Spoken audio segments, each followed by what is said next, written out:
Does anyone need this? This is for the presentation. So if anyone, I mean, this is for your remote. If you want this, you require this. You'll do it from here only, or you'll come, you'll sit here only. Either रखो या आप okay.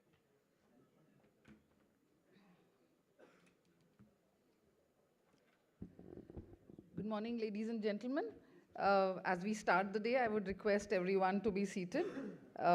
Another request, very important, is to keep your mobile phones on silent so that we can hear our panelists, our guests clearly. No disturbance.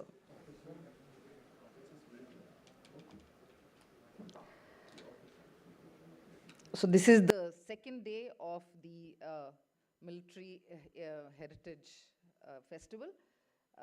And a very good morning and namaskar to everyone here.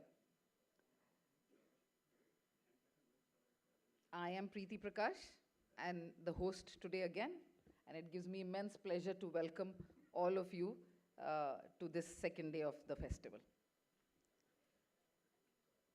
This day, as I'm again saying, reminder kind of a thing, second day of the prestigious Indian Military Heritage Festival. Yesterday was an immensely productive and enlightening day. We were graced by highly distinguished and persons of eminence who are ace officers of the proud Indian Defense Forces. They were authors, there were social activists, diplomats, former diplomats, and exemplary women amongst us who've been catalysts in our soldiers' lives for good. We salute to all these great people today. Not taking much time, let us start the day with a panel discussion on India and World War II, research and commemoration. The panelists are Dr. George Hay, official historian of the CWGC, Dr. John Edward Burke, again with CWGC, Professor Gavin Rand of the University of Greenwich, Colonel Tejinder Hundal, VSM, who's the author of the book, We Too Were There, Indians at Gallipoli. And our moderator today is Tony McLagan. I hope I've pronounced it correctly.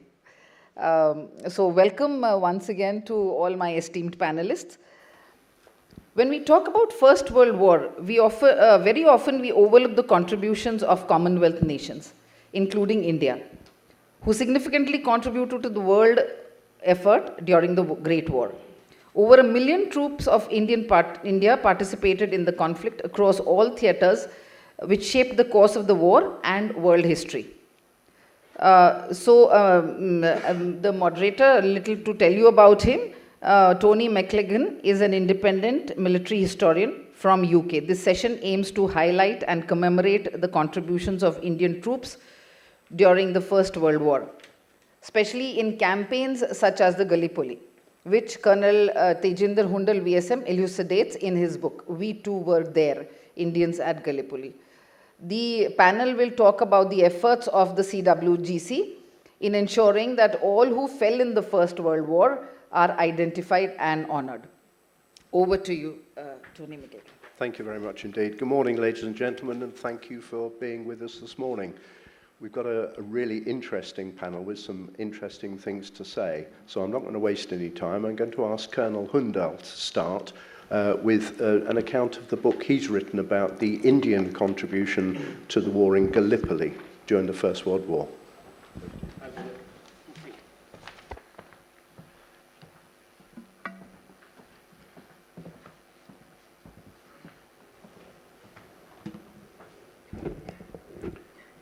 Good morning, ladies and gentlemen and children who are here.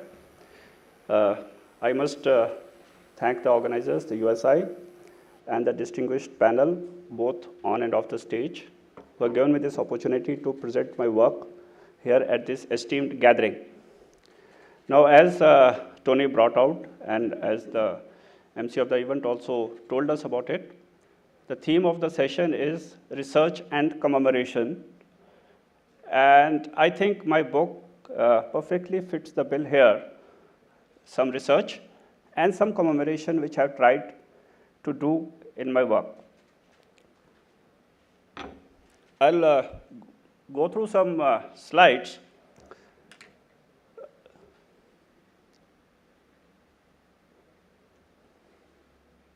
Can we go next, please?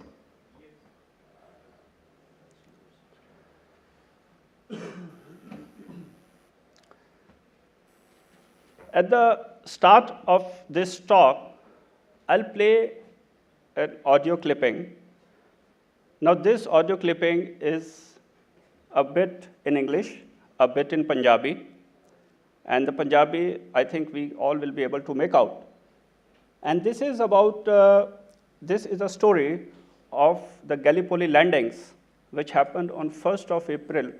25th of April is when the landings happened, and 1st of May 1915 was the time when the Indian Brigade landed there.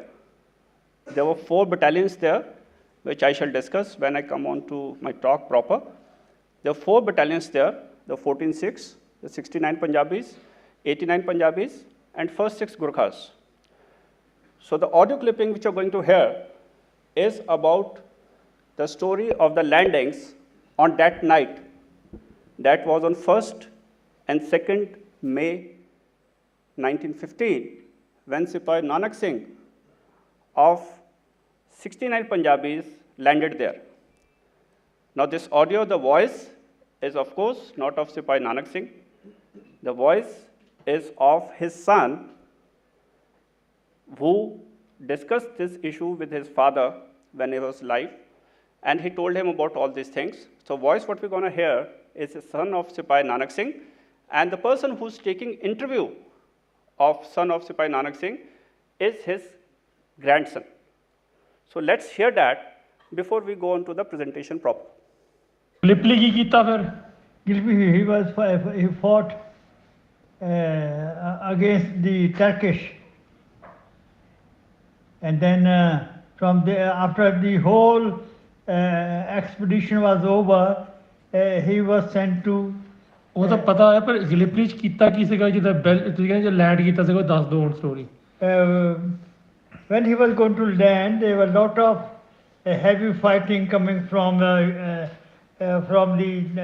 Turkish side, because they were on hilltop, and then the shell came and. Punjabi ਚ ਵੀ ਗੱਲ ਕਰਦਾ ਬੰਦਾ, Punjabi doctor Tajinder Singh Punjabi ਆ. ਤੇ ਫਿਰ ਉਹ ਜਿਹੜਾ ਸੀਗੀ ਉਹਨਾਂ ਦੀ ਬੋਟ, ਲੈਂਡਿੰਗ ਬੋਟ ਜਿਹੜੀ ਸੀ, ਉਹਦੇ ਜ਼ੋਰ ਨਾਲ ਉੱਥੇ ਉਹਦੇ ਫੱਟੇ ਟੁੱਟ ਗਏ, ਤੇ ਜਿਹੜੇ ਘੋੜੇ ਆ ਤੇ ਉਹ ਇੱਦਾਂ ਪਾਣੀ ਵਿੱਚ ਤਰਦੇ ਸੀ ਜਿੱਦਾਂ ਮੱਛੀਆਂ ਤਰਦੀਆਂ ਹੁੰਦੀਆਂ. ਤੇ ਫਿਰ ਸਾਨੂੰ ਉਹਨੇ ਸਾਡਾ ਸਰਜਨ ਮੇਜਰ ਨੇ ਕਿਹਾ, ਕਹਿੰਦਾ ਬੇਈਮਾਨੋ, don't stay in one place, disperse. So we jumped out of the ship, out of the boat, and they were waist high, and then we went on the shore, and ਫਿਰ ਉਹ 500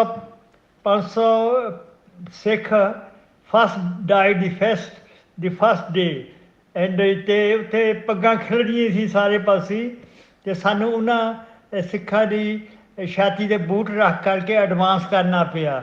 ਬਹੁਤ ਸਾਡੇ ਲਈ ਔਖਾ ਸਮਾਂ ਸੀਗਾ, ਬਹੁਤ ਸਾਨੂੰ ਦੁੱਖ ਹੋਇਆ ਸਾਡੇ ਮਿੱਤਰ ਸੱਜਣਾਂ 'ਤੇ. ਅਤੇ ਫਿਰ ਸਾਡੇ ਕੁਛ ਬੰਦੇ ਉੱਪਰ ਚੜ੍ਹ ਗਏ, ਅਤੇ ਉਹਨੇ ਜਾ ਕੇ ਉਹ storm the position of the Turkish, ਉਹ ਭੱਜ ਗਏ, ਅਤੇ ਸਾਡੇ ਦੂਜੇ ਦਿਨ ਫੇਰ ਆ ਗਏ, ਦੂਜੇ ਸੁਬਾਹ ਸਵੇਰੇ ਗਏ ਆ. ਨਾਲ ਕਹਿੰਦੇ ਇੱਕ ਬੰਦਾ ਜਿਹੜਾ ਲੁਕਿਆ ਸੀਗਾ, ਹਾਂ ਇੱਕ ਬੰਦਾ ਲੁਕਿਆ ਸੀ ਟਰਕਿਸ਼ ਦਾ. ਹਾਂ ਟਰਕਿਸ਼ ਦਾ ਬੰਦਾ, ਇੱਕ ਮਰੀ ਹੋਈ ਗਾਂ ਦੇ ਢਿੱਡ ਦੇ ਵਿੱਚ ਲੁਕਿਆ ਸੀਗਾ, ਉੱਥੋਂ ਉਸਨੇ ਕਈ ਫਾਇਰ ਕੀਤੇ, ਪਰ ਸਾਨੂੰ ਪਤਾ ਨਾ ਲੱਗੇ ਵੀ ਕਿੱਥੋਂ ਆਇਆ. ਅਤੇ ਫਿਰ ਅਸੀਂ ਕਿਹਾ ਵੀ ਉਹਦੇ ਵਿੱਚੋਂ ਆ ਸਕਦਾ, ਵੀ ਅਸੀਂ ਵੀ ਬਲੋ ਅਪ ਦੀ ਸਕੈਲਟਨ. ਹਾਂ ਉੱਥੋਂ ਉਹ 'ਤੇ ਵੀ ਅਸੀਂ ਦੂਜਾ ਕੀਤਾ. ਜਿਹੜੀ ਰੋਟੀ ਮਿਲੀ ਹੈ ਸਾਨੂੰ, ਉਹ ਬਹੁਤ ਜਿਹੜੀ ਚਪਾਤੀ ਸੀ, ਉਹ ਬਹੁਤ ਰੋਟੀਆਂ ਬਹੁਤ ਸੁੱਕੀਆਂ ਹੋਈਆਂ ਸੀਗੀਆਂ, ਅਤੇ ਜਿਹੜਾ ਦਾਲ ਸੀ ਉਹ ਸਮੈਲ ਕਰਦੀ ਸੀ, ਖੱਟੀ ਹੋਈ ਬਹੁਤ ਦਿਨਾਂ ਦੀ ਇੱਦਾਂ ਸੀਗੀ, ਅਤੇ ਪਰ ਫਿਰ ਵੀ ਅਸੀਂ ਲੜਦੇ ਰਹੇ. ਗਲਿਪਲੀ ਕੀ ਕੀਤਾ ਫਿਰ? Okay. He fought against the Turkish. Okay, so ladies and gentlemen, this was what Sipahi Nanak Singh had told his son and this is what son had told his grandson, and I got this clipping from the great-grandson of Sipai Nanak Singh, who is presently in Australia. So this is basically about Gallipoli, in which almost 16, can we go to the presentation, please?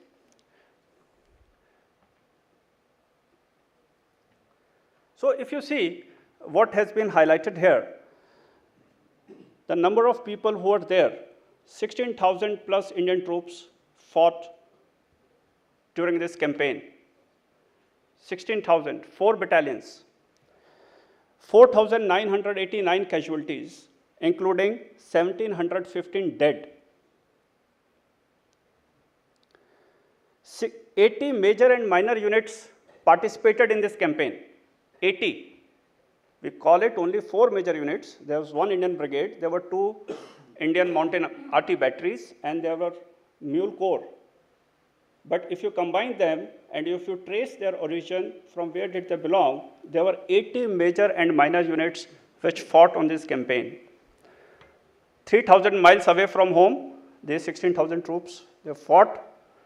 46 battle honors, these battalions, these subunits, they won, including 263 individual awards, which these brave men got it there. Before I did my research, so except for 2 gentlemen, one of them is amidst us, Rana China and Peter Stanley, these were the only 2 books, plus a book on princely states by Tony, which I was able to refer before I started working on this book. Now my book is laid out in 5 chapters as flashed. The activation, it is very brief chapter about how did this entire thing started, where is Gallipoli, and how did this Indian troops landed there, and what were the conditions which led to these troops being there, the arrangements. This chapter primarily talks about the Indian infantry, the Indian artillery, and the Indian supply and transport corps, primarily mule corps, what were their conditions just on the eve of the Great War. I belong to infantry, so infantry was particularly my focus during this research. Indian Infantry Battalion underwent a lot of changes on the eve of the Great War. But this Great War was the first time when all these changes were to be tested and tried. From 8 company, we had come down to 4 company, not 4 company proper, but we had come down to a concept of double company for infantry regiments. There was a machine gun section which had come up. There was a headquarter wing which had come up. There were a number of officers, number of Indian officers, the strength which had changed, the public and private followers which were there, these numbers were changed.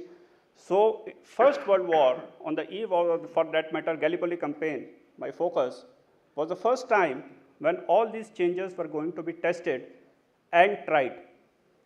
Similar was the case with Mule Corps, and similar was the case with Indian artillery of the time. So next, these were the battalions which were mobilized in October 1914 from India as part of 29 Indian Infantry Brigade to go and fight at Gallipoli. You see, 14-6, which later on became the 1st Sikh and now is the 4th Mech of Indian Army. They were the 1st battalion. They had come from 1st Peshawar Brigade under 1st Peshawar Division for this campaign. The second was 1st Sikh Gurkhas, which had come from 3rd Abbottabad Brigade under 2nd Rawalpindi Division. Next was 69 Punjabis, which had come from 5th Jhelum Brigade, 2nd Rawalpindi Division. And the last was 89th Punjabis. This I was just telling Gavin just prior to this session. This battalion was located at Dinapur, right now where I am posted, presently known as Danapur. This battalion got mobilized from Dinapur of the time, where it was serving under Presidency Brigade of 8th Lucknow Division. So these were the 4th battalions which got nominated for this campaign, and they had mobilized from India in October of 1914. On the right-hand side, if you see, there was a strength. This was a strength with which these battalions had mobilized. If you can see, the interest is, if you see the followers, number of followers, they are very wide and varied. Strength is almost same, but the followers were very different. This aspect also I have touched down in my research, in which the number of private followers and the public followers in each Indian Infantry Battalion were later on somewhat streamlined in 1915, and they were authorized a total of 87 both public and private followers with each infantry battalion. So these were the three major entities which were there. 7 Indian Mountain Artillery Brigade, comprised of 2 units, 21st Mountain Artillery Battery and 26th Mountain Artillery Battery, Kohat and the Jacobs. They landed at Anzac Cove on 25th of April 1915. 29th Indian Infantry Brigade, it landed on 1st of May 1915 at the southern end of the peninsula at the Cape Helles. And the Supply and Transport Corps, which primarily was of Mule Corps, which landed both in the initial waves on 25th of April and along with the Indian Brigade on 1st of May 1915. If you see the quote, which is written down below this slide, now this is a quote which Hamilton wrote in his diary when Indian Brigade was landing on 1st of May 1915. And what did he say? Better late than never is all I could say to him. Him is Brigadier General Cox, the commander of 29th Indian Infantry Brigade. He and his brigade are sick at not having been on spot to give the staggering Turks a knockout on the 28th, but he is going to lose no more chances. His men are landing now, and he hopes to get them all ashore in the course of the day.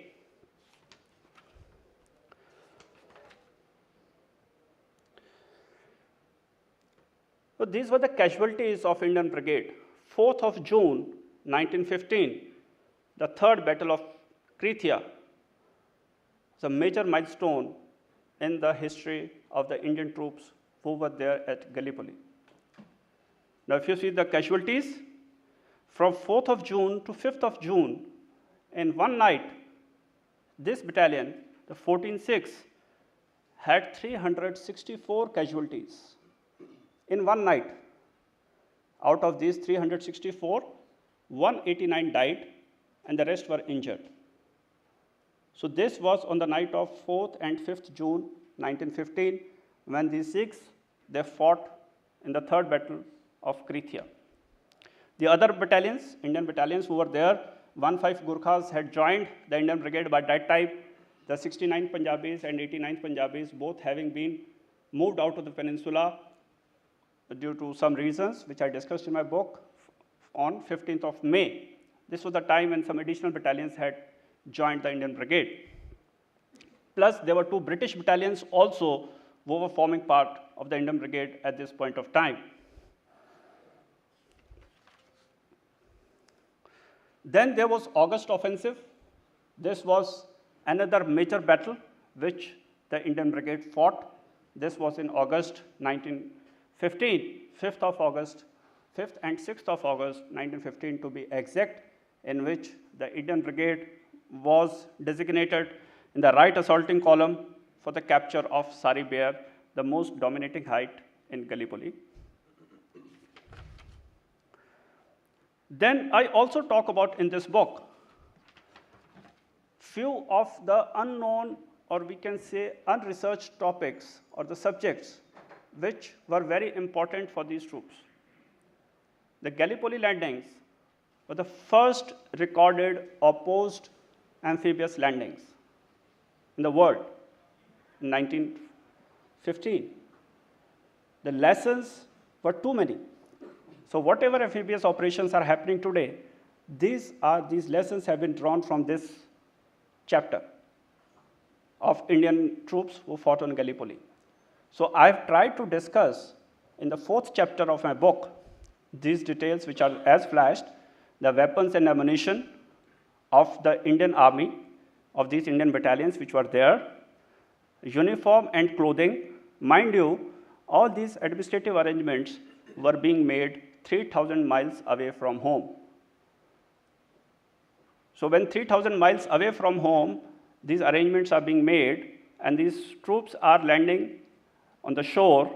From shore, they are fighting inside the peninsula.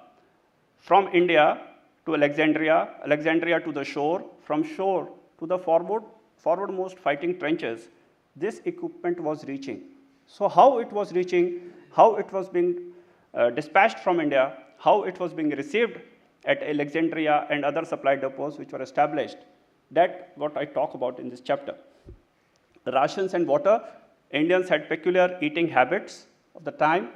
There used to be separate cookhouses. There used to be no centralized cooking. So all this, how the ration got delivered from India, dispatched from India, how it was taken from there, how some of the local arrangements were being made to cater for the peculiar Indian eating habits. That's what I discuss in this subsection. Casualty evacuation, medical arrangements. As I said, there was almost 5,000 Indian casualties. So these Indian casualties, their registration, their details, sending back the injured, taking care of the wounded, the stretcher bearers is what I talk about in this casualty evacuation and the medical arrangements. There were 3 Indian field hospitals also which were deployed along with the Indian troops on the peninsula. Field post office, very important. During that time, Indian Labour Corps though was not deployed per se on Gallipoli before the evacuation started in December 1915, but they were dispatched from India specifically for Gallipoli. That happened in August and September 1915. So arrangements were being made for recruitment of Indian Labour Corps, pay and allowances, religion, the religious habits of the diverse Indian battalions which were there on the peninsula. I talk about, and the reporting of casualties both at the peninsula and along the Indian side. In Indian side, there was a depot system which was crumbling because of the casualties which Indian battalions were having. Still, whatever they could manage during that time with the casualty lists which they were getting from base at Alexandria and the Central Casualty Bureau which was established at Shimla during that time. Numbers and names to nameless and faceless souls. These are the 3 soldiers whom I talk about in my book. I did some research and got hold of their descendants, and Sipahi Uday Singh, 14/6, Sipahi Nanak Singh, 69 Punjabis whose travels we just heard, and Subedar Gurmukh Singh of Burma Military Police. So these are the 3 soldiers who at the various times during this campaign, they found themselves on this peninsula. My book also talks about these 3 Indian soldiers. Indian units and subunits on the peninsula. So ladies and gentlemen, these are the 80 units and subunits who contributed in terms of troops during this 8 months campaign on the peninsula. This is the heat map for the casualty analytics. As you can see, 14/6 has got the maximum share of these 4,900 plus casualties which happened. So my book has tried to do justice to these casualties, which units, where did they get hurt or injured, where did they got killed in action. So all these details are there in the book. Multiple names. So these 16,000 troops, they had multiple names. Here I just given in one example. Now if you see this name Bostan was a very common name during those days. If you see, there are 16 individuals of this name which I found in the different casualty appendices, in the different places. There might be more. I'm not saying this is the end or this is the final research. There might be more. But these are the 16 individuals who I was able to locate. Similarly, there were other names also, particularly Sikh names. Colonel, 2 minutes, please. Yes. Total Indian troops. These are the Indian troops who were there on the peninsula. I've tried to give a number, 16,283. This is very approximate. These are the details whom I was able to get from the different casualty appendices, from different war diaries. How I have gone into it, I've applied slightly innovative way to come down to this figure of 16,283. If you see, total Indians which served on Peninsula are 11,617 from the different units which were there, almost 80 of them. Whosoever was slightly wounded, I took it, that person went back to the battalion because I found some instances where these individuals went back and joined their respective units and subunits. There were 4,385 casualties which were in the category of wounded, severely wounded, seriously wounded, and on a higher scale. Those I listed them separately, 4,385. In addition, there were casualties of SS Ramazan, a merchant ship, which was torpedoed by German U-boat on 19th of September 1915. So there were 281 casualties here also. Now these Indian troops were meant as reinforcements for the Indian troops. Unfortunately, they met their watery grave on the morning of 19th September 1915. So that's how I come to an approximate figure of 16,283. In the last, I'll just come to some of the intangibles and the tangibles of this research, which I have been able to complete in past about 3.5 years. Recognition to the valor and sacrifices. As I said, this book is only after the works of Rana China, Peter Stanley, an Australian military historian, and some work by Tony. This is I didn't find any other reference to this subject, so I've tried to do some justice to these nameless and faceless souls who participated in this campaign. Third Battle of Krithia and the August Offensive, these were the two major battles which Indians fought on the peninsula, other than the weather and other climatic conditions. So those have been discussed in detail. SS Ramazan incident, as I alluded to it, this was an incident in which a merchant ship was torpedoed, losing of about 281 Indian troops on the early morning of 19th September. Administration, I discussed about this. Administration of the Indian troops were there on the peninsula, 3 Indian soldiers. As I said, I've discussed their life history, how and when they got recruited, how and why, when did they join their respective battalions, and the respective battalions joined the peninsula. And the lastly is the casualty analytics. I've done some data analytics as far as casualty analysis is concerned, so that you will find in my book. And with this, I come to end of my presentation. Any questions? I'd love to take them on. We'll take questions at the end because I'd like to get the other presentations in first, but thank you very much indeed. I can assure you, if you pick up the book, there is a wealth of information in there. But let's pick up on that very last point about casualty analytics, because that usefully brings in our team from the Commonwealth War Graves Commission. And so, George, over to you, please. Thanks, Tony. Good morning, everyone. My name is George Hay. I'm going to try not to waste any time because I'm going to introduce my colleague John Burke, who's going to talk through some of the work we've been doing as part of a large project, which I'm going to provide an outline for right now. So, as has been noted, I am what's called the official historian at the Commonwealth War Graves Commission, an unusual title, but along with John, we act as the historical team within the organisation. And since I started working there, which was at the beginning of 2020, my work has almost exclusively been dedicated to a particular project which has become known as the Non-Commemoration Programme. Before I jump into what that is, I wanted to say a little bit about what the Commission is, because there might still be people in this room who don't really know. It's formed in 1917, height of some of the bloodiest battles during the First World War, and its sole mission or purpose is to commemorate in perpetuity all those from across what was then the British Empire who die in the course of the First World War. It sets out with a number of guiding principles, but central to all of it is this idea of equality of treatment in death. So what does that mean in reality? Well, ultimately it means equal treatment, doesn't necessarily mean the same treatment. And for one reason, that is because at the end of the war, Britain and the Commonwealth, as we call it now, or the Empire at the time, it has somewhere in the region of 500,000 soldiers for which it cannot account for. So these are men who were never recovered from the battlefield, or when they were recovered, they couldn't be identified.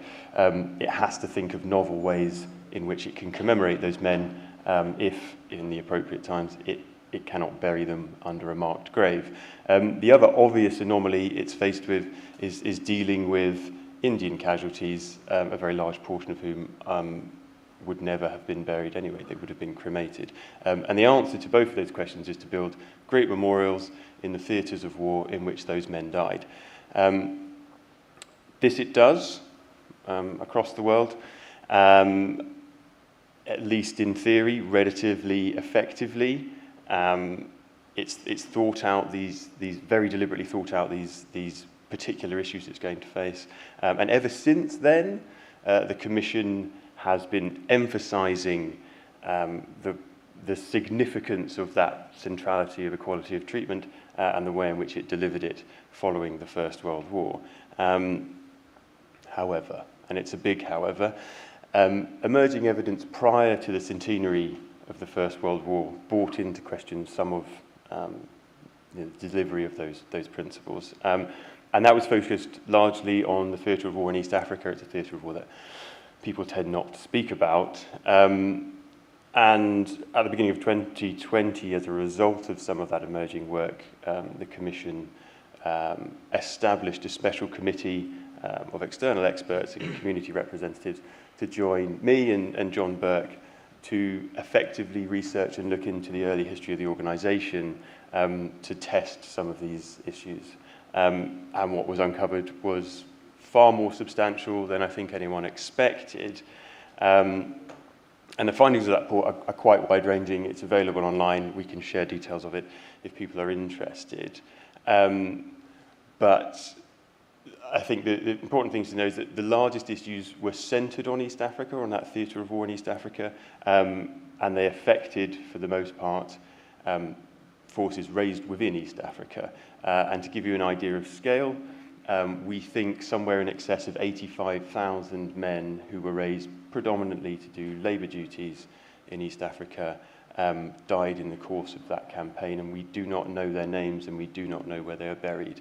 And they were commemorated by 3 nameless memorials in Nairobi, Mombasa, and Dar es Salaam. So there aren't issues that are comparable in scale, we don't believe, that affect the commemoration of the Indian Army in that conflict, but there are a number of sizable issues that are of particular significance. Now, the first of those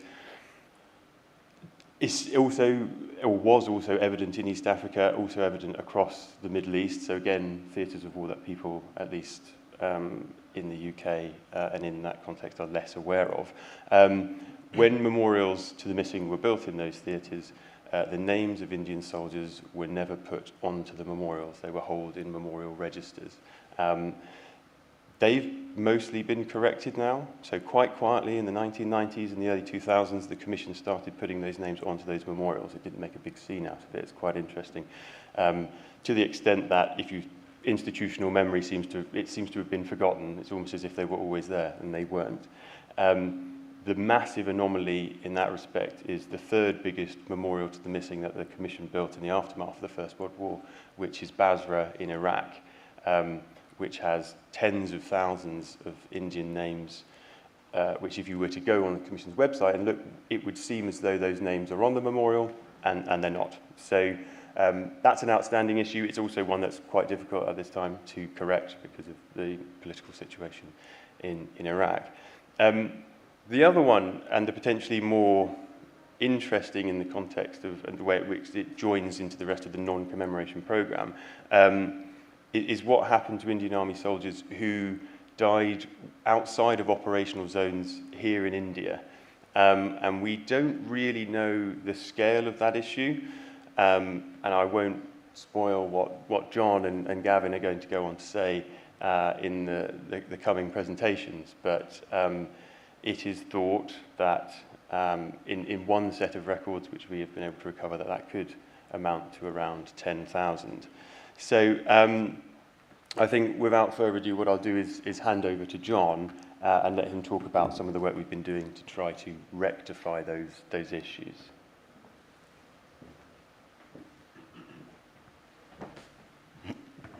Thank you, George, and thank you, everyone. So I'm just going to very briefly talk about some of the issues that were faced in relation to the Commission's relationship with Indian casualties after the First World War and what we're trying to do now linked to that. And centrally, this is an issue about record keeping and records, reliable records in particular.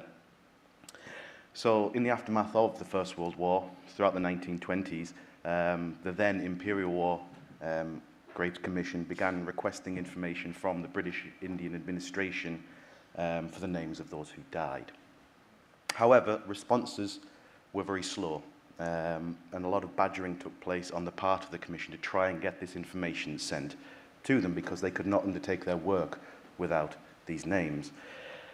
And it got to such an extent that Fabian Ware, who was the Vice Chairman of the Commission, he raised this issue with the War Office to try and get the British government more directly involved in trying to get the names sent to them, which really emphasises the frustration that the Commission had in relation to these records. And ultimately, when the records were finally sent to the IWGC, they were said to be so full of errors and omissions that they were almost impossible to use. And for that reason, Arthur Brown, who was the Commission's Principal Assistant Secretary, he took it upon himself to contact the different regiments throughout India and also to draw on theatre casualty lists to try and rectify these errors. So he got the Commission's Records Department to go through all of these different lists, the government lists, the regimental lists, the theatre lists, and the Commission created what they referred to as a composite list of casualties. So they recognised that this list of names wouldn't directly align with the other lists, but they felt that this was the best that they could do in the time that they had to them. And this issue, amongst many others, which we can discuss further in the Q&A at the end, helped lead to the decision in some theatres not to inscribe names onto stone. Because as George mentioned, the Basra Memorial, for example, the Commission did not receive the final list of names until 1931, when the memorial itself was actually unveiled. So that's some of the issues that they faced. And it's perhaps also for that reason, it's not unsurprising that there are still gaps and omissions within the Commission's records. And that's something that we're trying to fully understand and rectify as part of the non-commemoration programme. So how are we ultimately doing this? Well, firstly, we're working with Squadron Leader Rana China and the USI to try and get a sense of what records still remain within India today. So where they may be held, what information they might have, and how we can gain access to them. And it's been very interesting over the past week, as we've been in India, to get a sense of some of the records that may be in existence. So if anyone has any suggestions as well about where we could look, please do feel free to get in contact with us, because we're always interested in that. We also have been undertaking some research in India. We had a researcher, Ritapuna Chatterjee, who has been in the State Archives and the National Archives undertaking research on our behalf, again, to get a sense of what is there, and looking at some of the regimental rolls as well, which he's been able to get access to so that we can try and look at the names of those who died. And as George mentioned, and as Gavin will go on to further, what is of particular significance to us is the work that Gavin has been doing in relation to the Punjab registers and the list of the names of those who were recruited during the First World War from across the Punjab. Because as George mentioned, it is very possible that this could yield potentially up to 10,000 names that we don't currently commemorate, so it could be a very significant find. But just with that, I think it's probably a good point to end this little brief talk. Thank you all for listening. And if you do have any questions, please feel free to ask. Any suggestions, we are more than happy to take them on board. So thank you. Thanks, John, and that takes us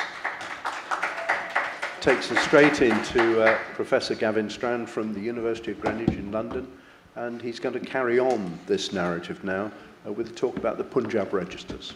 Thank you. Thank you, Tony. Thank you, everyone. Thank you to the USI for the invitation and for all the lovely hospitality I've enjoyed while I'm in India, as I always do. It's lovely to be here again. So as George and John have said, I want to talk to you in the time we have remaining about the Punjab registers. These are a quite unique and I think a very important collection of records. They live, at least in their original form, in the Lahore Museum. They look in their original form like this. They are bound volumes recording by district the names, service histories and family biographies of more than 300,000 Punjabis who served in British Indian armies during the First World War. In 2016, as part of a heritage project run by my friends and collaborators at the UK Punjab Heritage Association, these records were photographed and shipped to London, where they arrived as an enormous pile, some 26,000 pages covering 28 districts of undivided Punjab, detailing something like 320,000 individual, personal soldiers' stories. Now, as a historian of the Indian Army in the 19th century, it's incredibly rare to find a named individual rank and file Indian soldier. They just don't really exist in the colonial archive.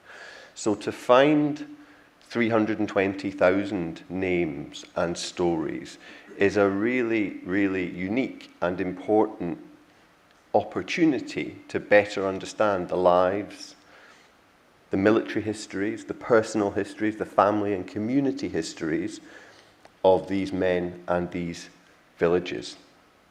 Now, I should say, before I go any further, that I am talking obviously here of undivided Punjab and of the colonial era Punjab, which brings us right down into what's now Haryana and to Delhi. So I'm conscious of the danger of telling an exclusively Punjabi story about the First World War, and I don't want to do that.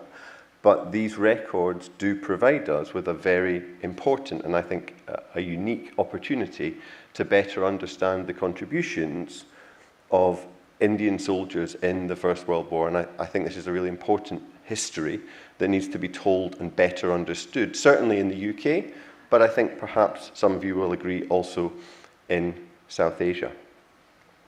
So let me show you quickly a couple of examples from the registers. This is what some of them look like. You can see, I hope, that the registers are organised by village, so they were collected, we think, by the Indian Soldiers Boards, probably and put together in 1919, 1920. They contain information about the village, about the recruit, his father's name and his caste.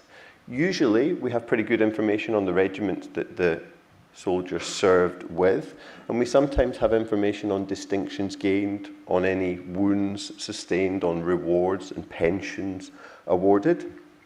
And this gives us, again, great opportunity and insight to reconstruct the lives, not just of individual men, but of communities, of villages, and of regiments, in ways that we haven't really, I don't think, been properly able to do thus far, because we simply have not had insight into the personal stories of the men recorded and named here in the registers.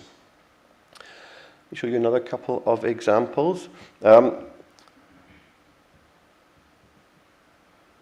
This is from the Jalandhar district registers, and it shows what I hope you can see there is a family. So Udam and Sadhu Singh both are real brothers and are the sons of Gurdit Singh at number 2. So a father and 2 sons who all served in the First World War. Now, we know that for individual families, understanding and making these connections with this heritage is profoundly important. And there are lots of examples of people in the UK, in India, in Pakistan, in Canada, in the United States, in Australia, who have been able to make new connections with their family histories via these registers. So there's an important family and personal story to be told here. But as George and John have also said, this story also helps us to address some of the problems that the CWGC have identified in their previous work.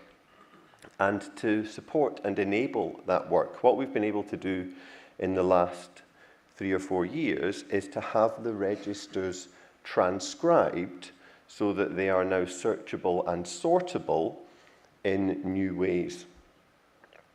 And that's another example that I'll just skip quickly over for time. Here's a spreadsheet. It's not a very interesting slide, but what transcription has enabled us to do now is to search and to sort this data and to begin the task of identifying casualties recorded in the registers who are absent from the Commonwealth War Grave Commission's casualty database, the official record of British and Imperial war dead.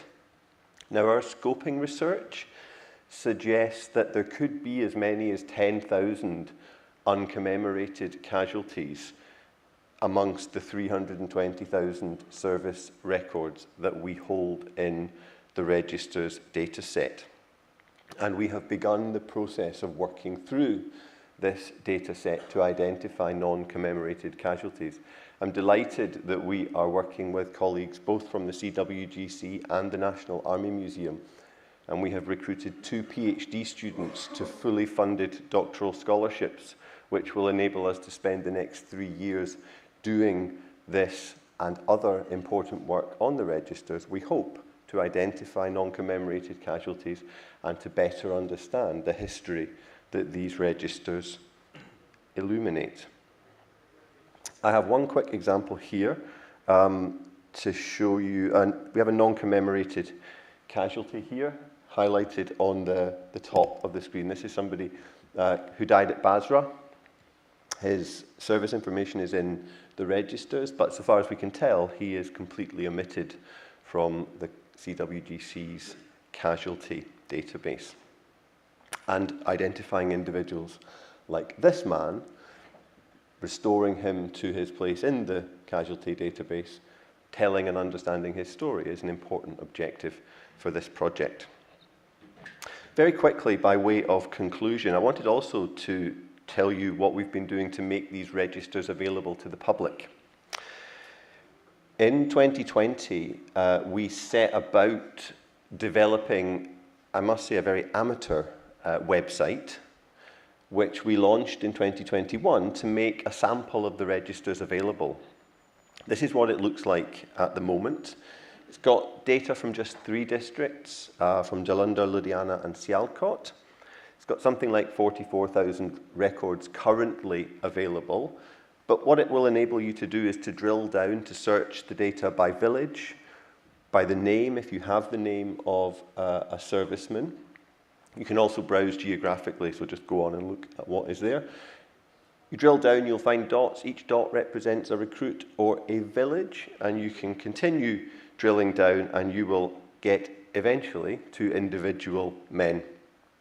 Now, we know that this work is of interest not just in the UK and in South Asia, but globally. We launched the pilot project in the website in 2021. We had enormous responses from across the world. Our media monitoring team told me that in the week after this project was launched, 350 million viewers were exposed to it, or it reached publications that get to 350 million people. So I think there's a significant global interest in this work.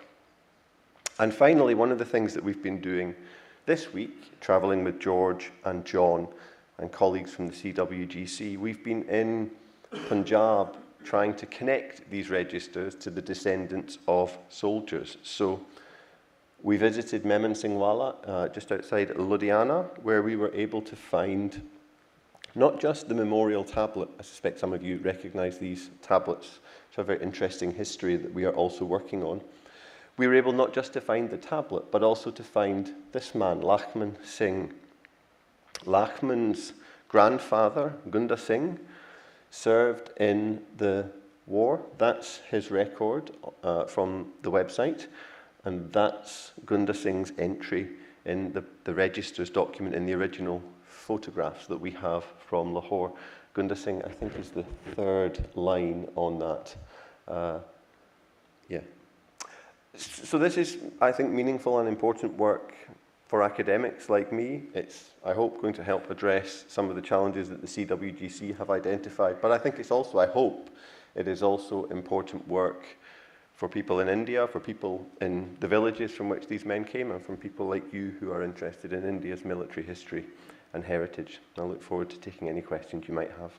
Thanks for listening.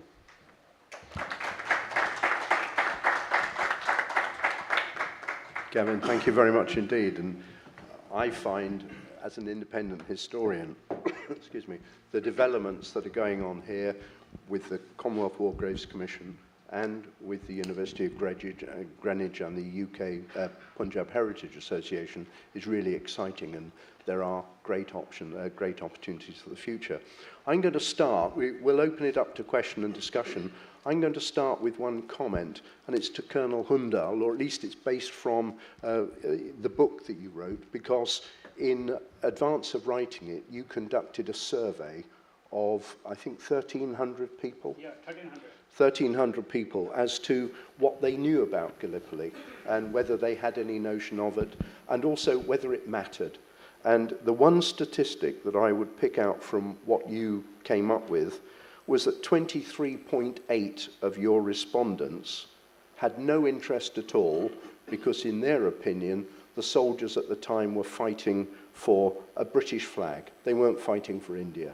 Now, this is a comment that has been made before in other fora, but yesterday, listening to Ambassador Navtesh Sana talking about his book, Crimson Spring, which is a novel but based on the First World War, he raised this very point, and he said it's a fallacious argument.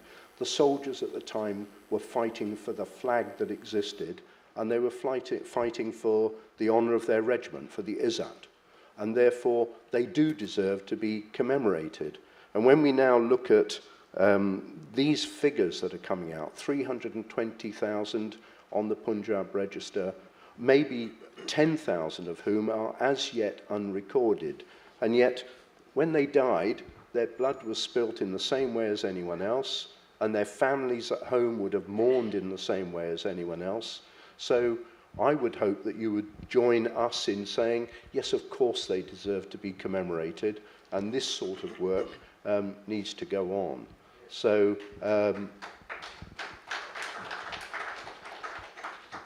so at that point, therefore, I'm going to invite questions from the audience to any one of our panelists. And do we have a microphone that can be passed around? Yeah, we do.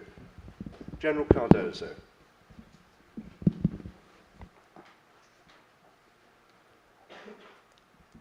I'd firstly like to congratulate Colonel Hundal on his book, and Dr. George Hay, John Burke, and Punjab Registers for the wonderful work you're doing to bring history alive. Having said that, I would also like to say that as an officer of the 1st 5th Gurkha Rifles Frontier Force, I'm deeply grieved to find that Colonel Hundal, you've only mentioned 4 battalions, whereas my battalion took part in that war. All the officers were killed or wounded. We used, as a rifle regiment, which uses black recruitments, we wore brown because we wanted to honor the officers who came from other regiments to command 15GR. And you're only, but you mentioned in the casualty list, other than 14 Sikh, 15GR has got the maximum casualties. But you're saying only 4 battalions took part.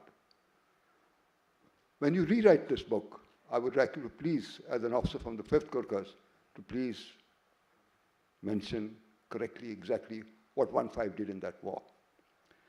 As far as George Hay, John Burke, and, prior to this, Gallipoli wasn't a victory. Gallipoli was a disaster. And the prelude to this war was a loss of surprise, principle of war of surprise. Winston Churchill, I think, was then Secretary of War. Winston Churchill discussed in Parliament the whole campaign. All surprise was lost.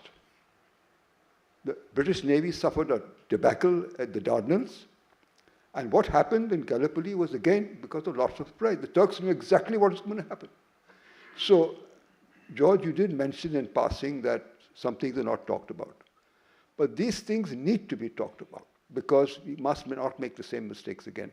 So, Colonel Hundal, can you please explain about why 15JR has been omitted? And George, if you could tell us about what did Britain do to set the record right with regard to loss of surprise due to discussions of a war which resulted in such heavy casualties. Tony, may I take this on? Yeah. Sir, sorry if I'm not able to explain it correctly. The slide which you mentioned, which you saw during the course of the presentation. Now, what I mentioned was these were the 4 battalions which got mobilized from India during October 1914. Now, these are the 4 battalions which I mentioned, and from where all they had mobilized, that is 14-6, 69 Punjabis, 89 Punjabis, and first 6 Gurkhas. That was what the slide was about.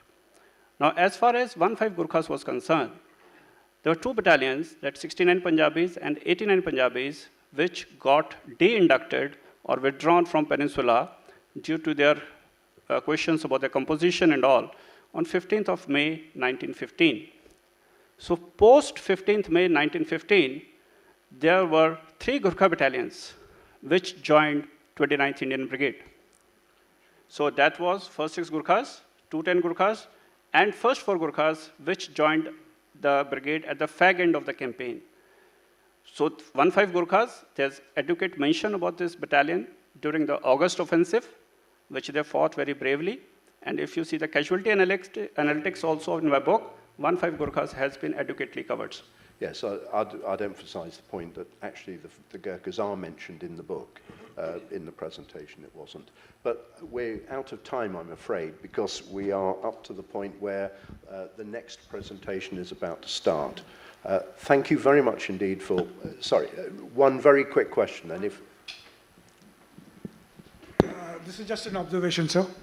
We have these Senate-offs all over the world, and I know I've seen one in Calcutta and also in the Andamans. I think one would make amends if these Senate-offs would carry a tribute to all the Commonwealth armies that took part in the First World War. I think that would cover everything. So that's just a suggestion, sir. Thank you. Okay, well then, thank you very much for being here, for taking part, but in particular, thanks to the panel, to Colonel Hundal, to Professor Gavin Rand, and to George and John from the Commonwealth War Graves Commission, and please join me in showing our appreciation for them.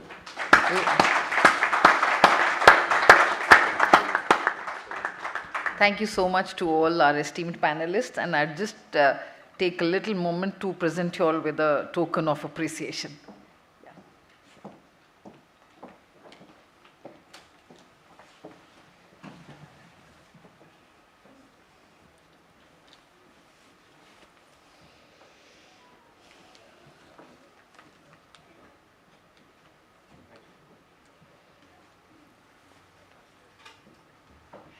Thank you. Okay. So just for a group photograph.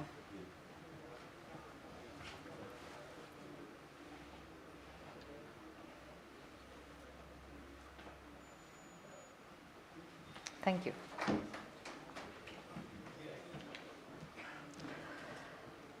For the next session, I'd like to invite our panelists to take seats on the dais. To name them is Mohanlumu Kikon, Hemant Singh Katoch, and Major General Vinay Bhatnagar, AVSM VSM.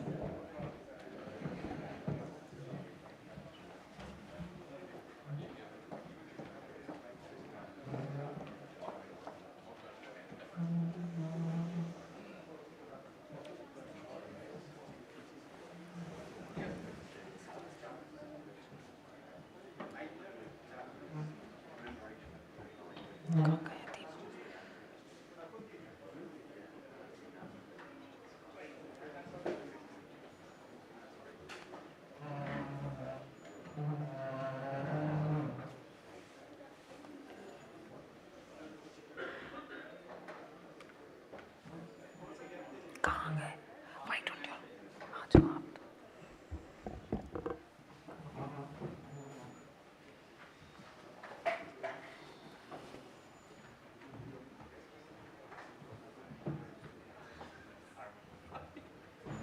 Where is he gone? He was here all the time. He said he'll come back.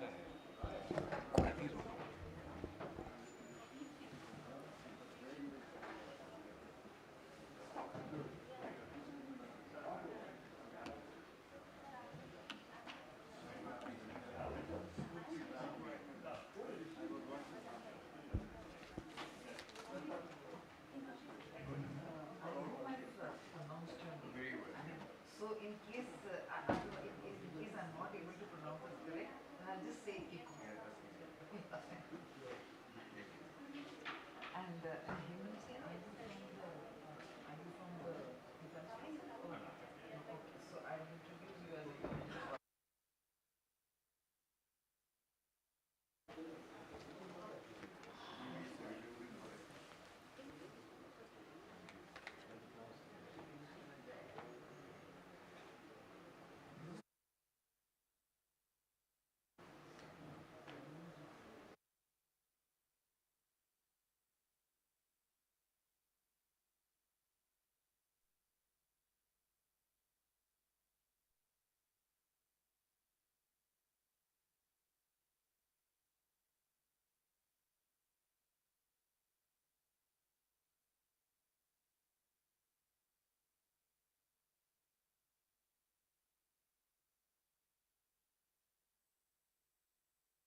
फिर मेरा तो यही लग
So by the time others join us, we'll start the session as we got to stick to our timings as well. The other session has to follow in. So let's travel back in time a little. In 1944, the battles of Imphal, Kohima, which were a decisive moment during the Second World War, ultimately propelled the British and Indian troops to victory against the Japanese. Kikon's book, His Majesty's Headhunters, centers around the role of the Naga community, native inhabitants of Kohima, in spearheading the war efforts and driving out the Japanese from northeastern India. Paired along with is Hemant Katoch, who is an independent scholar and consultant. His book is India's Historic Battles, Imphal, Kohima, 1944. This discussion will offer fresh insights into the significance of these battles. The session is moderated by Major General Vinay Bhatnagar, AVSM, VSM, and don't miss on this panel, which will bring to life one of the greatest battles which shaped the course of global history. Will request General Bhatnagar to give his introductory remarks, introductory talk, and I think with the presentation, right? Over to you, General Bhatnagar.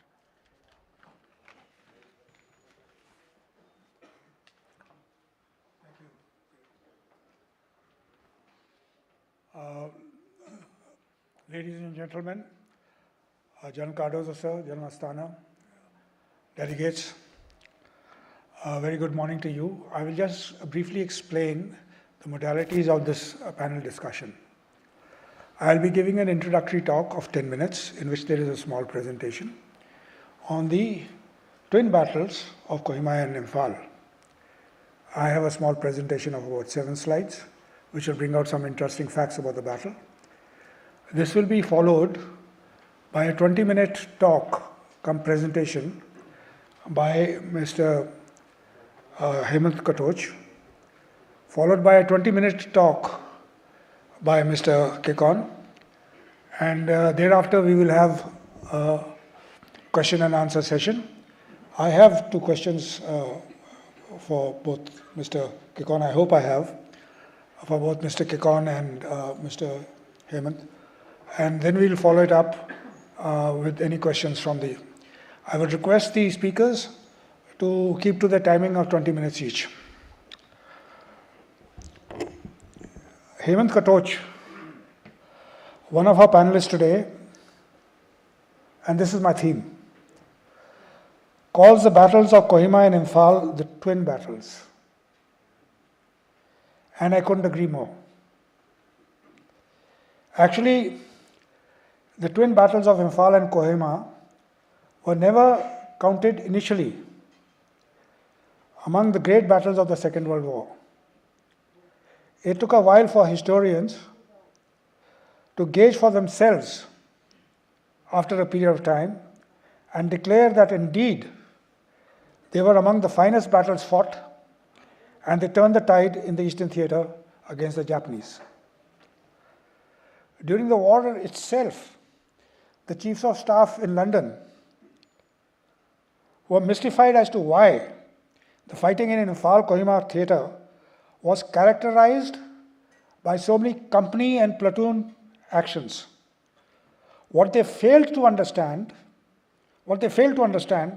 was the paradox of terrain in Manipur and Nagaland. The terrain rapidly absorbs troops. It pulls troops. And it denies the deployment of large formations en masse. You can't deploy divisions en masse. It was in this terrain that a platoon, which was well dug in, could hold back a brigade, and a company, a division.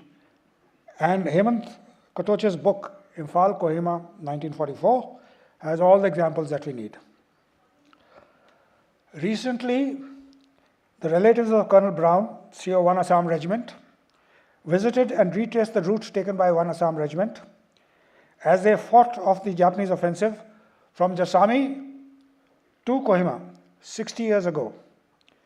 This was one battalion that was trained, motivated, and well led.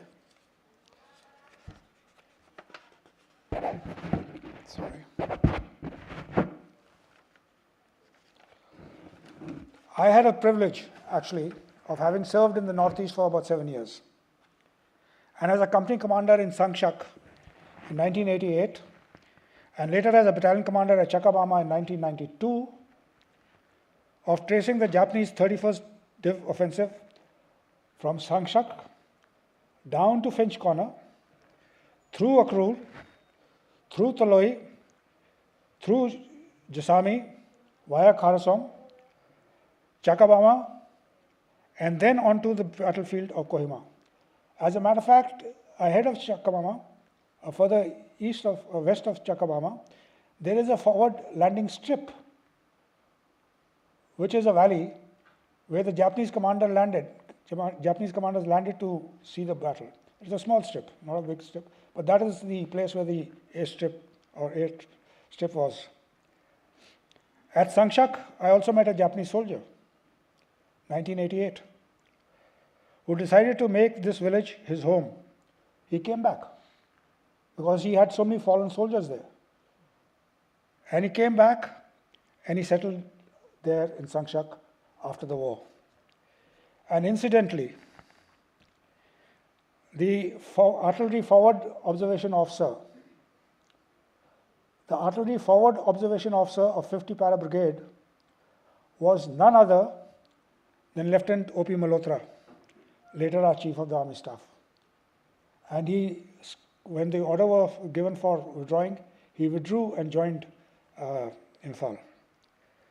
Now, Slim's appreciation of the situation developing towards Kohima was, and this is his appreciation before the Japanese came, that the Kohima Ridge was definitely a preferable defensive position as compared to Dimapur, as it allowed the concentration of forces without any enemy interference.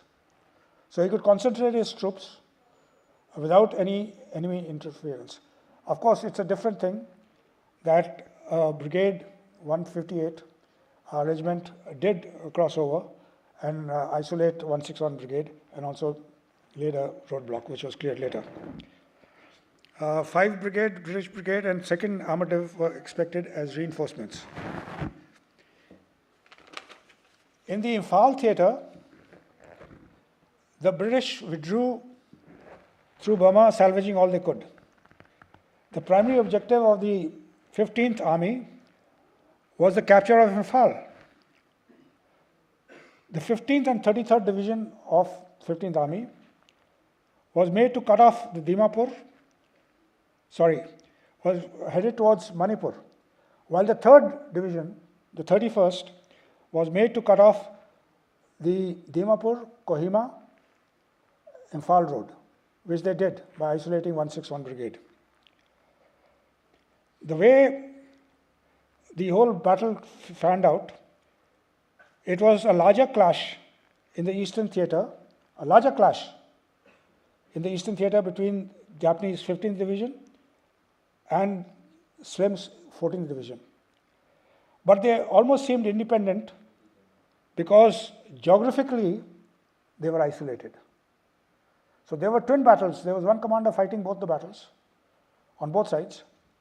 But they were geographically isolated, and the Imphal fellow was fighting for Imphal and the Kohima fellow was fighting for Kohima. But yet they were two. Now some words about the Nagas on whose soil these battles were fought. Mr. Kokon, our second panelist, has done an amazing research on his book, His Majesty's Headhunters. And he traces the Nagas' heritage from early times up till the siege of Kohima. The Battle of Kohima is often referred to as the Stalingrad of the East. Perhaps it was the last real battle of the British Empire. Lieutenant General Sato, the Japanese division commander of the 31st, is said to have commented that if it were not for the Nagas, the Allied forces would have been routed in Kohima. It was the Nagas that provided the Allies with intelligence, logistics support, and an enormous amount of labor. They provided labor for carriage of supplies and other things. But they also gave a lot of information because they were the first to see the Japanese coming. Their contribution is well documented in Mr. Kekon's book. The headhunting heritage that Mr. Kekon has so elaborately written about came to the fore, and this is an interesting story.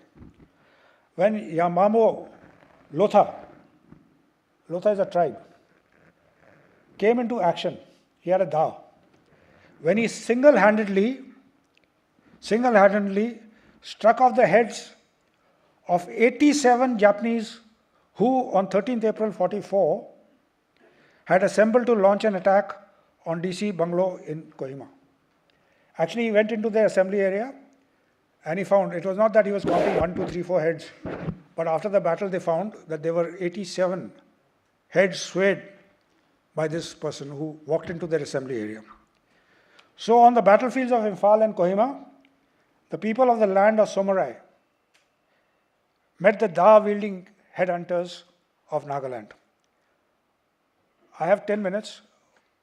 I will now show you a small PowerPoint presentation that highlights some interesting points about this campaign. Slide 1. All right. The map on the left depicts, I'm sorry, you may not be able to read it, but I'll tell you what it depicts. It depicts the battles of both Kohima and Imphal with the various thrust lines of the 31st Division, the 33rd and the 15th Division. And the map in the center depicts the Battle of Kohima. And you can see the 158 Regiment of 31st Division on your right, encircling 161 Brigade and also putting the roadblock at Jorsama. Now the black lines in both the maps, the right map is of Imphal. In both the maps, the dark line depicts the operations of the Japanese. The light grey ones shows the counterattack of 33 Corps and the operations in Kohima. I will leave it at that because Mr. Hemant Katoch has a number of maps to show, but this is an introductory show of the various actions, and it's all in one map. So you can see the whole battle as it went, and there are dates on which these actions took place. Next slide. Now, this is the house in Kangla Fort, which is Slim's cottage. He didn't stay here all the time. Sometimes he went to Kohima, he was touring all over. But it is known as Slim's cottage. And there is a joke if you go and ask the people there. He says, evidently Slim slept early. He used to go to sleep at 8 o'clock and directed his guard to not wake him up until there was a Japanese at the door, in which case there was nothing to do. So that was his thing. But Slim commanded the 14th Army and directed operations of both Imphal, 4 Corps, and Kohima, 33 Corps. Thus, the two battles came under one commander, reinforcing that they were twin battles. And similarly, for the 15th Army of the Japanese, because they also spread on both the Kohima and Imphal fronts. Now I come to the next slide, which is a very important slide, but I probably, Katoch will speak more about it. This is Red Hill. Now Red Hill is a hill, and this was the closest that the Japanese ever got to the Imphal. And it was also the turning point of the war. So this is about 16 kilometers east, it's west of Imphal. Imphal is to the north, about 16 kilometers away. And it gives a very commanding view of the whole area. As a matter of fact, from the top of the hill, you can almost see the complete surrounding area. And the Japanese captured it on 21st of April. And the battle raged for 7 days. From 21st to 29th May. There were various British counterattacks that were launched, but they failed. And in the end, they used armor to actually climb up the hill and then retake the hill on the 29th of May, 1944. This battle was then the turning point of the Japanese offensive in the Imphal sector. Next. This is the Kohima War Cemetery. The DC's bungalow, this photograph on the left, is of the DC and some players, friends who were playing tennis in the tennis court.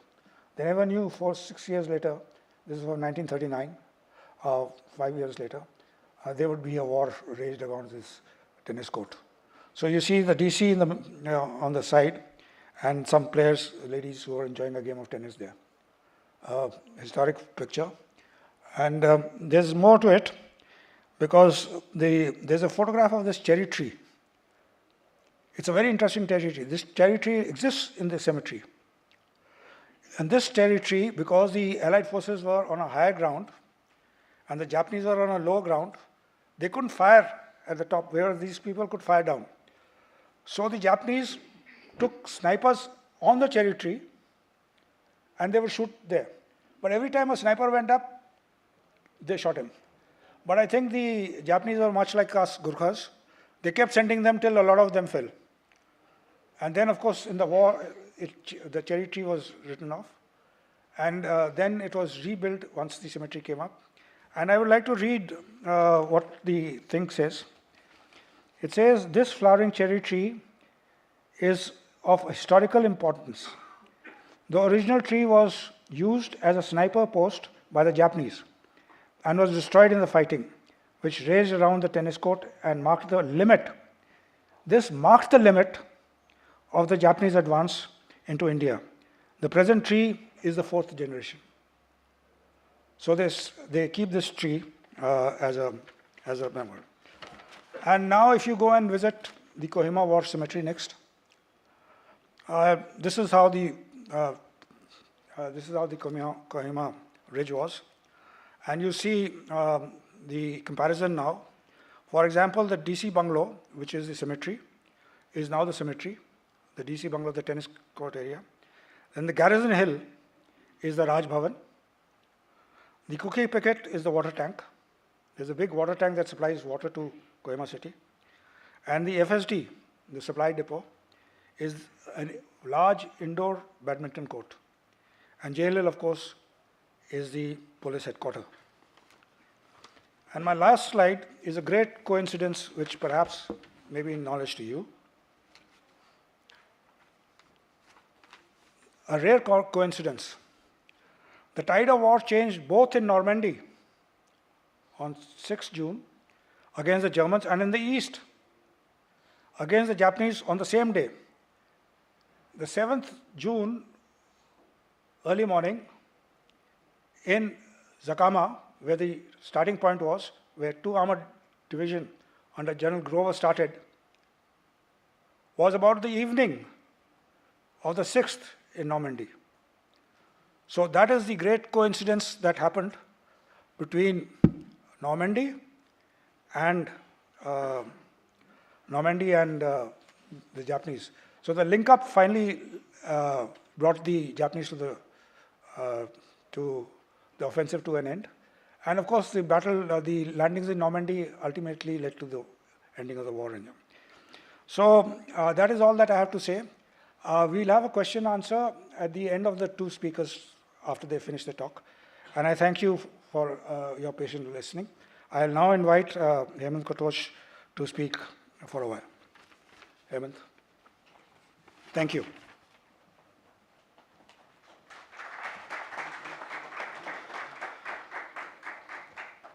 Good morning, everyone. Good to see everyone here. Thank you very much, General Bhatnagar, for that introduction. I think you've already warmed up the audience about the topics we're going to talk about. So thanks very much for that. I'm actually going to focus my talk a bit, of course, on the military history part of Imphal and Kohima. But I've put together a presentation also because I want to give everyone a sense of the visuals of the sites connected to the Second World War that still exist in Northeast India. One, that is the core of the book that I recently published on Imphal and Kohima and the battlefields there, and it's supposed to be a battlefield guide of it. But also because while Imphal and Kohima are often called forgotten battles, I think that's been changing over time. More and more people are aware of them. A lot of esteemed members of this audience have read about those battles. But I think what is actually forgotten are the sites connected to those twin battles. I'll start with, actually, it's important to situate geographically Imphal and Kohima. You know, the previous session was talking about Punjab and, of course, sort of the western frontier of India. But actually what's often overlooked, especially during the time of the Second World War as well, is the eastern frontier of India. Just for your reference, Imphal and Kohima are here. It's important to remember, you know, we look at Imphal and Kohima from Delhi, it's 1,500 kilometers away, 2,000 kilometers away, it's very far. But when you're in Imphal and Kohima, that is the center of their universe. It's Delhi that looks far away. So whenever we're looking at historical events in that region, it's important to center ourselves in that region. So Imphal and Kohima have always, in history, Manipur and that part of, earlier it was part of Assam and the Naga Hills and then Nagaland, has always been impacted by what happened in Burma, what happens in Burma, what happens in parts of China, and of course parts of Thailand. This is relevant to the First Anglo-Burmese War in terms of its connection of these places with Burma. It's relevant to understand the Second World War, but even if you look at present-day conflicts, disturbances, issues, I think to understand what happens in this part of India, you cannot isolate it from what's happening in the region. But let's go back to 1942. This map just shows the Japanese coming up in 1942, and in a span of, I think, 5 months, they captured most of Burma, and which brought them to the eastern frontier of India, on the other side of the Chinzwin River. Why were the Japanese there? It's because at that point of the Second World War, there was the Burma Road, which was a key route of supplies by the Allies, supplying to China under Chiang Kai-shek's nationalist forces who were also battling the Japanese. So the aim was to cut off the Burma Road, which they accomplished in 1942, but it brought them right up to the gates of what we know today as Northeast India.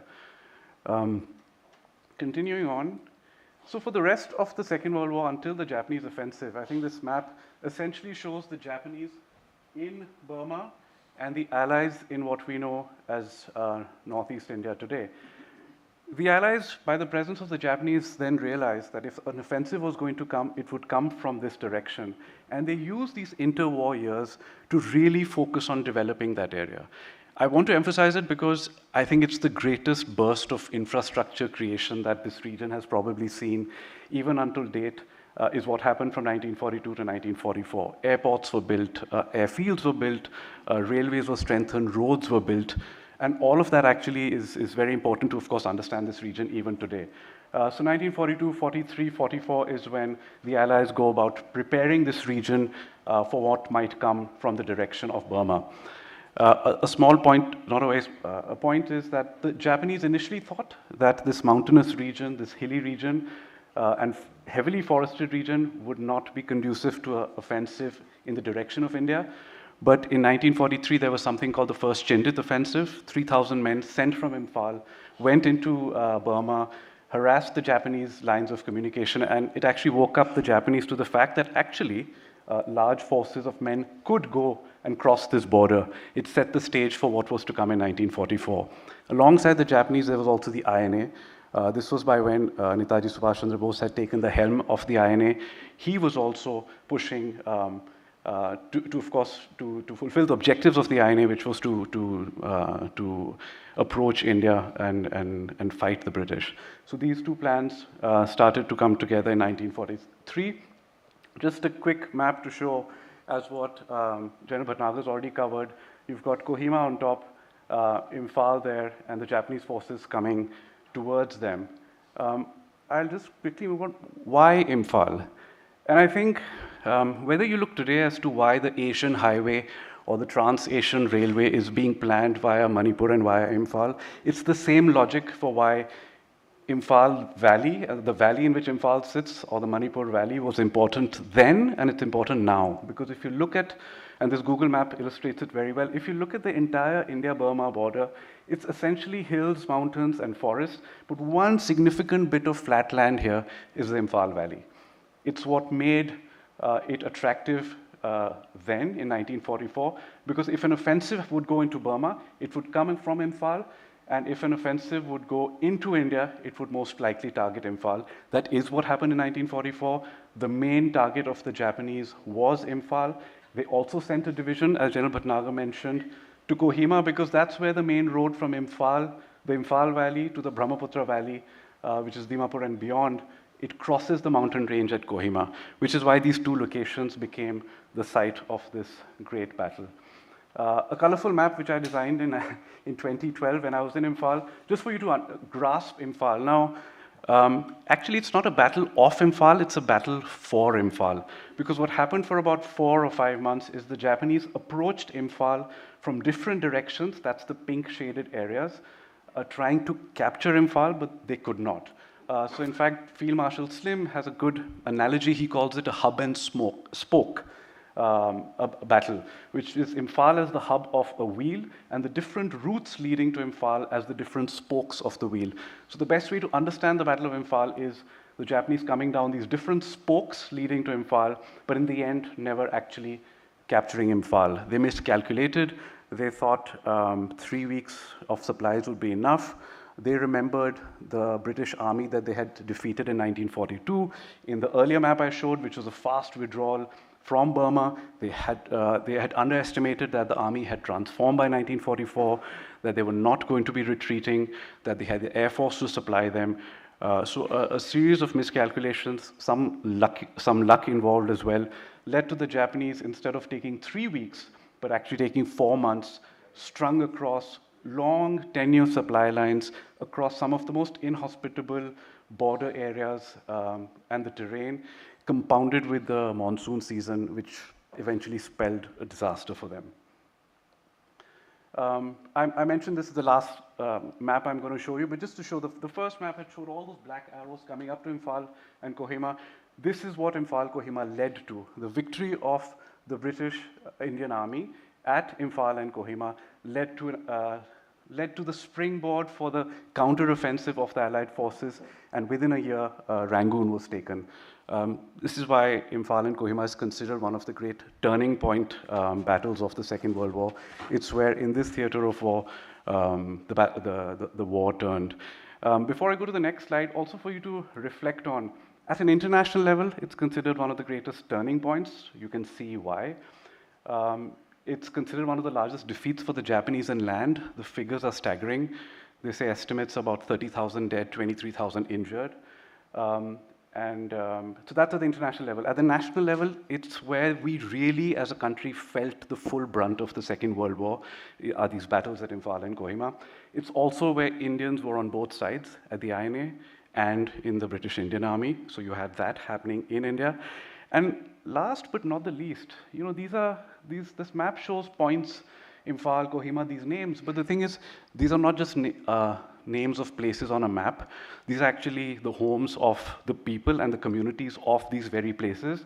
So I think the point to really highlight about Imphal Kohima is just the staggering impact it had on the people of Manipur and the then Naga Hills. I think Mr. Kikon will talk a bit about the Nagas. I'll just mention a couple of points, 2-3 points on Manipur. It was a traumatic experience for the people of Manipur. A part of the country and the world usually sheltered from the worst excesses of warfare at that particular point in time. It was thrust into the front lines of the war. It saw hundreds of thousands of soldiers come in from different parts of the country, different parts of the world. It's people who had not witnessed modern warfare. The second one is a painting from the RKCS Art Gallery in Imphal. Shows people fleeing from an aerial bombardment. So it was really, it's not just traumatic, it was transformative in terms of infrastructure, in terms of exposing the people of Manipur to really the industrial scale of warfare at the time. So it's, I think, the Manipur before 1942 and the Manipur 1945 had been completely changed. Let me move to more present-day stuff. So if this isn't enough, a compelling enough history, what's really interesting when I spend time there is just the sheer number of sites connected to this compelling part of history. So not only is the history compelling, but the landscapes, the battlefields, the reminders of the war across Northeast India are equally compelling and striking. You've got memorials constructed by the Japanese, which is like the India Peace Memorial, the Shangshak War Memorial, some constructed by the Indian Army, some constructed by the British in Kohima. So the memorials scattered everywhere. You've got 5 cemeteries from the Commonwealth War Graves Commission. We've got some colleagues from there here. The 2 in Imphal, there's of course the dramatic one in Kohima, there's in Digboy in Assam and in Guwahati. There's an abandoned Chinese cemetery in Arunachal Pradesh in Jairampur, which is sort of almost lost in the undergrowth. You've got airfields, and I think that's the next time you land at an airfield in Northeast India, I think it's almost certainly been, it owes its genesis to the Second World War. So whether it's Agartala, whether it's Dimapur, whether it's Imphal, a lot of these, and in Dibrugarh, all of them came up actually in the Second World War. You've also got remains of airfields. So this is just outside Imphal, and this is the old abandoned Lido airfield. The whole airfield is intact actually. If you ever go that far out to Assam, you can actually see it. There are museums. So this is the Aine Museum in Moirang, but you've also got the spectacular Battle of Kohima Museum in Kisama in Nagaland. You've got the India Peace Museum in Imphal, and the latest addition is the Hump Museum in Pasighat in Arunachal, which opened just a few months ago. So there's lots to see. And of course, the core of my book is it traces the different spokes of the Imphal battlefield. It visits Kohima, and it then goes up to Lido and Dibrugarh, where the Lido Road and some of those things can be encountered. But Manipur really, because the fighting happened around Manipur, you've got an array of landscapes that are still untouched from the Second World War. Yes, sorry, this last one, you've got remains of trenches and bunkers. Just something for a minute. What was really interesting and what is fun also is to look at then and now photos of, you look at present day sites compared to photos from the Second World War. Manipur provides tons of opportunities of these.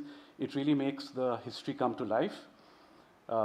This is all around Manipur. There are places where you have the old photos from the Imperial War Museum. You can compare them to the present day sites that are still there. So that's just something to actually say that, you can confirm this is where things happened. A bit outside Imphal. I will just add one more, a near match outside Imphal. Of course, he mentioned 22 June 1944. This is where the two arms of the British 14th Army met and ended the siege of Imphal and Kohima. I'll end with this. Besides doing research and the theory part of it, one of my proudest achievements is to set up battlefield tours that cover Imphal, Kohima, and the rest of the Northeast. These tours, I did it in 2012 to 2014, but these tours still run. There's an excellent friend and colleague in Manipur who runs them. If you ever find yourself in Imphal or in Kohima, feel free to, it's thebattleofimphal.com. They are just really interesting battlefield tours of Manipur and Nagaland and northeastern Assam. We'd also gone to Myanmar and started Burma tours. Unfortunately, a combination of COVID in 2020, the Myanmar military coup in 2021, and the situation in Manipur means some of these places are not as accessible as we'd like them to be, but hopefully that will change in future. And a final point is, India has a very rich battlefield heritage. We have battlefields from different eras of history. I think this is also an appeal that the more we can do to preserve those battlefields, to create tours that provide learning opportunities for children and also for anyone who's interested in history, I think the more we should do about it. Thank you so much.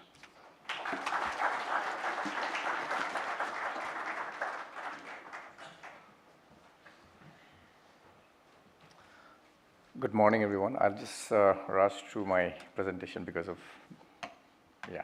I don't have a slide, so I'll just speak from. So the book, His Majesty's Headhunters, was published last year, and I wanted to write about particularly the colonial history of the Naga Hills, not just the Battle of Kohima, but because in order to understand the Battle of Kohima, I wanted to take readers to the initial interaction or meeting between the British East India Company and the Naga warriors, because in order to understand what transpired in the Battle of Kohima and what was the role of the natives or the Nagas in the Battle of Kohima, you'll have to understand the cultural heritage of the Naga people. Before, the Battle of Kohima, there were a lot of battles every year between the Nagas, among the Nagas themselves, and also between the Nagas and the British army. Starting 1832, when the British first decided to survey the Naga Hills for a shorter route from the Kachar via Dimapur now to Kohima and Imphal, because the other route from Kachar to Jiribam to Tamenglong and Imphal was longer. They met with fierce resistance from the very first survey itself. And prior to the Battle of Kohima, the fiercest battles were fought in Imphal in 1826 with the help of the British-supported Manipur levy, which was formed by the Maharaja Gambhir Singh. So one of the most important treaty is called the Treaty of Yandabo. It's in 1826, was signed, where the British took over the Assam and Manipur kingdom. Assam and also established a political agent in the Manipur kingdom. So that's where it began. We cannot look at the Battle of Kohima in isolation. Therefore, I saw that a lot of times the cultural heritage is ignored. And there are a lot of military historians, both British and Americans, have written about the Battle of Kohima. But barring Himand and Raghu Karnad, the journalists, and a few other scholars, not much has been written by Indian authors on this particular chapter of Indian military history. And I felt that I would like to capture the essence and the spirit in which the Nagas fought in the Battle of Kohima or participated in the Battle of Kohima and why they did. So I look at themes like the headhunting pass. I call His Majesty's Headhunters because when in 1832 the British came, the king on the throne of England was William IV, I think. And when the 1944 war happened, there was an emperor in Japan, and also there was a king on the throne of England at that time. So I use the word His Majesty's Headhunters. When they came, there was, the situation was that the Naga warriors used to continuously go and heckle the tea garden workers of the British East India Company. So they thought that we have to go tame this. They called us the savages, Nagas, and they wanted to establish a political administrative headquarters. By starting the survey in 1832, they thought it will be easy, because they wanted just to have the road. This road actually that they surveyed is today the Asian Highway 2 and the National Highway 37. So it still exists. The first initiative was to send just surveyors and see what is the possible route. But then they faced fierce resistance. They thought it would be easy, but it took them 46 years to finally establish a political administrative headquarters in Kohima. And in 1857, Kohima was formally established as the political administrative headquarters of the Naga Hills by the British Empire. Now, during the process, they encountered fierce resistance every year. And there were fierce battles between the Naga warriors and the British army. The concept of warfare and is embedded in the culture of the Naga people. And as we study more, it is called the practice of headhunting. So I initially thought that headhunting was practiced in the war and the battles you fought against each other, but it was actually not so. It is embedded in the cultural, practice of the Naga people. For any man to be considered a man in the society, you would actually have to hunt heads.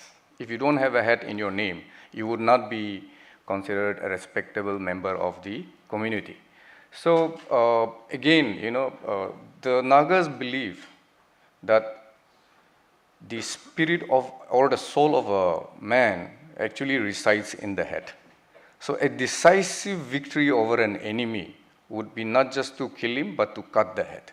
So that was the tradition. So, and in any battle, till the Second World War, even in the Battle of Kohima, there are so many stories of Naga people avenging the Japanese because they came, they stole the granary, they stole their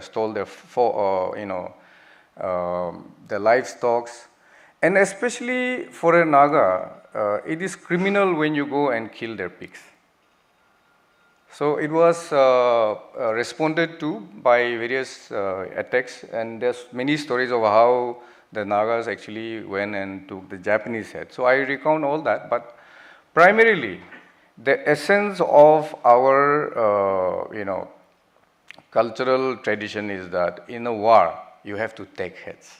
Even when you die, if a very famous or a big chief dies, the heads he has hunted will be buried along with him, because the belief is that in the afterlife, you would be served by those people you have beheaded or that you have conquered. So that was the culture, and I wanted to look at the various moments where the British established their hold over the Naga Hills.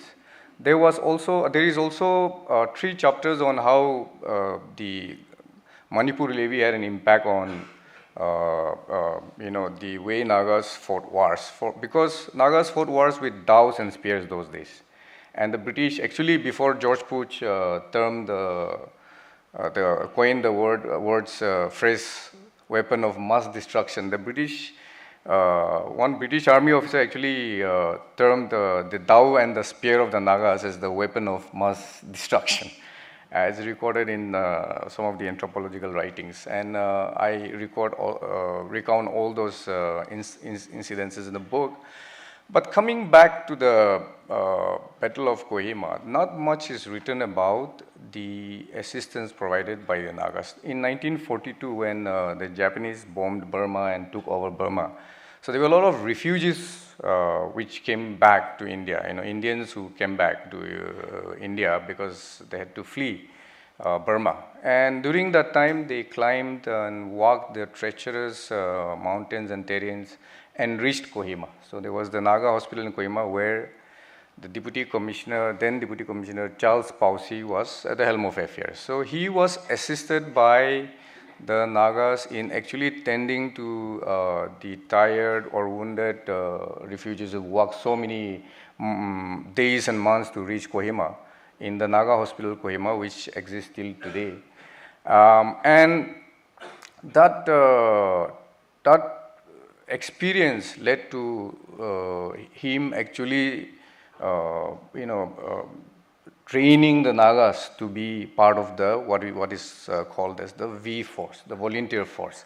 So Nagas assisted the British as volunteers, as spies, as scouts and guides, as stretcher bearers, and even some of them joined the Assam Rifles and the Assam Regiment to fight against the British. So that was the experience. So I document some of the stories from the perspective of the native in the book, because a lot of books that I've read, I mean, are British accounts, American accounts, and they don't mention, except on in the footnote, the actual contribution of the Nagas in actually ensuring that the British were victorious. The Japanese came, and when they came, they also came with some Indian National Army, INA of Subhash Chandra Bose as guides and also as part of their team.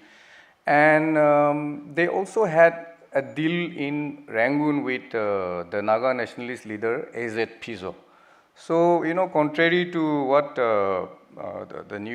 what people may think about his participation, the Nagas, although they were wooed by the Japanese in the beginning, actually changed sides and supported the British and the Allied forces. How it happened is discussed in the book.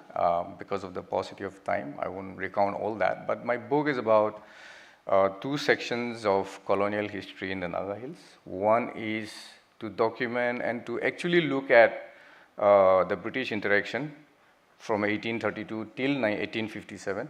And then fast forward to the 3 months. Actually, the fiercest battles were fought for about 2 months and 10 days. It's not 3 months, because the rest, once they took the Aradura spur in Kohima, the Japanese were fleeing, because General Sato disagreed with his superior General Mutakuchi on issues of strategy, and also because of the lack of resources and supplies, and there was the air support could not actually materialize, and that's one of the reasons why he decided that he will disobey. I think he is the only Japanese general who defied the orders of the emperor, and it happened in Kohima. He didn't believe that he should take over Dimapur. There was a point when he could have taken over Dimapur, but over suspicion of General Mutakuchi's intention, they had long-standing rivalry since college, I think, and it went on till the Battle of Kohima. So he didn't actually go down to Dimapur. If he had gone down to Dimapur and taken the Dimapur railway station, things could have been different. But over some strategic differences, he went back, saying that his task was just to cut Kohima and the supply route, which is the supply route of the British, to Imphal. So I end with the story of Yambamo Lota, as General Bhatnagar has mentioned, who is revered among the Nagas today as one brave soldier who took the highest number of Japanese lives. And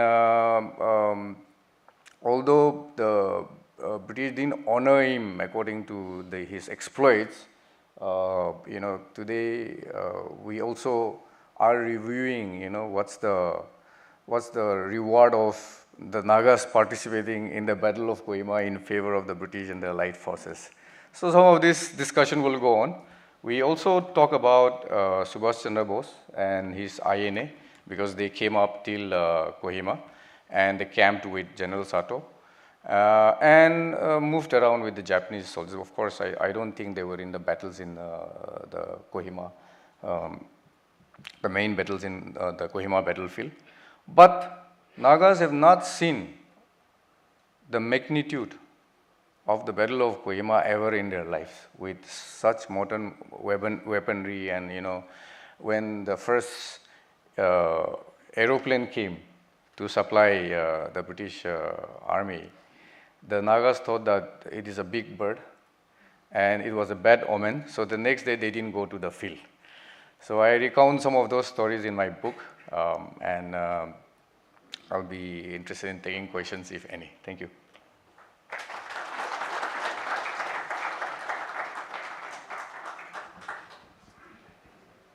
We have about 7 odd minutes left. During this period, I'll invite any questions from any spectators on either of the panelists or to me. If there are any questions? Yes, General Asana, sir. Mike? Okay, even without mic, I think my voice can be heard by everybody. Mike.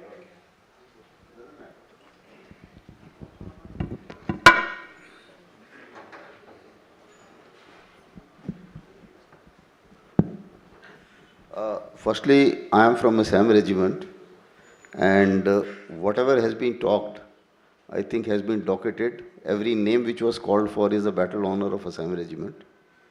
And you mentioned about headhunters. I think one of our battalion is named as headhunters. So that's the context.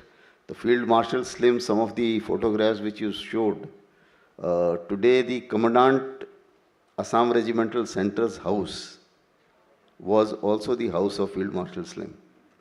Yes. So that's the kind of connect which we have. I wanted to ask both the authors, have you seen the Assam Regiment Museum and the accounts which we have with one Assam? Or have you factored that into your books? I might start. I've been to Jasami and Karasom and seen the sites of those battles and the memorial there, but I haven't been to the museum. Okay, I would suggest that you have a look at our museum. You will get a different perspective, because we have not only the artifacts, the kind of historical evidences, we also had till quite late, because I have also spent 40 years in Assam regiment. We had people who had actually participated in all these battles. So there is a fair amount of history which is captured by us and is available in our regimental museums and our books. Even my own regimental history, 60% of it is this only, because bulk of the history is the one Assam regiment, which was a part of the force which you just described. So I thought I'll bring that to context to the information of the viewers. Thank you. Thank you, General Asthana, sir. As a matter of fact, remnants of one Assam regiment were actually also part of the Battle of Kohima.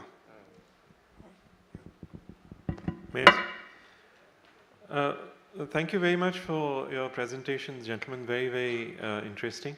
Hemant has, done a great deal in initiating battlefield tourism, perhaps on a level that's not been done in any other part of the country. Mr. Kikon, you're from that part of the world, and I have seen there are different parts of the world where battlefield tourism actually sustains local economies. Now, Hemant has made a fantastic start. He's created a resource.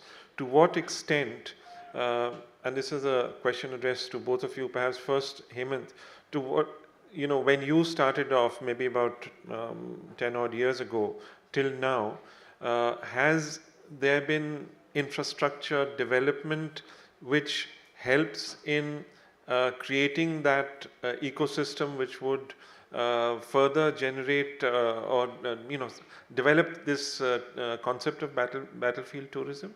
And if you could also, sir, answer that.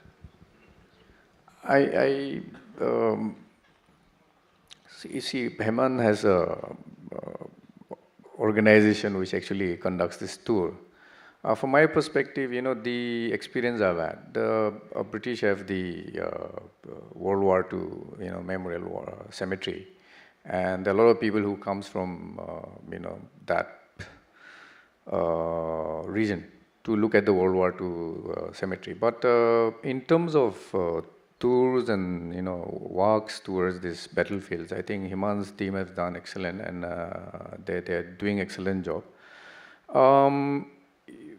The kind of engagements we've had with both the British High Commission and the Japanese embassy is quite interesting, because whereas the Naga guides were actually able to locate the entire position of the Japanese Imperial Army and pass on the information to the British Army then, so we were instrumental in their defeat. That's what I believe. But today, if you look at it, British just has the World War II memorial, and they have instituted a trust called Kohima Educational Trust, where they give scholarship to descendants of people who have helped the British Army then.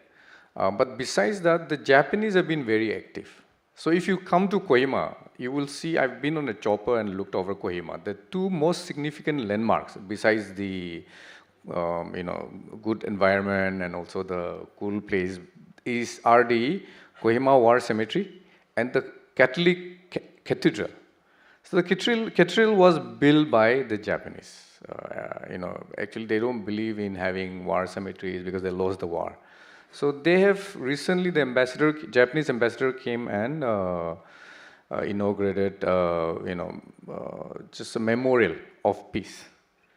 But on the other hand, they have aggressively started the Japanese language training centers. They have also sponsored the nurses training in the medical college in Kohima. It's reminiscent of the Japanese language classes they conducted when they first came to Kohima for the Battle of Kohima. So, but now on a more professional level, they want to take the young nurses and also young professionals to Japan. So there are a lot of Nagas actually learning Japanese language courses. But they also have actually JICA has funded a major forestry project in Nagaland today. So those are some of the engagements we've had.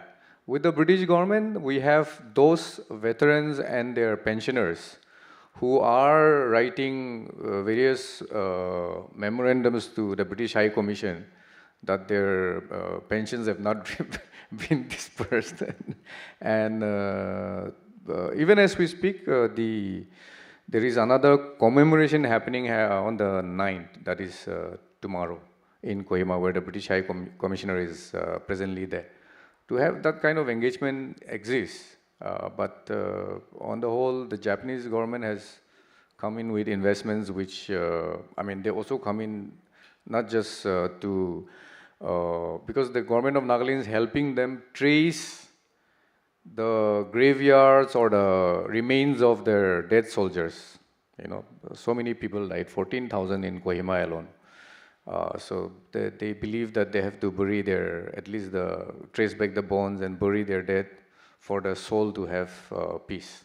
So that is a massive, undertaking that the Japanese government has initiated.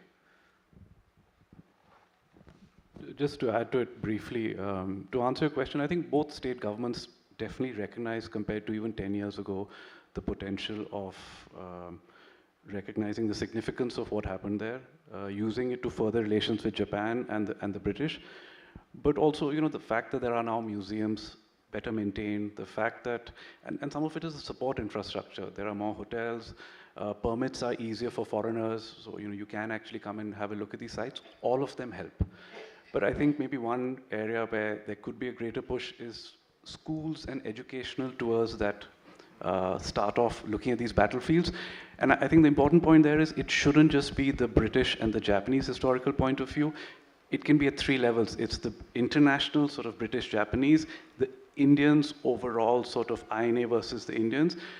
And then, of course, at the Nagaland and Manipur level, I think the gaps that are being filled by Mr. Kikon and Yaipaba in Manipur, what is the local significance and impact of these events? If you tackle these 3, I think they'll be fascinating tours for students of all ages and even for adults. Sir, can I just add on to what has been? Please. I think the battlefields today, unlike in Europe and other places, they've been preserved ab initio.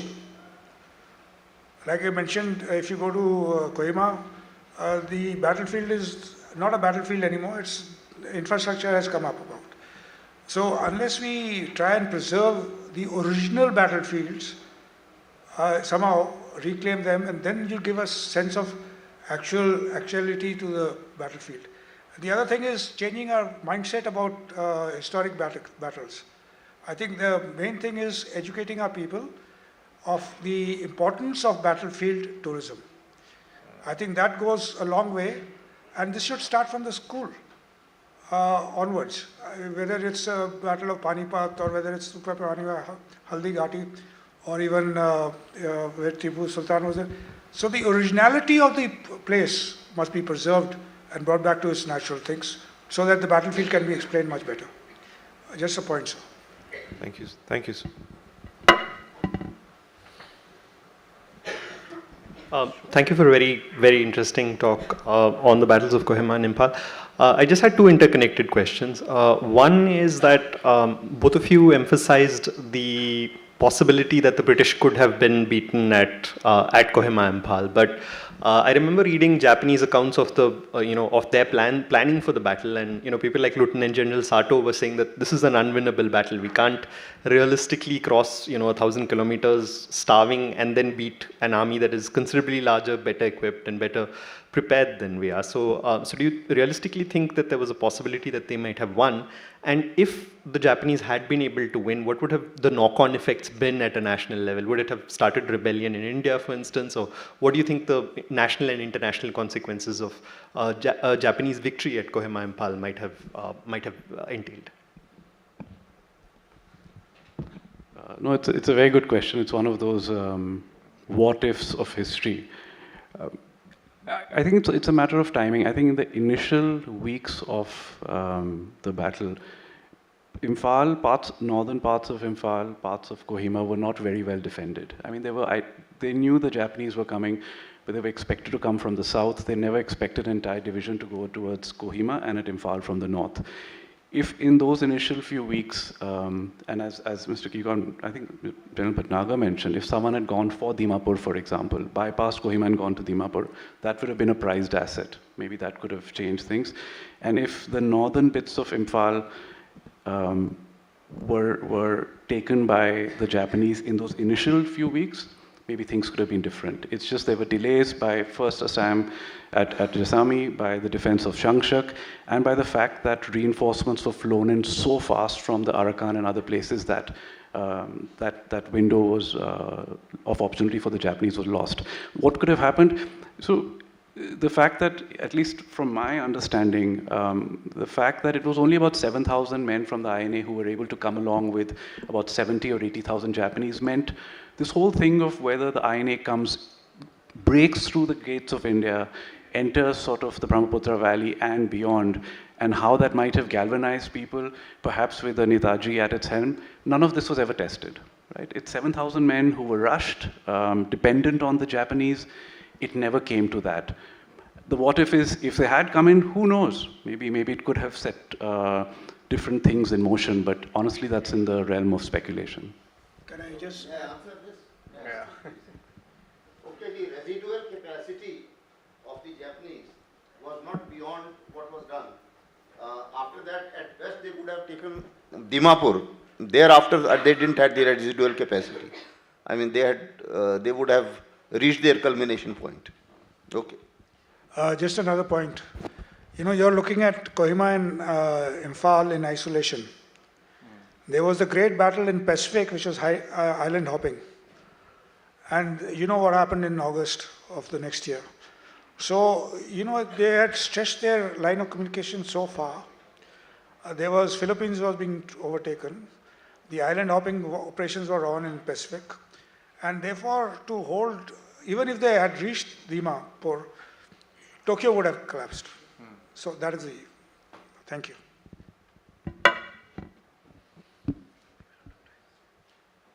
Gentlemen, I think we have come to the end of this session. Thank you very much for listening to all of us. We are grateful. And we ourselves have been educated by the questions that you put up to us. Thank you very much. Thank you so much to the panel for a very enriching session. I would request, in fact, we'd just like to present token of appreciation to all three of you.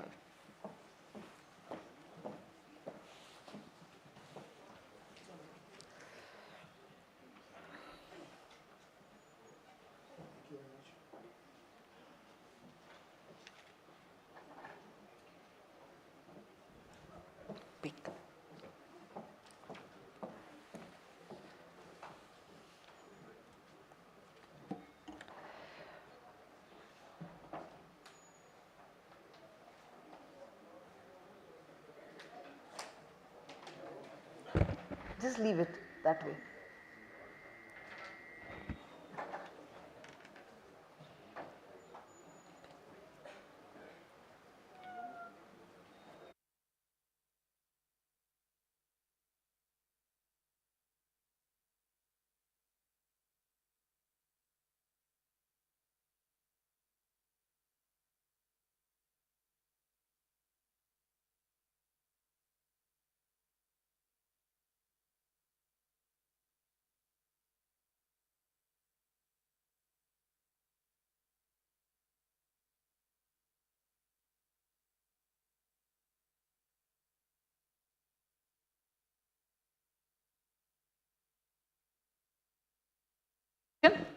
Moving on to the next session.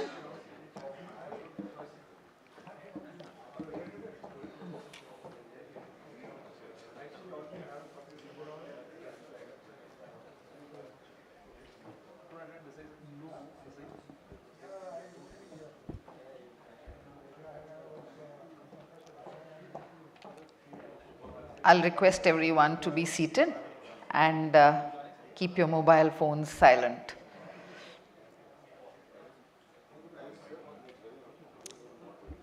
So we move into the next session. Remember the Battle of Hajipir? The memories of Indo-Pak War in 1965. They are permanently etched in Indian psyche. The next session is on the topic post-independence conflicts, 1965, Indo-Pak War. And the panelists are Major General Ian Cardozo, AVSM SM,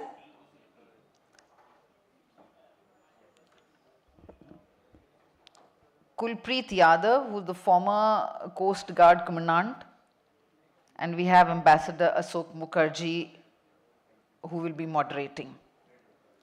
I'll request the panelists to please come and take your seats on the dais.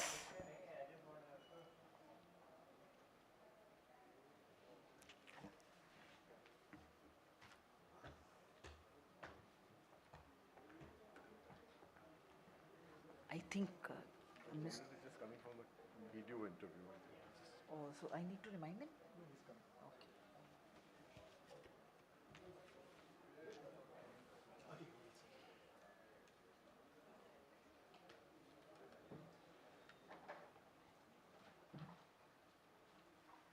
Okay. Jill Cardozo, you're invited.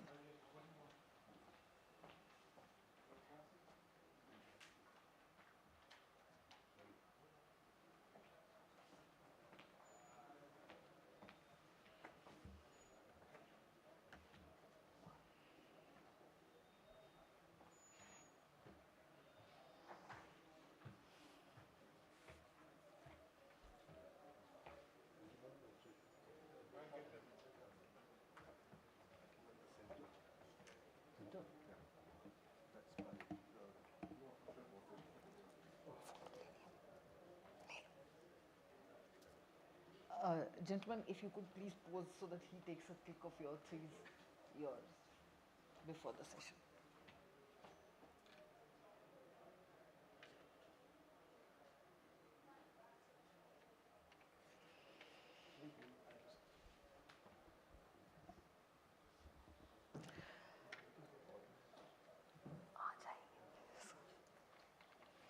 So I invite all to join us for this riveting panel discussion which concentrates on one of the most significant conflicts of post-independence, the 1965 Indo-Pak War. The book titled 1965, Courage Unleashed, Short Stories of the Indo-Pak War by Major General Ian Cardozo, AVSM SM, delves into the challenges and sacrifices through an exploration of personal narratives of soldiers and civilians who lived through the 1965 war. Kuldeep Yadav, who's an author, actor, filmmaker, and entrepreneur.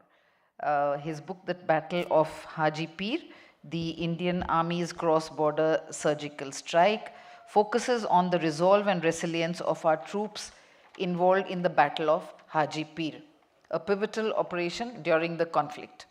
It's moderated by Ambassador Ashok Mukherjee, former IFS officer. This session aims to bolster a deeper understanding at the nuances and complexities of the 1965 Indo-Pak War. Over to you, Ambassador. Thank you and good morning to all of you. This is a rare privilege for me to be in the company of two people whose books really speak for themselves. Both of them are very fine military historians. General Cardozo, of course, is well known all over our country and abroad for his meticulous and riveting books on India's military history, including the Paramveer Chakra awardees. And Kulpreet Yadav, and I was telling him just before the session started, is one of the most page-turning, riveting writers that I have had the good fortune to read. I read not only the Battle of Hajipir, which we will discuss today, but his previous book, The Battle of Rezangla, which again is a very, very well-written book. And just next Monday, on the 18th of November, we will be marking the anniversary of that very big, tragic but heroic Battle of Rezangla. So this is why I feel very privileged to be here among you today and with our two panelists. As was said at the beginning of this session, the 1965 war, when we look at it, took place at a time when independent India was going through its first major political transformation. The towering figure dominated India from independence till 1964. Prime Minister Jawaharlal Nehru had passed away in May 1964, succeeded by Prime Minister Lal Bahadur Shastri. Not much was known about Prime Minister Lal Bahadur Shastri, and in a sense, one of the reasons of the 65 war was to test how much he would rise to the occasion. He turned the table on those people who wanted to test him and performed outstandingly well in that war. The second context of the 1965 war, which I sort of always remember, is that it was the first time when our neighbor, Pakistan, tried to cash in and build upon its military alliance. It, as a country, has been devoted to this armed alliance, armed confrontation with the objective of trying to take back territory from India, to undo India, and so on. But in 1965, they were emboldened, and President Ayub Khan was emboldened by the military alliance, which he thought would bolster his military campaign in 1965. Against India. And the third point was the focus of that campaign, Operation Gibraltar, the wresting back of the territory and state of Jammu and Kashmir, which had acceded to India in October 1947, which, despite all the UN Security Council resolutions of 1948 onwards, was not part of the partition plan of India. It was treated separately in legal terms. It was a decision only of the ruler of any of the princely states, 500 princely states of India, which of the two countries they would join. There was no question of a plebiscite, of wishes of the people, etc., in British law. And knowing that very well, Pakistan from 1948, through the Security Council, with the help of the United Kingdom, converted India's complaint about the violation of India's territorial integrity in Jammu and Kashmir into what the Security Council called the India-Pakistan question, bringing in the whole baggage of the partition of India. So this is why I think this event is important. The last point, of course, culminated in 1971, undid the partition of India theory that you could not create a state like Pakistan on the basis only of religion. Bangladesh came in. That's a separate story. But I thought 65 is an important landmark with which to view the evolution of our military history. So with these words, I would not want to stand between the authors and the audience. So I would place three themes for you, General Cardozo, on which you could develop in the 20 minutes that they have allocated us for your presentation. Would you like to speak on the role played by the principle of cooperation in war? The second is the lessons from the Battle of Dograi. General Cardozo has written one of the most moving poems I've read on the Battle of Dograi. He introduced me to the legendary figure of Colonel Desmond Hay. And I think it's really, if you could share with us the lessons from the Battle of Dograi. And the third is being in denial. This is something that is a phrase that General Cardozo likes to use with reference to the Battle of Cham and the other wars that we have fought since independence. So, General, may I turn the floor to you?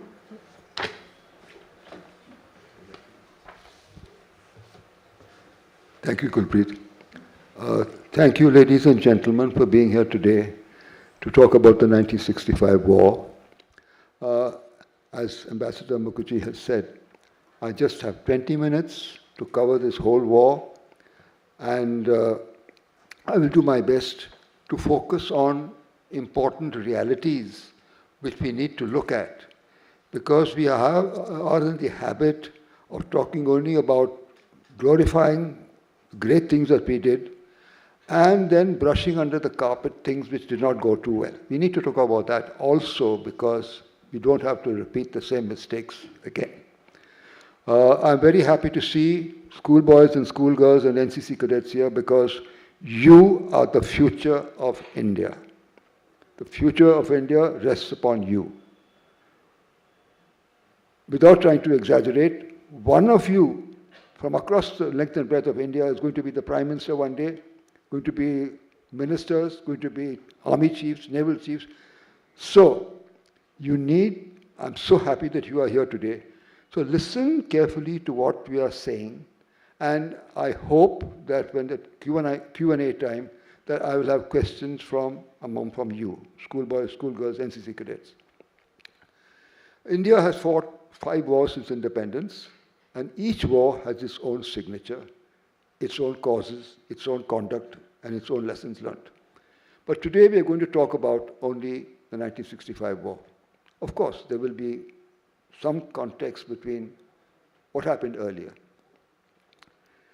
The 1965 war was fought by one command, Western Command. It was fought on terrain from Ladakh to Bikaner, across 5 states, handled by one command, which is today handled by 4 commands: Northern Command, Western Command, Southern Command, and Southwestern Command. So it was a war which was fought. It started with a local conflict in J&K and exploded into an all-out war, Army, Navy, Air Force. The Navy was kept out. I'll talk about that a little later, and what happened thereafter. During Q&A time, I hope you all will ask questions about was the 1965 war a success or a failure, and why were we forced to give Haji Pir back? And what I want to talk about, the first thing I'm going to talk about is the issue about, are we permanently in denial? Are we looking at only the good things that we do and brush the unsavory things or the things which are not so good under the carpet? That is not right. We need to look at what we did not do so well, because we must not make the same mistakes again. As far as being in denial is concerned,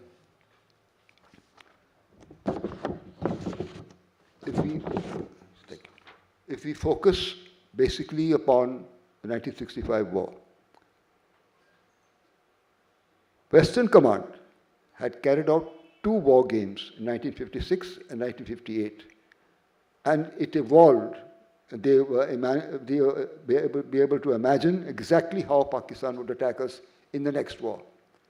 But we forgot the lessons of those 2 war games. Secondly, whereas the frontline commanders, the commander of the Pakistan attacked with 2 divisions, 2 armored regiments, the Corps RT of 101 guns,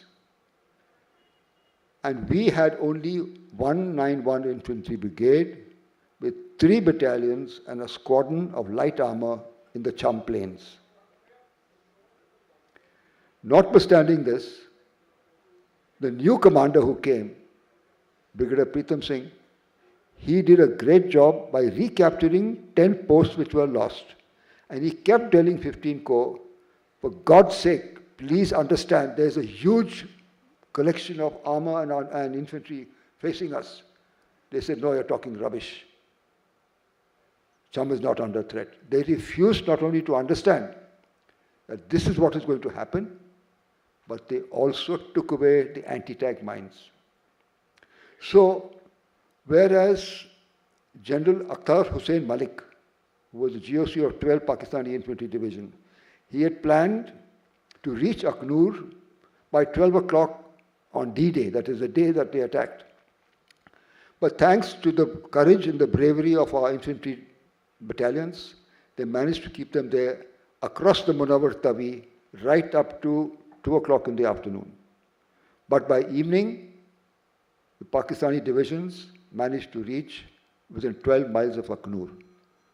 Now, if Aknur fell, Jammu was in danger, Jammu was in threat. And the lifeline to Kargil, to Punch, to Rajouri, and the alternative route to the valley was under danger. Luckily, our Prime Minister opened the second front, but that's another story. So what I'm trying to say is, we need to look at problems. We need to find solutions to those problems and not run away from them. It has happened in 47, 48. It has happened in 1962. It has happened in 1965. It has happened in 1971. It has happened in 1999. It must not happen again. And that can only happen provided we look at problems and find solutions rather than brushing them under the carpet. This applies not only to war, it applies to our everyday lives. When we are faced with a problem, we need to find solutions and not run away from them. So, being in denial is what is the first lesson that we need to take away from the 1965 war. Why did 15 Corps refuse to accept what the frontline commanders were saying, that it is a big operation in the offensive? And luckily for us, Ayub Khan, as Ambassador Mukherjee has said, Ayub Khan wanted to strengthen his base in Pakistan. That's why he launched this operation, Gibraltar and Grand Slam. But he was a Pathan. And General Akhtar Hussain Malik was a Ahmadiyya. He did not want to give the credit for the fall of Aknur to a non-Pathan officer. He gave it to Yahya Khan. He took 2 days to get his forces together, get his ideas together. And that saved Aknur because we were able to now stop them. And Lal Bahadur Shastri took the decision to open the second front, and they had to withdraw the troops facing Aknur to face the 1 Corps and 11 Corps offenses in Sialkot and Lahore. So, the first takeaway is face problems, don't run away from them. The second thing I'd like to talk about is the Indian Navy. At that time, I'm raising issues which probably you all don't know about. Prior to 1965, Indonesia was getting a little too big for its shoes. It said, why is this ocean called the Indian Ocean? It needs to be called the Indonesian Ocean. And why is Andaman and Nicobar Islands, which is closer to us rather than to India, part of India? It should be part of Indonesia. And there's some very interesting conversations in this book between the Air Chief of Pakistan and the Naval Chief of Indonesia, and between the Indian Naval Chief and the Raksha Mantri and the Pradhan Mantri. If you read the book, you'll come to know about them. So,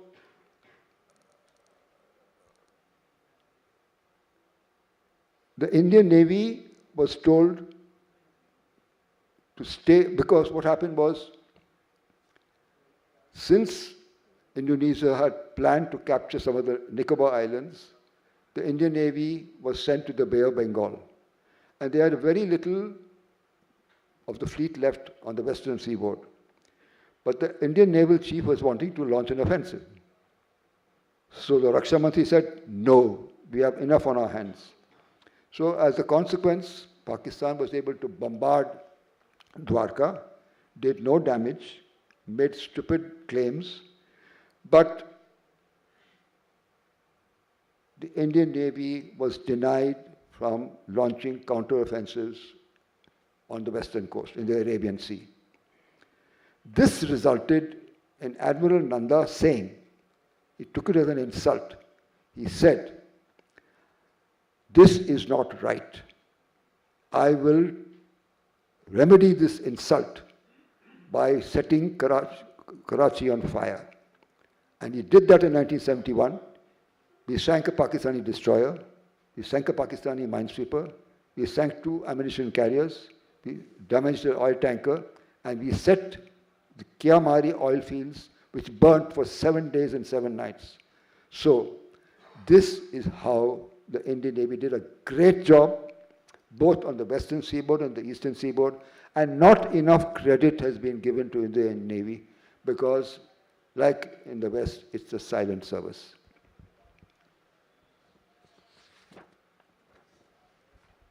The Battle of Dogra is a fantastic battle.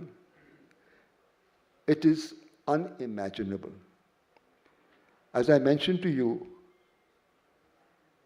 Prime Minister Lal Bahadur Shastri had said, am I on time? Prime Minister Lal Bahadur Shastri had said, had opened the second front, and now Pakistan, 11 Corps and 1 Corps had crossed the line of control, crossed the ceasefire line. But the troops were raised a few months before the war. They were untrained, they were raw recruits. So we could have done much better, but considering what we did, it was not too bad. However, there was a battalion called the 3 Jat. 3 Jats was commanded by an officer called Lieutenant Colonel Desmond Haid.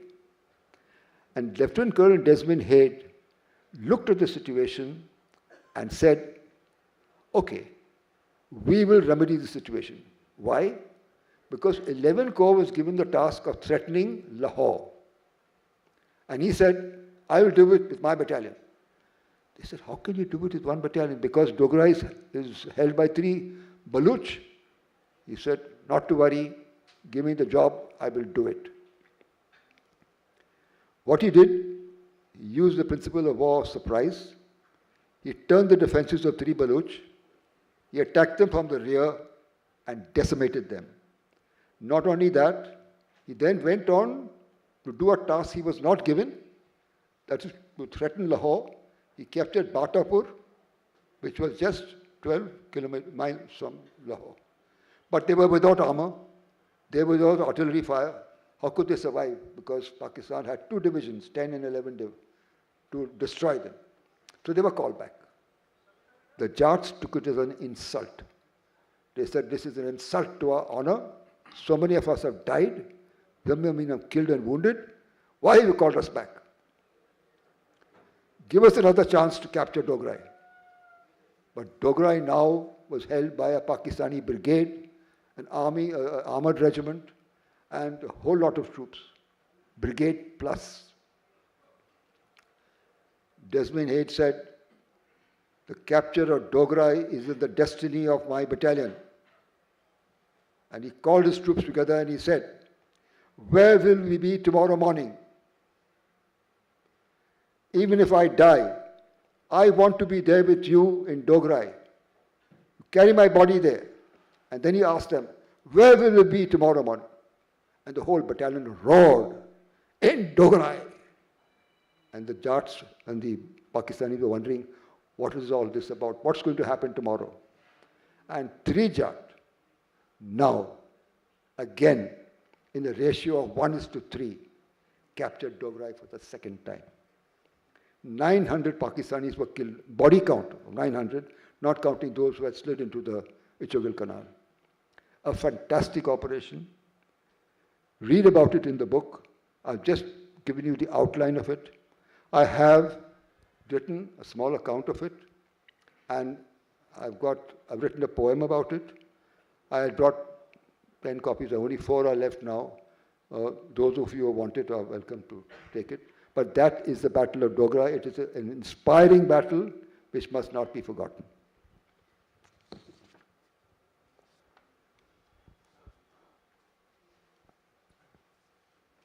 Okay. So, one more thing I'd like to talk about, I've been given 5 minutes more, is the principle of cooperation. Cooperation is the principle of war.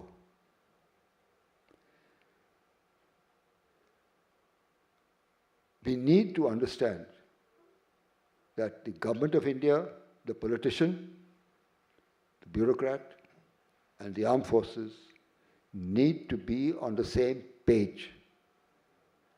There needs to be total cooperation, understanding between all these three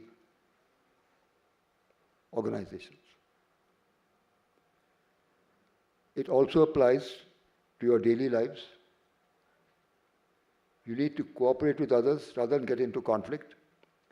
And if we did what we did, there were mistakes made in 65, but 71 is an extremely good example of the principle of war cooperation. We did exceedingly well because the government of India, the armed forces were in synergy. And the armed forces, Army, Navy, Air Force, were in total cooperation with each other. So cooperation is important, not only in the armed forces. Of course, wars are caused by politicians, compounded by bureaucrats, and fought by soldiers. So, what is happening today in Ukraine, what is happening today in Gaza, these wars could well have been avoided if we listen to what I said first. Don't be in denial. Look at problems. Find solutions. That has not happened. Ukraine war is a prime example of things had gone wrong. It's too much to talk about it now, but we can learn. The army says the best soldier learns from the experiences of others. The good soldier learns from his own experience, and the bad soldier never learns. So you have to put yourself in the shoes of the soldier and learn from the experiences of others and your own experiences. Should I end up now? Okay.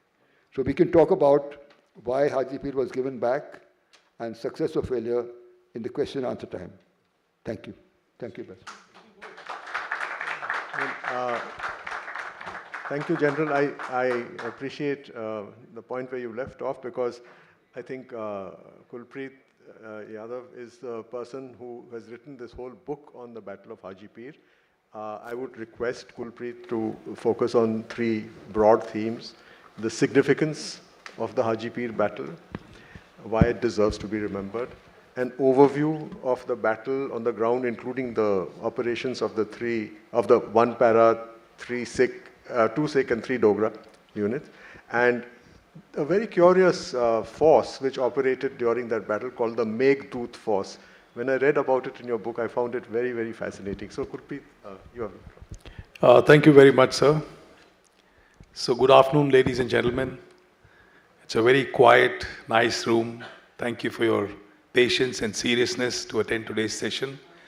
I would like to begin by saying that I'm at a loss of words because I'm seated alongside these two very senior, very accomplished gentlemen. It's a great day for me today, sir. It's a huge honor. Thank you very much. Battle of Haji Pir is my second military history book. I wrote Battle of Rizangla earlier, which came out in 2021, and it did exceedingly well. I'm very grateful. And that gave me confidence to visit Battle of Haji Pir, which is, to my surprise, I realized that there are a lot of books on 1965 war, but not really a book dedicated to Battle of Haji Pir. And when you read that book or you listen to what I'm going to say, probably you'll be convinced that such a fantastic battle fought by our Indian soldiers deserves a full-fledged book. When I started writing Battle of Haji Pir, just like Battle of Rizangla, I realized that probably I will not be able to find enough material to fill a complete book.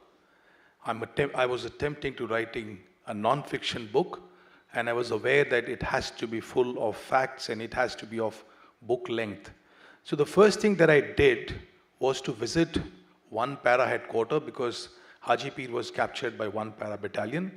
It's in Nahan, Himachal Pradesh. It's been there for a very long time. And I was received very well by the commanding officer. They have a co-located museum. To my surprise, fabulous information, very well organized.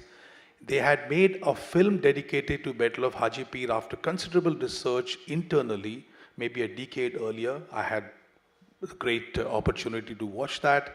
When I went to the officers' mess to dine, they allowed me to stay in their mess, and when I went there to dine, I realized that the gun which was used by Major Ranjit Singh Dayal, who later on became Lieutenant General Ranjit Singh Dayal, as some of you might know, is kept there in a glass case in the officers' mess. This was the gun used by Major Ranjit Singh Dayal at Hajipir, and it has got bullet marks.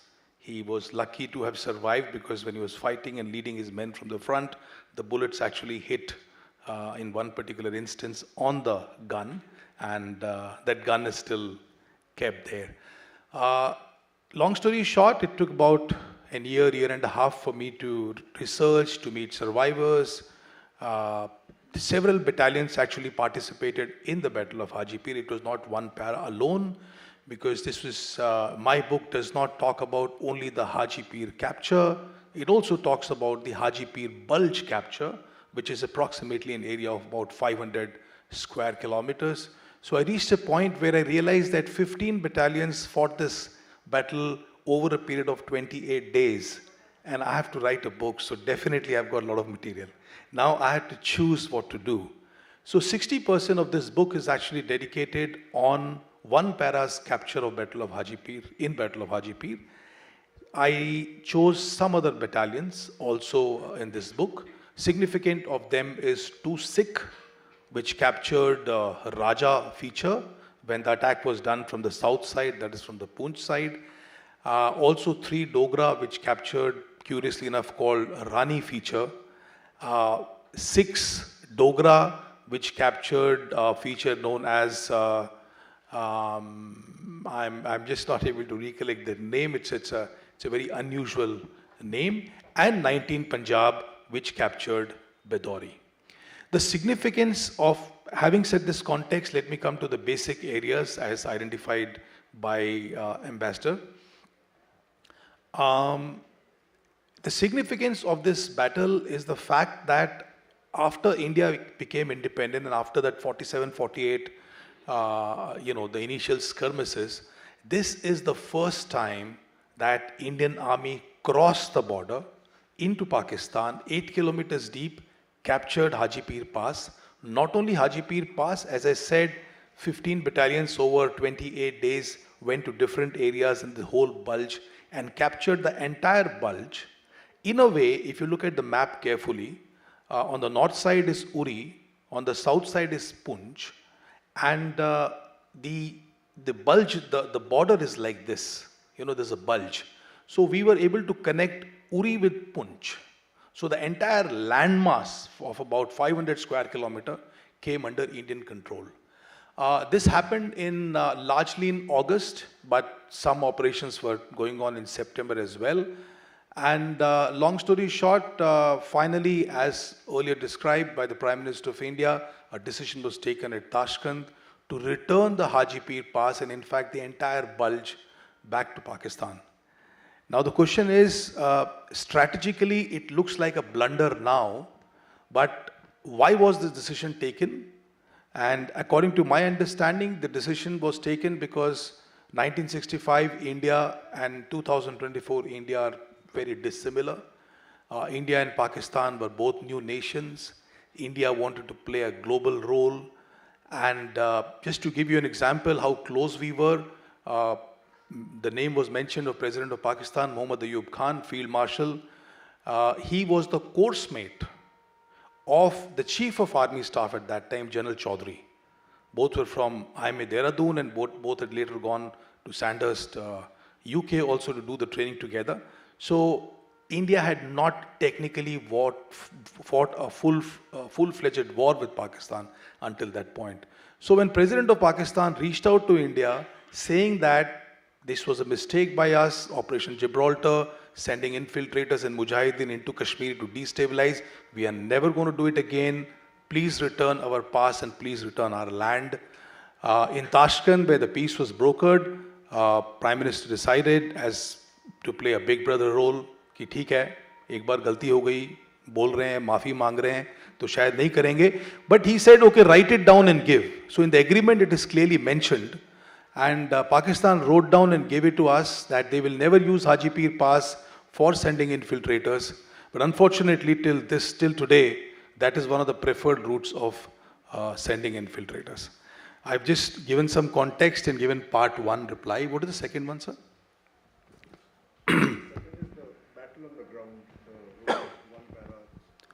So to make it simple, this is a complex battle, but to make it very simple, as I said, Uri and Poonch, these are the two towns from where the operations were launched. When it was launched from Uri, it was called as Operation Bakshi. Why was it called as Operation Bakshi? Because that was the brigade commander's name. His name was Brigadier Zorawar Chand Bakshi, a very well decorated, well-known officer who had planned this entire operation. In Operation Bakshi, there were several battalions. Significant of them, as I said, were one para. One para was led by Major Ranjit Singh Dayal. They crossed the border. They basically crossed 4 features to reach to Hajipir. These features were called Sank, Sar, Ledwali Gali, and there was a Nala there called Hyderabad Nala. It is spelled differently than our Hyderabad. It is spelled something like Haidarbad, Hyderabad Nala. Then there was an ascent, and that is how we went and captured the Hajipir Pass. Once it was captured, now Pakistan was blindsided because they never thought this in their wildest dreams that India is going to cross the border and attack us, so they were not that well prepared. However, it was not easy for us. If you read the book, you will realize how many soldiers lost their lives, how many officers lost their lives. But once they captured, for a period of 2.5 months later, Pakistan launched several counterattacks to reclaim the Hajipir Pass at a place known as Contour Line, which is about 2 kilometers west of Hajipir Pass. And all of those very desperate counterattacks were completely foiled by the Indian Army. There are some interesting anecdotes in the whole story, which probably, I don't know if I've got time or not, but probably I can if there is time. Which is the third part, sir? Okay, let me come to Meghdut Force. This is again a very interesting nugget of information. Meghdut Force was raised around the same time. There was an officer called as Major Megh Singh, who in 1965 was a disgruntled officer. He wanted to quit from the Indian Army. He had put up his papers, and he was attached to the command headquarters with Lieutenant General Harbaksh Singh. And he was waiting for the government of India or to the army headquarters to approve his papers so that he could retire. The reason for his disgruntlement was he was not promoted to Lieutenant Colonel, not considered for promotion. Exactly at this time, Operation Gibraltar happened, one para crossed the border, all these operations took place. So one day he went to Lieutenant General Harbaksh Singh and he said, sir, he spoke to his secretary and said, Saab se milna hai. So General Saab thought that probably he's come to request him to expedite his papers. So he gave him audience for a few minutes. When Major Megh Singh came and met General Harbaksh Singh, he said, sir, I don't want to retire anymore. I want to, in fact, fight this war. So he said, but you were speaking a different story till a few days ago. Now, what has changed? He said, what has changed is now my country is under threat. And if you allow me, sir, I want to raise a company-size force, a mercenary force, which I will use to penetrate beyond the border and try to cut the communication lines of the enemy positions which are there in this entire place. So Lieutenant General Harbaksh Singh was moved and this approval was given, and that is how, so he asked, General Harbaksh Singh asked him, what do you want to call this force? So Major Megh Singh said, sir, you suggest, what should this force be called? So after a thought, General Harbaksh Singh said, let's call it Meghdut Force. And that's how Meghdut Force came into existence. And General Harbaksh Singh also said that if you do a fantastic operation by Meghdut Force, it is my promise to you that I'll get the approval and I'll promote you to the rank of Lieutenant Colonel. And ladies and gentlemen, it happened exactly that way. Meghdut Force, they did multiple operations. He handpicked 120 Jawans, and Maybe it was possible in 1965, I don't know what is the situation now. But this force played a crucial role in strengthening the attacks, offensive attacks of our other battalions within that region. And indeed, approval was given and Major Meg Singh did become Lieutenant Colonel Meg Singh by the end of this battle. Are we done with the time? No, you have some more time in case you wanted to speak about something else, but would you like to respond to questions about your book, and maybe that may be more interactive. Yeah, I think so. Yeah. I think so. Yeah. So I think, we are doing well on time management, and I would request you all to raise any questions that you would like to raise to both General Cardozo and to Commandant Gurpreet Yadav. But before I do that, as a moderator, I could probably ask the first question. And General Cardozo, may I ask you this question? You did briefly mention about why Haji Pir was given back to Pakistan. Would you just like to expand a little on that? And my second question is about two stories in your book have dealt with the Gurkhas. Would you like to talk a little about the Gurkhas in the 1965 war? Thank you, Ambassador. In addition to what Gurpreet Yadav has said about Haji Pir, why it was given back, I'd like to add a couple of things. Firstly, I'm very happy to have the second in command of my battalion, 1-5 Gurkha Rifles Frontier Force, Lieutenant Colonel Harsh Vardhan, for my battalion who is here today. And the second thing is that Haji Pir was launched by an officer from the 5th Gurkha Rifles, Lieutenant General Zorawar Chand Bakshi, Mahavir Chakra, Vir Chakra, VSM, McGregor Medal, and a whole lot of decorations. Fantastic person. Now, the issue is, why did we have to give Haji Pir back?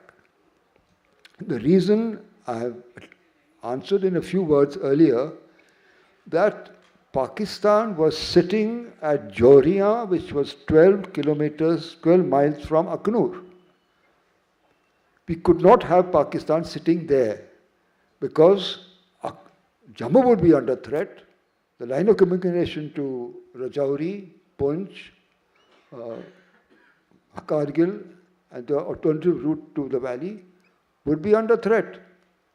We had no option but to give up Haji Pir in exchange for getting the Pakistanis away from Joria. It was something unfortunate, but it was just too bad. With regard to the Gurkhas, when I was in hospital and I was told, you can't go back to your troops, I was very, very upset. And I said, my God, my life is with the Gurkhas, my life is with my 1-5 GR. How can you keep me away from my battalion? What can I do to get back? And God was good. I did all that was possible. I kept physically fit. I did many things. And I got back to 1-5 GR. Why is 1-5 GR so great? It's got 4 Victoria Crosses, 4 VCs in one battalion, imagine, and a whole lot of other decorations. It's a great battalion. And it's here in Delhi now as the ceremonial battalion of Rashtrapati Bhavan, and they manage the War Memorial. So, yeah, it's great to belong to a wonderful army. It's great to belong to the Gurkhas. It's great to belong to 1-5. So, I'd like to make 2 small examples of why 1-5 is so great. No, not 1-5. I served in 2 battalions, 1-5 and 4-5. I fought the war 65 and 71 with 4-5 GR. Now, when I left 1-5 GR, my company Havildar Major said to me, my son, Jum Bahadur, is being posted to 4-5 with you. Please take care of him. He did not mean that I should look after him. He said, I want him to be a good soldier, the best soldier. So make sure that happens. I'm not going to be there. What I did not know, he also told Jum Bahadur, you got to look after the security of Major Saab.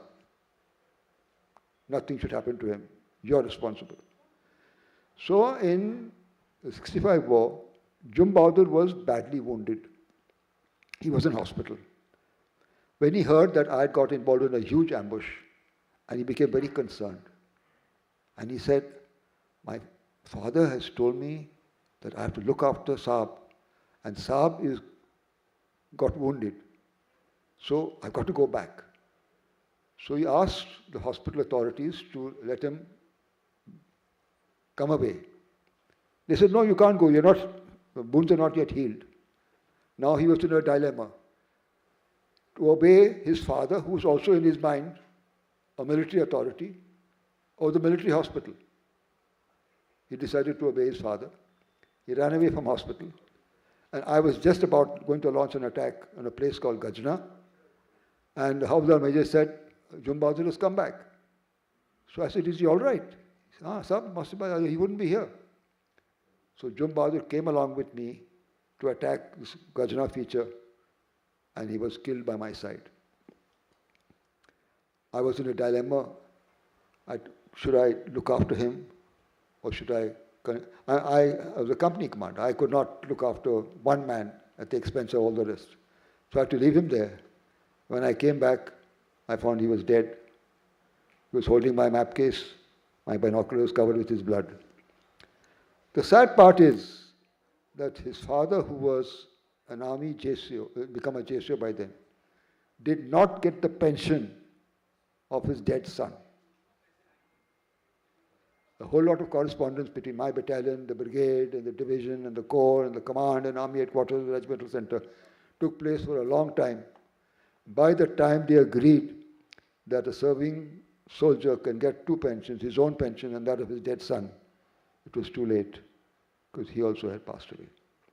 This is the story of Jum Bahadur, Gurkhas. The other is a story of it's called Badmash, where the Gurkha is prepared to do anything at the drop of a hat. As long as he's well led, he is a wonderful soldier. So I was given an order by the brigade commander to make my plans for an attack of a future. And I did not have enough information. So I wanted to go forward. I rang up the commanding officer, but he was not available. He had gone to the brigade headquarters. And a Pakistani patrol was going back. And I had been taught in the IMA something known as shadow patrols, that if you do not have enough information about the enemy, conduct a shadow patrol, follow the enemy into his own area. So I followed this patrol. I asked my JCO, I said, Saab, will you come along? He said, yes, sir. So just one JCO, one NCO, and myself, three of us, followed this patrol into the Pakistani post. We crossed the minefield, we crossed the line of control, we crossed the minefield, the barbed wire. We were inside the Pakistani post for 20 minutes. The reason I'm saying this, I want you to read the book. This is a story. It's quite a funny story, actually, as to what happened eventually. But the point is, I could have started another war. But the question is that Gurkhas are ready and willing to do anything at any time. They are so brave, and even when they are wounded, my company too, I see. I was caught in an ambush. He took out his kukri, he decapitated the Pakistani rocket launcher man. The second man, he struck off his head. His kukri got stuck in the man's skull, by which time he was riddled with bullets and he died. But he had a smile on his face. I did what I wanted to do all this time, to get to grips with the enemy. So that's two small stories about the Gurkhas. If you want to know more about them, there's a book called Kartus Saab. Johnny Gurkha found it difficult to call me by my name, Cardozo Saab. They used to call me Kato Saab and Katoch Saab. And finally they called me Kartus Saab, and that name stuck. There's a whole chapter on the Gurkhas. 15GR fought right through Italy, from the toe to the top. And it's got wonderful stories about Johnny Gurkha and what he does. Because we got a VC there. Thaman Goring got his Victoria Cross near the Battle of Casino. So they're wonderful troops. The Indian Army is full of wonderful troops, wonderful regiments. Each of us think it's the best. But you have to join them, NCC cadets, to know what the Indian Army is all about, and what the Gurkhas are all about, and what the other regiments are all about. The Sikhs, the Rajrifs, the Rajputs, the Biharis, they're all fantastic troops. Be part of it. You only have one life to live. Live it to the full. Life is an adventure or it is nothing. Decide what you want to do. You have only one life to live. Join the army.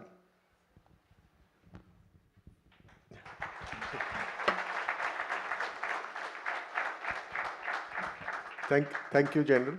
Now, may I open the floor? Yes, please, could you identify yourself and ask, and the panelist whom you'd like to ask the question of? Sir, I'm Colonel Sharma from the Punjab Regiment, and I don't want to ask a question. I want to add on to what the General has said about the Battle of DograI. I was lucky enough to participate in the Battle of DograI as a company commander. I went in attack on DograI and was wounded on 22nd September.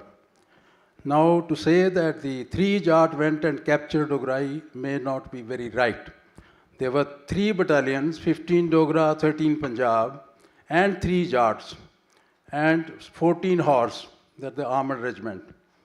Now, all these were part of 35 Brigade, and we were asked to capture DograI.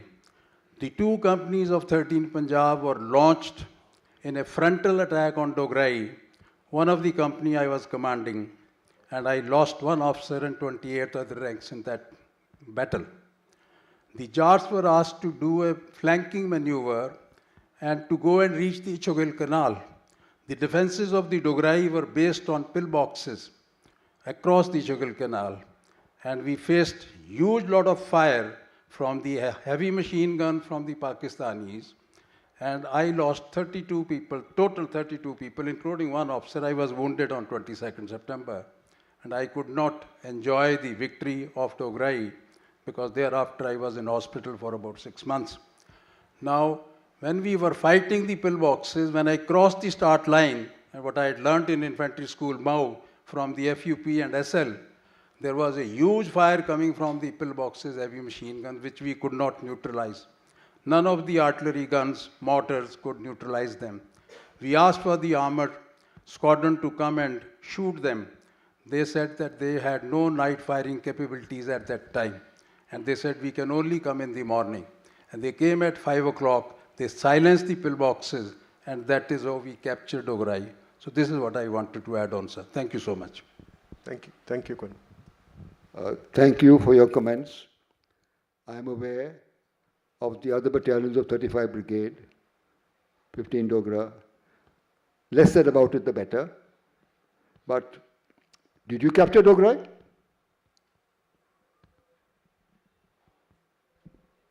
Sir, phase 1. Now let me tell you one thing. I'm very, very clear. I remember everything very rightly because I commanded a company there and went an attack on.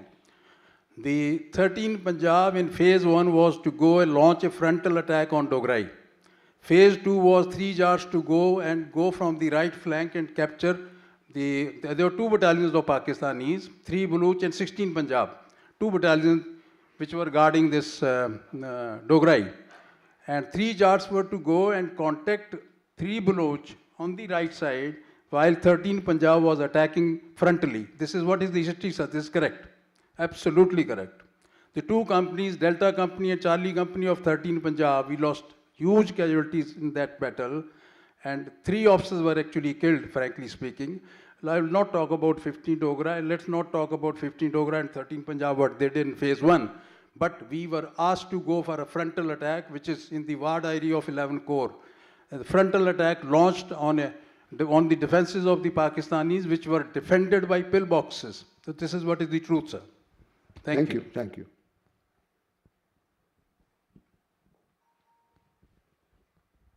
Anyone else? Yes, AJ. So thank you very much for those excellent comments and on these two battles, because 65 war is something that we don't know very much about. We've read a lot more about 71 than we have read about 65. And that brings me to my question, which you raised right at the beginning. Did we win the war, or was it an honorable draw? Because as we've heard, one of the things we've always heard is the history is always written by the victors, and the Pakistanis have written a lot more about 65 than we have written in India about 65. So what exactly, and of course, I'm an army officer's son, my father was in the war, he was in 26th Signal Regiment at that time. So we all like to believe that we won the war quite decisively. But what actually is your assessment of 65s? Thank you. It's a very nice question.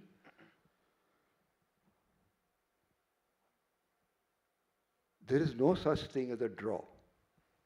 Whether it is cricket, whether it is football, whether it is hockey.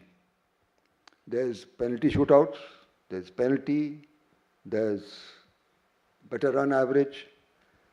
So there's no such thing as a draw. Either it's victory or it's defeat.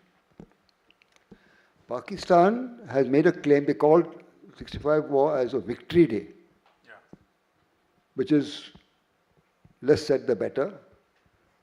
But if you look at one of the great military strategists of our time, von Clausewitz, he has said very clearly, victory is decided by the force which destroys the enemy main force and the will to keep on fighting. So what actually happened in 1965? Ayub Khan was wanting to get a better hold on Pakistan and launched the 65 war to grab J&K in the second attempt by Pakistan. Did they succeed? No. Did they fail? Yes. So if they failed, is it victory or defeat? Obviously it's a defeat. We defended ourselves. We stopped them from doing whatever they wanted to do. So that's victory or defeat? Obviously, it's some sort of a victory. At the end of that war, the USA had given 400 M48, M47 Patton tanks, amongst a lot of other equipment, to Pakistan. In the battles of Philora and Asalotar and Kemkaran, we destroyed 190 of the Patton tanks, of which 32 were in running order. The Pakistani crews, they attacked not in squadrons, but in troops. And in those attacks, when the first tank caught fire, the other crews ran away. 4 Cav of Pakistan ceased to exist. Therefore, we were able to destroy the Pakistani war machine. First Pakistani armored division had to call off its offensive because it no longer had enough tanks to pursue its offensive. 4 Cavs ceased to exist. All the ammunition had been exhausted. So by the terms of von Clausewitz, who won? At the end of that war, we had captured 1,528 square kilometers of Pakistani territory. Well, Pakistan had 544 square kilometers. Who won? So therefore, to say that it was a draw is not correct. In my opinion, I think it was a victory for India for the reasons I've just stipulated. I hope that answers your question, sir. Yes, thank you, sir. Thank you. Thank you. Yes, Meghna. I think she had put up a Meghna. My name is Meghna Girish, and I've had the honor of reading a lot of General Cardozo's stories and editing them before they go to the publisher. So I know that he writes a lot of fantastic stories about other heroes, and that includes a lot who've made the supreme sacrifice for the country. He also writes very emotional poems, and every time I see him in any event, he's wearing the yellow marigold, and I am wearing one too now. So can you please explain the significance of why this yellow marigold? Thank you, Meghna.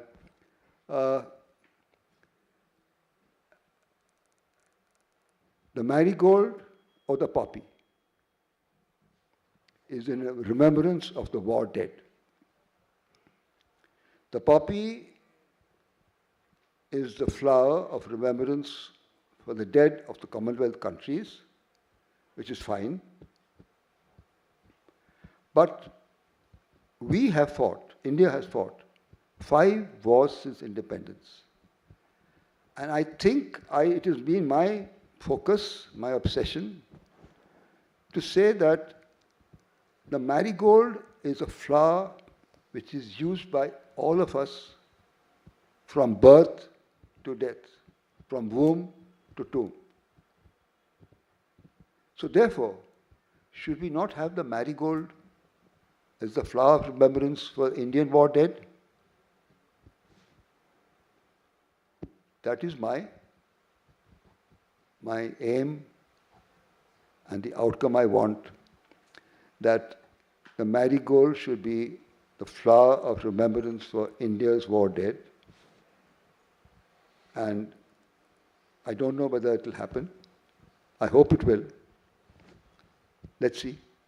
God willing, it will be someday made the flower of remembrance for India's war dead.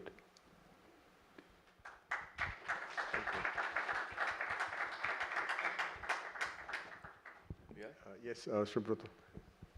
May I ask a question about 62 to the General? Is it permitted? Yeah. Okay. My question, and this is this is a question which we have always wondered, why was the Air Force not deployed in 62? A very good question. You know, India suffered a defeat against China in 1962. But if we had used the Air Force, that war would have been won by India and not by China. If you come to the first part of what I spoke, are we always in denial? This boils down to our Prime Minister of that time, Jawaharlal Nehru. When Vallabhbhai Patel, the Home Minister, wrote to him in 1950, November 1950, that China is an enemy and not a friend. But Pandit Nehru was in denial. He refused to accept what Sardar Patel was saying and what was happening on the ground. Now, at that time, China had its air bases in very high altitude areas. Having air bases in high altitude means that you can carry a very small bomb load and you can't go far enough and come back. And therefore, they had not enough fuel. The Indian Air Force had carried out detailed reconnaissances and proved to the Prime Minister, we can use the Air Force and China cannot. But the Prime Minister was in denial. He went to Ambassador Galbraith, American ambassador to India, and Galbraith told him, if you attack China, China will attack Delhi. Most stupid and ridiculous. But I don't know whether we would have won the war, but if we had used the Air Force, we would not have suffered a defeat. Have I answered your question, sir? Thank you. Thank you, General. And before we end this session, I'd like to give Kulpreet the last word, if I may, because, as he mentioned right at the beginning, he did this book on the Battle of Rezangla. The question on 62 is linked with that battle. So, Kulpreet, you've talked and you've raised it in your book, Haji Pir, Rezangla. what is it that you think needs to be done to avoid getting into such situations where the troops fight heroically, but they come up against a strategic ceiling? You mean to say the government taking decisions otherwise, sir? So very difficult to answer this question. A soldier's mandate is to fight and defend his country, which is what he does. And a soldier has no way of knowing how the government is going to react later. And I think that is how it should remain. However, when it comes to bureaucrats and diplomats, I think if there is a large awareness about them, about the soldiers' lives and how military actually operates, because as a Coast Guard officer, when I was posted here at the headquarters, I've done 3 tenures here. I had a lot of opportunity to interact with senior IS officers, and some of them became friends, and they're wonderful in their own world. But somehow I feel that there is a slightly limited understanding, and there is a distance between the bureaucracy and the military, which all of us know, and we've spoken a lot about it. So that needs to probably be taken down, and something like a festival like this, right, very close to where the South Block is, and this is the 2nd edition, is a step in the right direction. I'm also a member of this wonderful institution, United Services Institute, which is hosting and organizing this, and which is where I've not seen any of the bureaucrats or other people coming, and even the military officers themselves are very limited coming. If I can raise one point here, a very important point, is the fact that I'm also speaker at educational institutions. In the last 7-8 years, I've done about 350 odd talks in India and abroad at educational institutions. And when I ask them, the students, do you read military history books? And the answer to my question is no.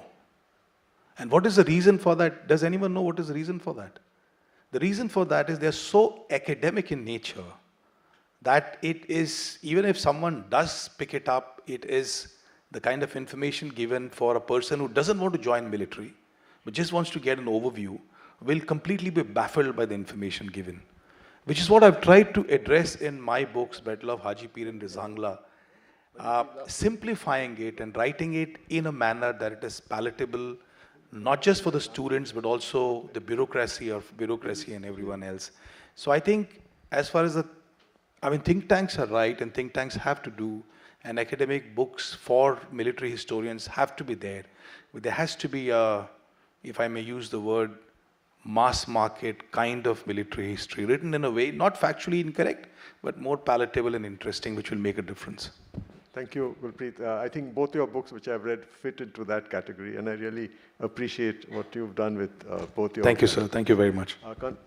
General, the last word has to be yours. So. No. May I? Yes, most certainly, sir, most certainly. Okay, because you were given the last word. No. I'm shaking seated next to a general. Okay. I appreciate what you said. It's absolutely 100% correct. Military history is not everybody's cup of tea. Military history is heavy. People don't read.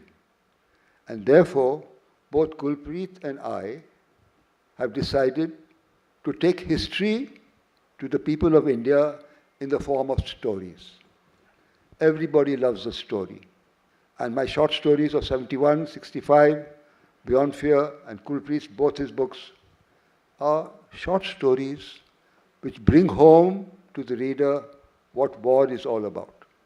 So, if you have the time, and if you have the inclination, do read our books. It will help you to understand how to put country first. Always put country first ahead of everything else. And what else did I say? That's it. Thank you, ladies and gentlemen. God bless you. Thank you very much. Thank you so much, gentlemen. We'll just like to present a token of appreciation to our panelists.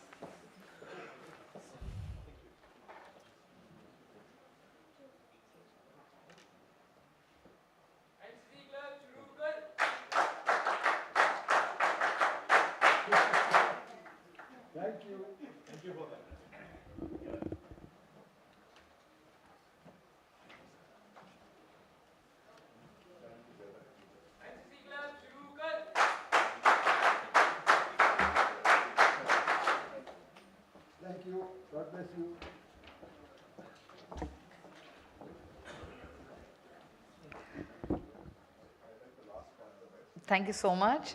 I'll just inform you all, after this is the band performance, the military band performance, and it's a beautiful band performance, something which is not to be missed. So do join us for this band performance which is coming up next, and after that we resume our sessions, the next session.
Good afternoon, everyone. I hope you all are enjoying this amazing presentation which the Indian Navy has given us. The bands have actually added luster to the entire gathering. And we are very thankful to the Indian Navy that they have provided this band. Thank you so much for a wonderful presentation. May I request Air Marshal Rajiv Sachdeva to kindly come on the stage. He is also the president of our Board of Management. We'll give a small token of remembrance to each member of the band. And yeah. We'll start from the, yes, sir.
We can have a group photograph.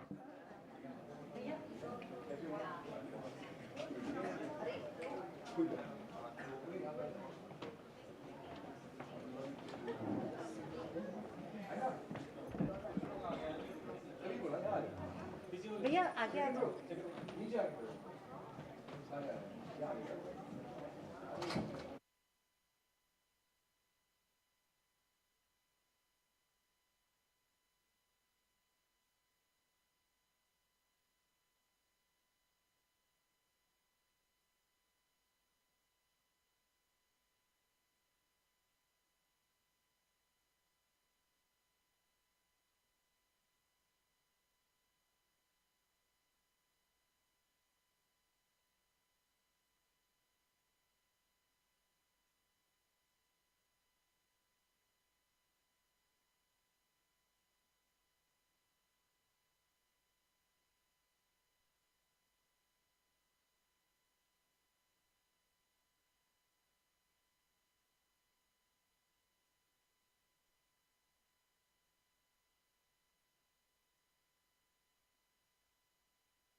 Over to Mrs. Prakash. We'll be starting with the next session. We'll be just clearing off the stage within 5 minutes, and then we'll start with the next session.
can hear me, I'll request everyone to come in and take their seats. We'll be starting the next session soon.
Hello, good evening, everyone.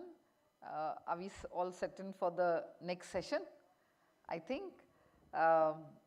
So diving now straight into this session named Military Heritage and History, I would like to invite panelists Anisha Shekhar Mukherjee, Professor Anuradha Chaturvedi, and Professor Amar Farooqi on the dais.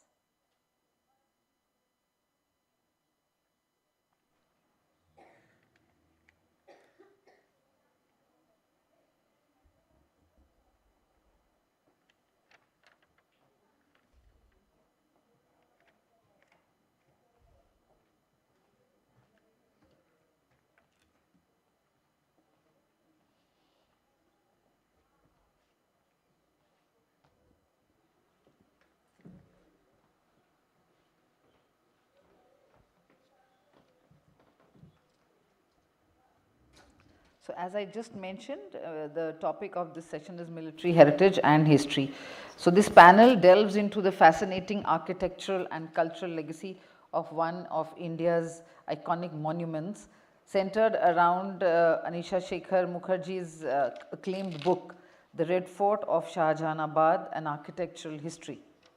I invite you to join us for a captivating discussion moderated by renowned historian Professor Amar Farooqi that offers rare insights into life within the palace fortress of Shahjahanabad, one of the 7 historic cities of Delhi, commissioned by the Mughal Emperor Shah Jahan. Over to you, Professor Farooqi. Thank you. So today, this afternoon, we have a very distinguished panel which will be discussing the Red Fort, its history, its architecture, and problems of conservation, which are in fact quite specific to the Red Fort for reasons which I think most of you are aware. I'll begin by saying something about Anisha ji's book on the Red Fort. For a layperson like me, this book is indeed a revelation.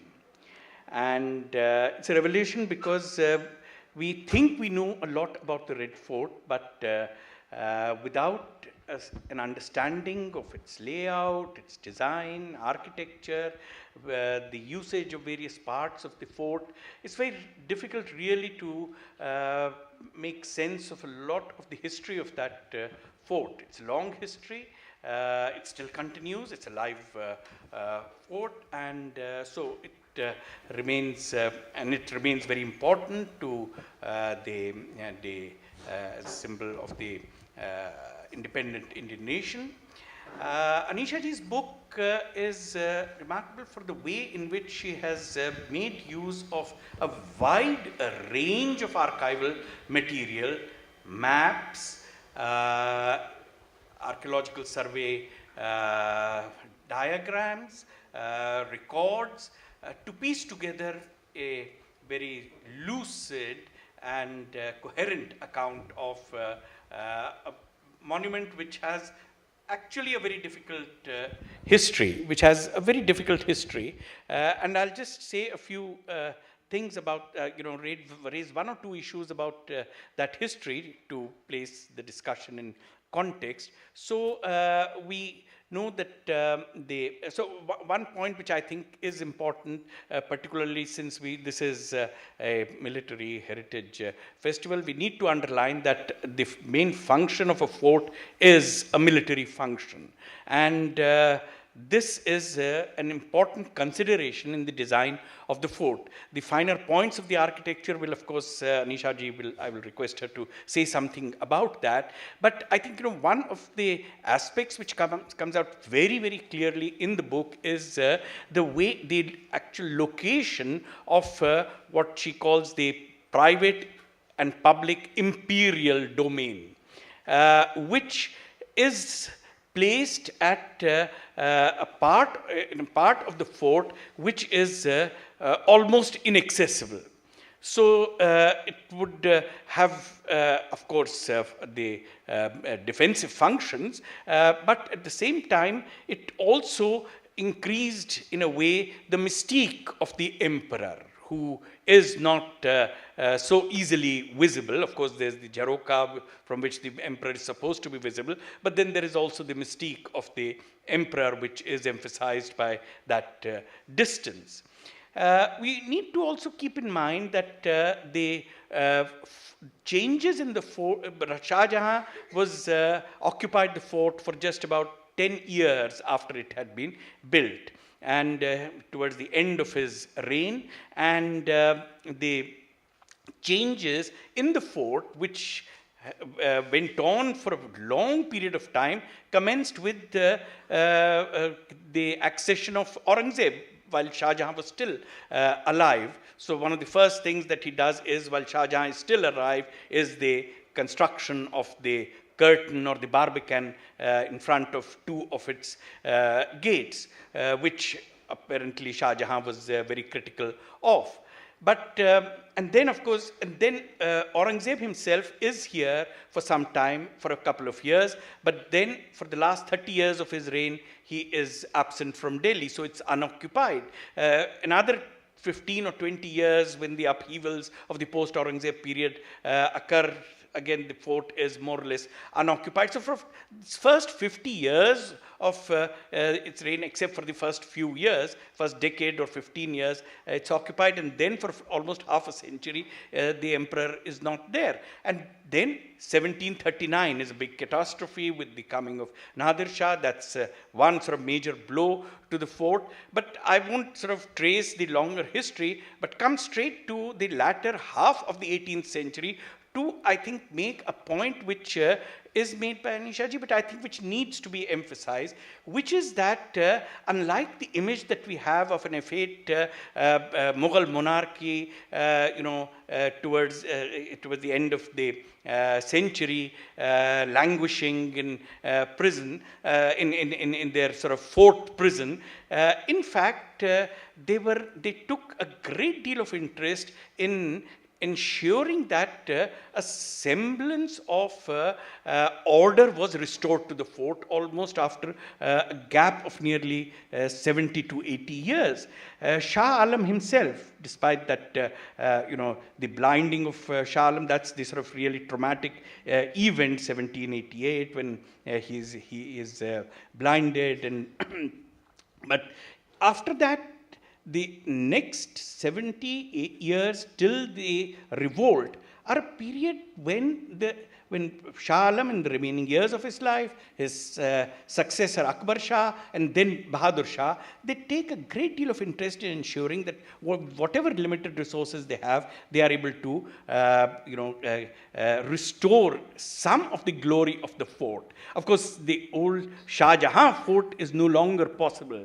There's so much construction that takes place within the fort, which to make place for people who reside there. But I think it's important, I mean, it's striking that Bahadur Shah does make the effort to construct some buildings, the Zafar Mahal, for instance, whatever its architectural merit, the Zafar Mahal is a construction which I think tells us something about the way in which Bahadur Shah saw the fort and his own role in ensuring that the fort remained orderly. And then, of course, there's 1857.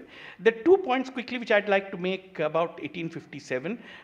One is that when the rebels come to the fort, they occupy a large part of the fort, and they, from whatever archival material we have, it seems that the soldiers were not a disorderly, unruly mob.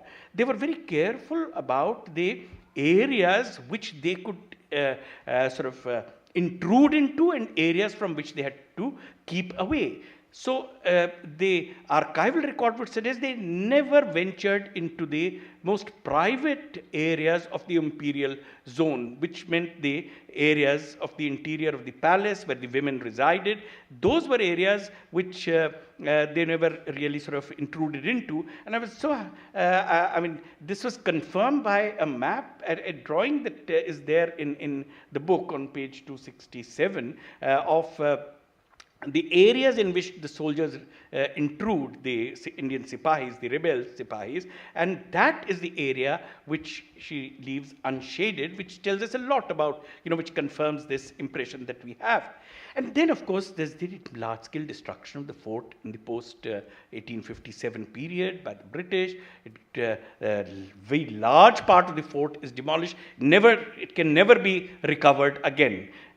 Those portions which have been destroyed, particularly the women's seraglio, some of those areas can never really be retrieved. And that brings me to an important concern of our discussion, the slow restoration and recovery of the fort, which began towards the end of the 19th century, early 20th century, and is still an ongoing process. And probably we can request Anisha ji to first say something about the book, then we can have a discussion about the problems of its restoration. So, Anisha ji.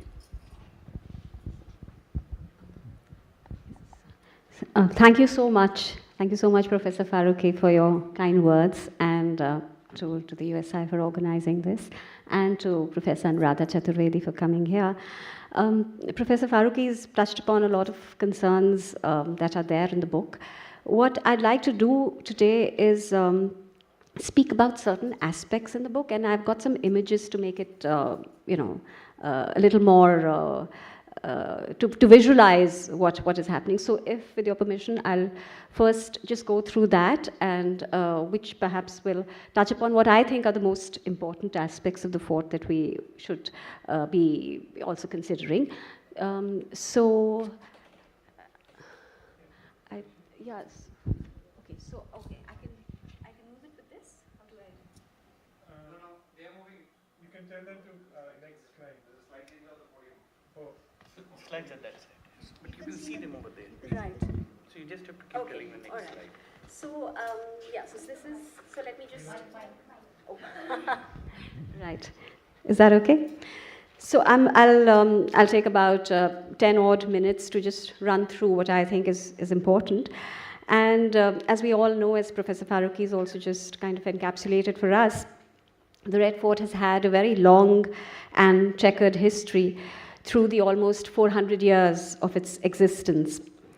I've written about them at length in the book, and in the 10 to 12 minutes I have today, I'll just focus on what I believe are the most important and least understood parts of its story, which are the logic and attributes of its original design, and how that embodies military heritage, among other aspects. So the first thing I'd like to underline is that we cannot see this building complex as just a fortification.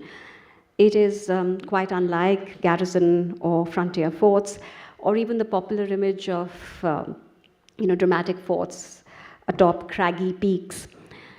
It was built as an urban fort complex, along with its contemporary city of Shah Jahanabad, at the height of the political power of Shah Jahan in the second decade of his reign, as we all know. And in that capacity, the Red Fort did, of course, contain urban military functions. But if that sounds rather too prosaic, we must also recollect that the Red Fort has been eulogized as the most magnificent palace in the East, perhaps in the world, not by what may be constituted as the biases of Mughal writers, but by the pioneering British architectural historian James Fergusson in his monumental history of Eastern and Indian architecture. However, though magnificent it certainly was, the Red Fort was not just a palace either. In addition to being the Mughal emperor's personal residence and that of his large extended family, it contained many other functions.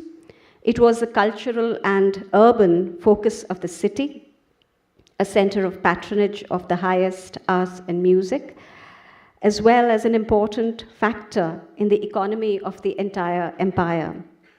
It contained within it administrative halls, courts of justice, karkhanas, markets, reception areas, orchards, formal gardens, dwellings of attendants, soldiers, and much, much more. So in other words, it had multiple functions.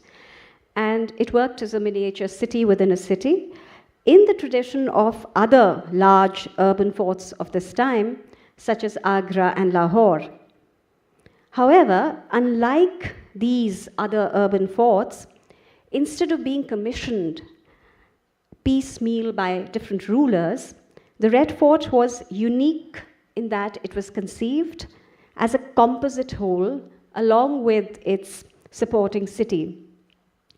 Thoughtfully planned with deliberation and with underlying guiding principles to simultaneously satisfy its various functions, the Red Fort was the grand finale to imperial Mughal urban forts, just as the Taj Mahal, which was a contemporary act of patronage by Shah Jahan, was the grand finale to imperial Mughal tombs. As I see them, the principles underlining the design of the Red Fort complex are: 1, optimization of space, infrastructure, energy, resources. 2, consideration for the context and conditions of its time and place. And 3rd, flexibility and permeability in the detail and use of its architecture. So I'll explain these directing principles and how the military function of the fort was achieved within them, with the help of some images from the book. And yes. So this is, it's a map from the 1840s. And it has one of the most detailed available representations of the Red Fort, which there's a close-up in the next slide. And now, naturally enough, this is 200 years after the fort's establishment in 1648 CE, and there have been changes within and around the fort, including the construction of secondary gateways in the time of Aurangzeb in front of the main entrances, the moving away of the Yamuna River, the appropriation of buildings and gardens by the British, who we must remember are already part of the city by then. But nonetheless, the fort's overall planning and organization were not altered. And a key attribute of this planning and organization was the way in which buildings and open spaces were connected to each other. They were devised as a series of walled forecourts, streets, and gardens that were disposed around a succession of buildings. And what I've done is that in this plan of the fort, the open spaces have been colored black and the built spaces are white. So you can see the close relationship between built and open space and how built space encloses and defines open space. And this did a couple of things. First, it allowed the fort to be used in multiple ways and in different seasons and occasions. Usable space was extended through awnings, and the surrounding forecourts and gardens accommodated more people if occasion demanded. And this is Muhammad Shah Rangila playing Holi in one of the pavilions. This also helped to derive maximum benefit from the Yamuna to create a favorable microclimate for living. To appreciate how such an organization helped to optimize space and infrastructure in the context of its time and place in an incredibly efficient way, we can compare it with the kind of functions which are now carried out in the Rashtrapati Bhavan, North and South Blocks, Parliament House, Cantonment, Mandi House, Crafts Museum, etc. So all of these were combined within the fort itself, and this is part of a panorama of the fort which shows you some of the kind of detail and complexity of the kind of spaces and functions within it. And on analyzing the proportions, the sizes, and the locations of the buildings and the open spaces, we discovered that there was a definite geometry that linked them formally through an organizing system of grids. And that's a drawing that I made which explains that. So that's all very well, but one may ask, how is this related to the military function of the fort? And in fact, it appears at first glance that the security of the fort was insufficiently attended to and even compromised by such a planning and architecture. For instance, the emperor's palaces in the forts were close to the river, and instead of being towering closed buildings, they were interspersed with arcaded verandas and open-to-sky marble terraces. Unlike the rest of the fort edges, which were located behind high walls with continuous walkways patrolled by soldiers, these palace pavilions were built right atop the fort walls on the Yamuna banks. Within them, there were areas where the emperor displayed himself to public view at fixed times every single day. Each morning after sunrise, he sat at the palace window, the Jharokai Darshan, facing the river banks. After that, he dispensed justice, surveyed parades, dealt with petitions and ambassadors and envoys from his throne in the Jharoka balcony in the Divan-e-Aam, the hall of public audience.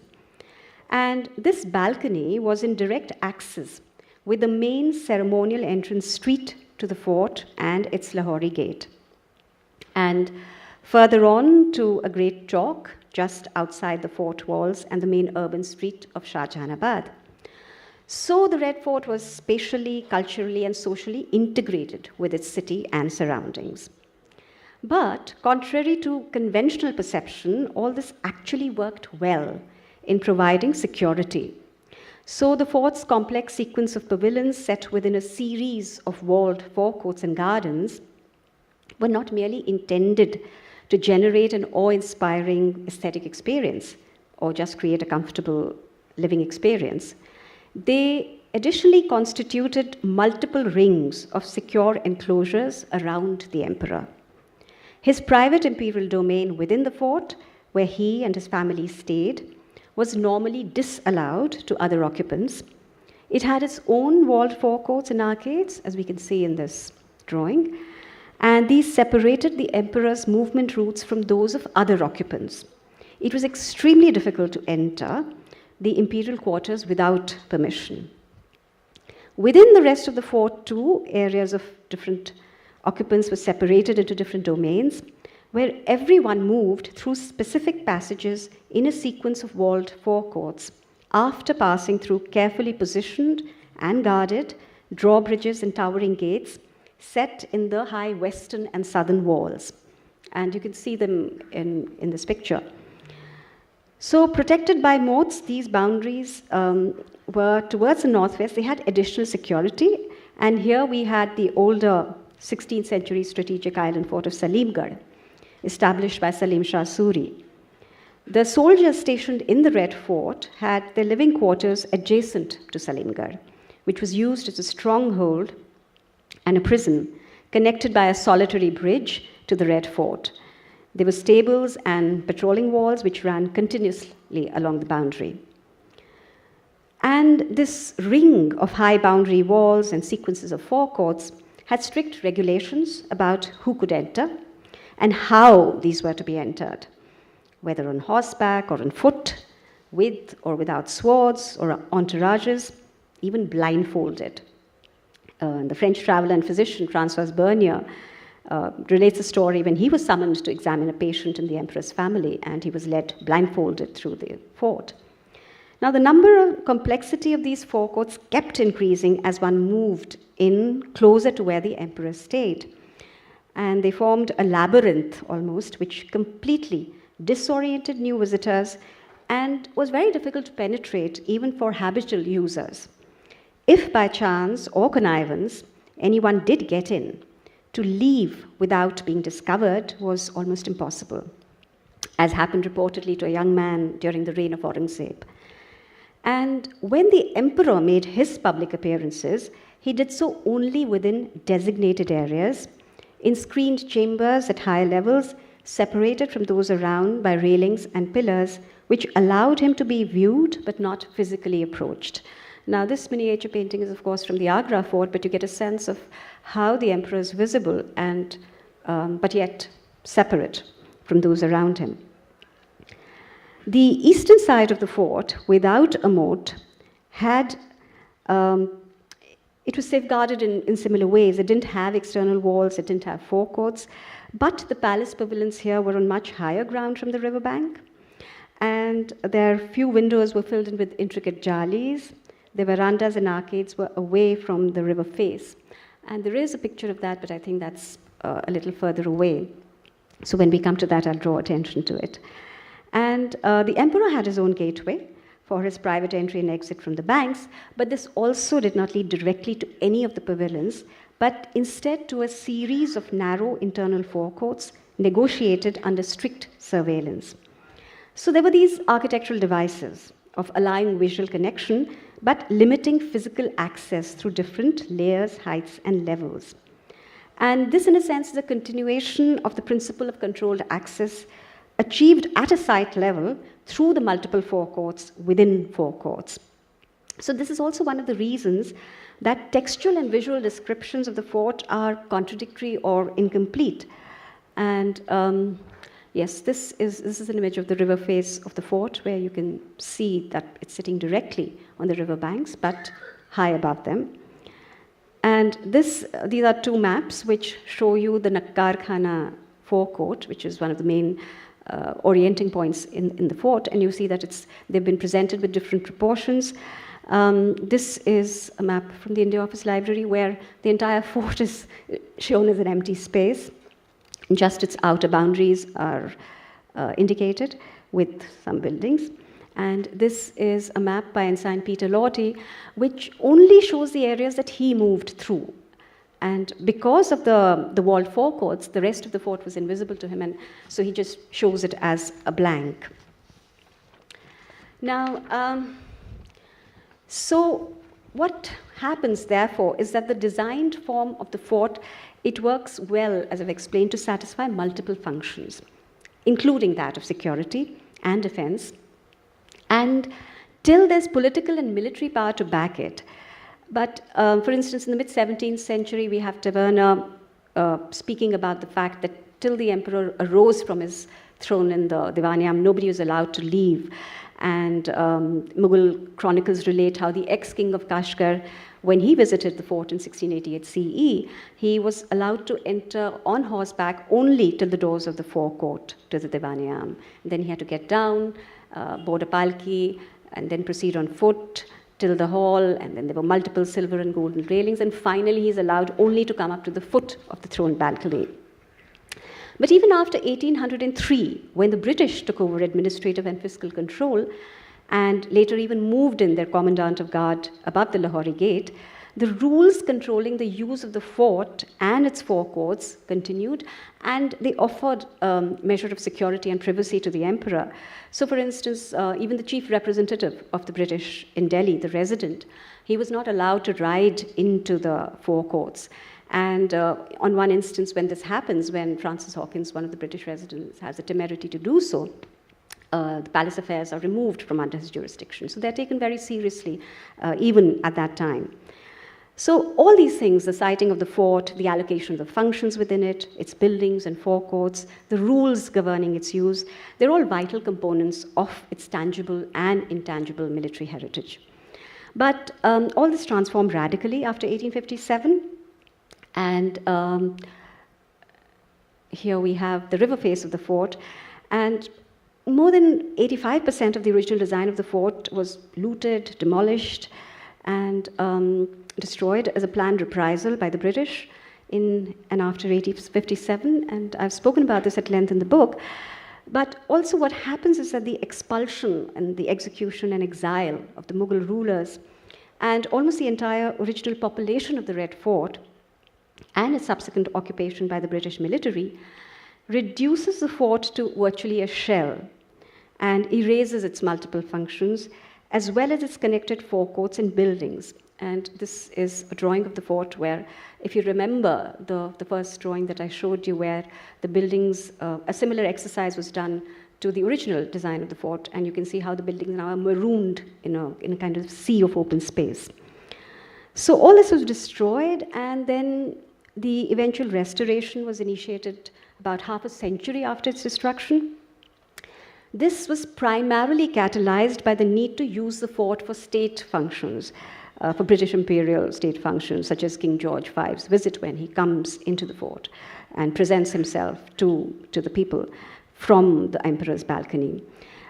The intention was not to reinstate the original functions and use of the fort, and therefore the conservation effort fails to communicate the vital relationship and principles of its unique original design that underlay all its functions, and that's the way it exists even today. So why is it that we are not told any of this at the fort today? And I've again written about this in the book, but here I'd just like to state that we can still read evidence of the destroyed Mughal buildings in the British barracks, constructed from the rubble and fragments, and here you can see portions of the plinth, the sandstone plinth. This is a close-up of one of the barracks. But this evidence, which is, it can be used for its historical value, it can be interpreted to add another layer to its military heritage as part of good conservation practice, but that hasn't happened so far. And neither is the stellar role of the Indian Army in the history of our nation, and the headquarters of which were briefly located in the fort in 1947, communicated in any way today. So it's very interesting that the battalion of the Indian Army, which was posted in the Red Fort for ceremonial and security reasons, coincidentally they operated from the southwestern and the northwestern and the southeastern parts, which is the area that the Mughal military also used. So in a sense, that was the only continuing historical use of the fort, which stopped after the Indian Army was asked to vacate it.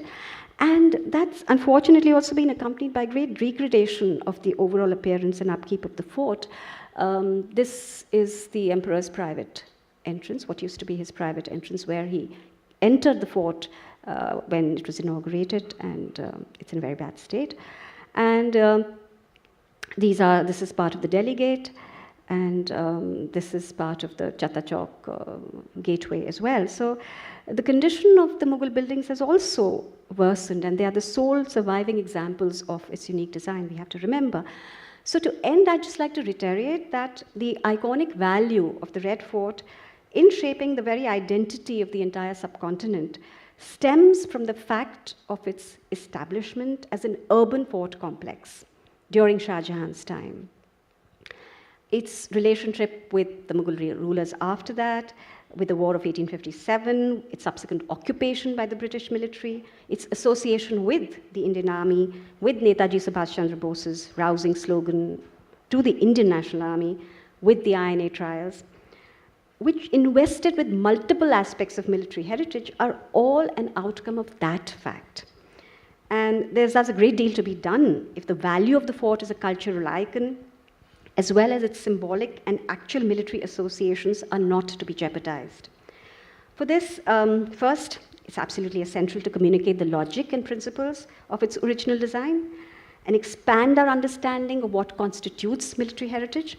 Secondly, how and why it transformed into the strange cohabitation of British and Mughal structures.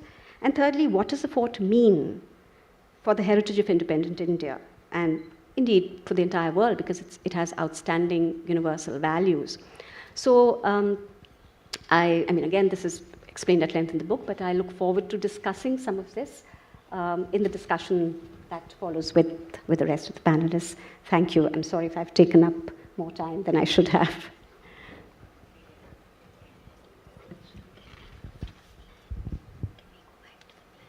Can I go back? Yes, which slide? Which slide? This one? Thank you, Anisha ji. Since Anuradha, you have been associated with conservation projects and also particularly with the Red Fort, its restoration, conservation. I mean, but one of the problems with that fort, which Nisha was also referring to when she was discussing the latter period of its history, is the large-scale destruction of the fort, and which makes it very difficult to sort of get a sense of the character of many parts of the fort, and attempts at restoration or conservation become even, I mean, this task becomes even more difficult in the case of the Red Fort. So if you could just sort of help us understand some of these problems and which conservationists face while trying to deal with this fort. Yeah, I hope I'm audible. I'd like to begin by thanking Anisha as well as the United Services Institute of India and for inviting me here. And thank you, Dr. Farooqi, for asking this question regarding the future of this military heritage. It is indeed a challenge to be able to interpret the multi-layered nature of the heritage resource, because we have to understand that what has been inherited by us, there are phases of its history which cannot be forgotten and in fact need to be foregrounded more than they are at present. Anisha's work is, to me, as much of a landmark in architectural history as the World Heritage Site itself. It's 21 years ago the first edition had come out, and as a consequence of that, there was renewed interest in how significant this particular heritage resource was. In 1983, the Agra Fort had been nominated and designated as a World Heritage Site. However, the Agra Fort, the Lahore Fort, the Ajmer Fort, the Allahabad Fort, they were constructed by Shah Jahan's ancestors, and his interventions there were sort of brownfield contextual interventions. In the case of the Red Fort in Shahjahanabad, it was almost a completely greenfield project. It was very responsive to the environmental context, and that is something which Anisha has brought out through the analytical diagrams which she has made. So in response to Dr. Farooqi's question regarding the interpretation of the heritage resource as we have it today, I'd like to request Anisha to again show the final map.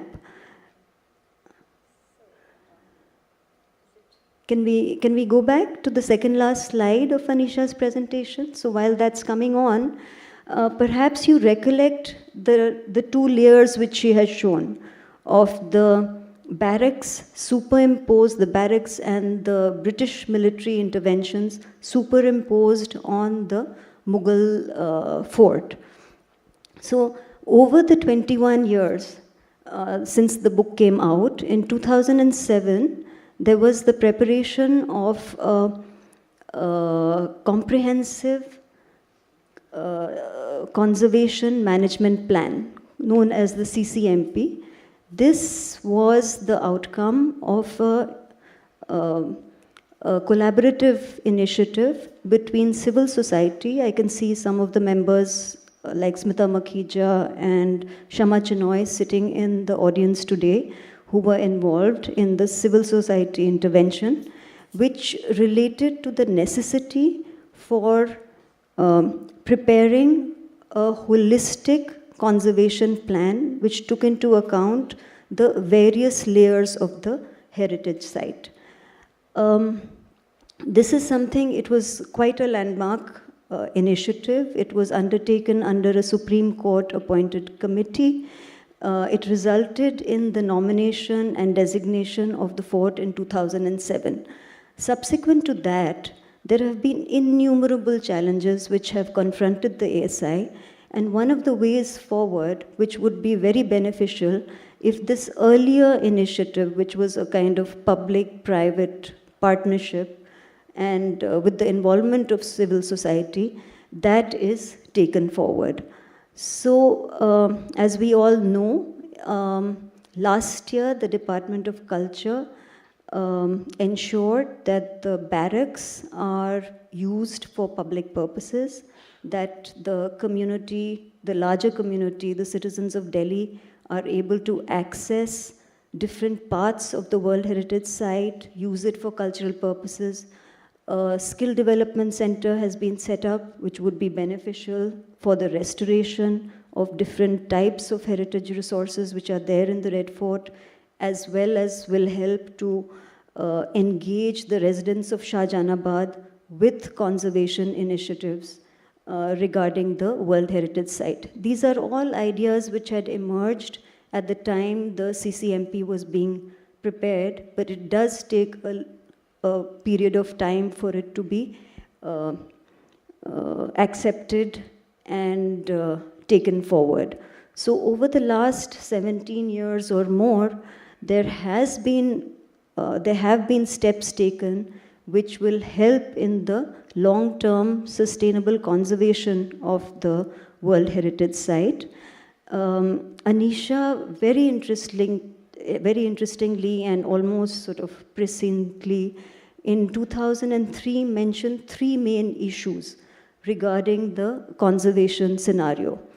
The site was nominated according to 3 different criteria regarding the syncretic nature of the heritage, the layers which are present on the site and the influence it's had on other heritage resources, and the fact that it's a very important aspect of our national identity. But the values can only be understood if we understand the other forts also, such as Ajmer, Allahabad, Agra. So Agra is a designated World Heritage Site. Allahabad Fort, interestingly, continues to be under the management of the military. So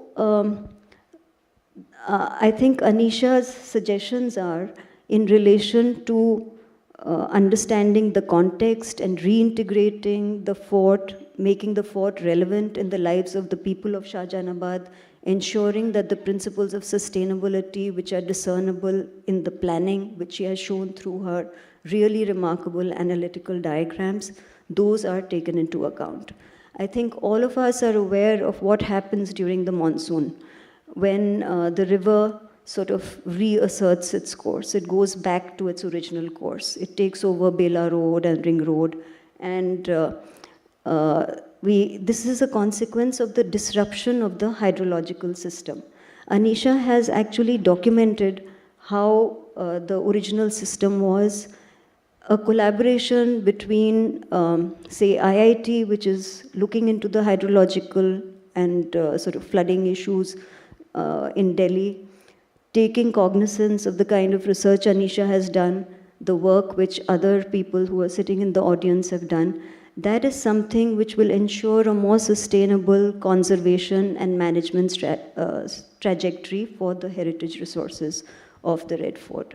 So I think there are many challenges, but the ultimate conclusion which can be drawn is that something which is so complex can only be addressed through a collaborative initiative. So the ASI, the military heritage enthusiasts, historians such as Dr. Farooqi, and the kind of rigorous research which people like Anisha are doing, that is something which where all the institutions and individuals need to come together, and perhaps the next Indian Military Heritage Festival could actually take place within the Red Fort or the Agra Fort.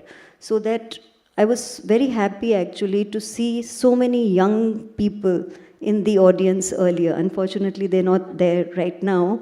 But I grew up from the age of 8, we used to have picnics in the Red Fort. I was a student in Presentation Convent. It was right across the road. It was a constant presence in our lives.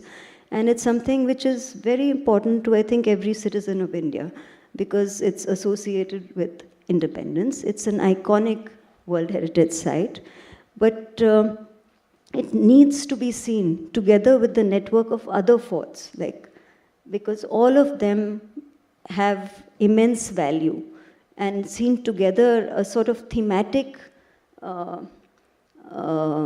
approach towards the nomination of these forts might be one of the ways forward. So if we could actually nominate, in addition to the Agra and the Delhi Red Forts, if we could nominate Ajmer Red Fort and Allahabad Red Fort, I think the value would be multiplied manyfold.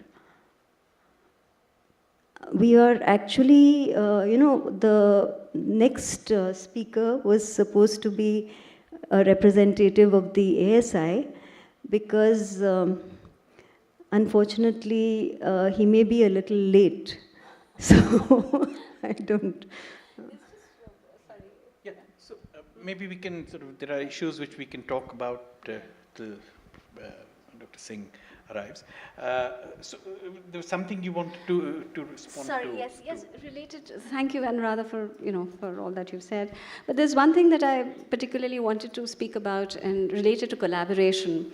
For instance, if you go to the Edinburgh Fort, there is a war museum there which explains the role of I think it's a Scottish National War Museum.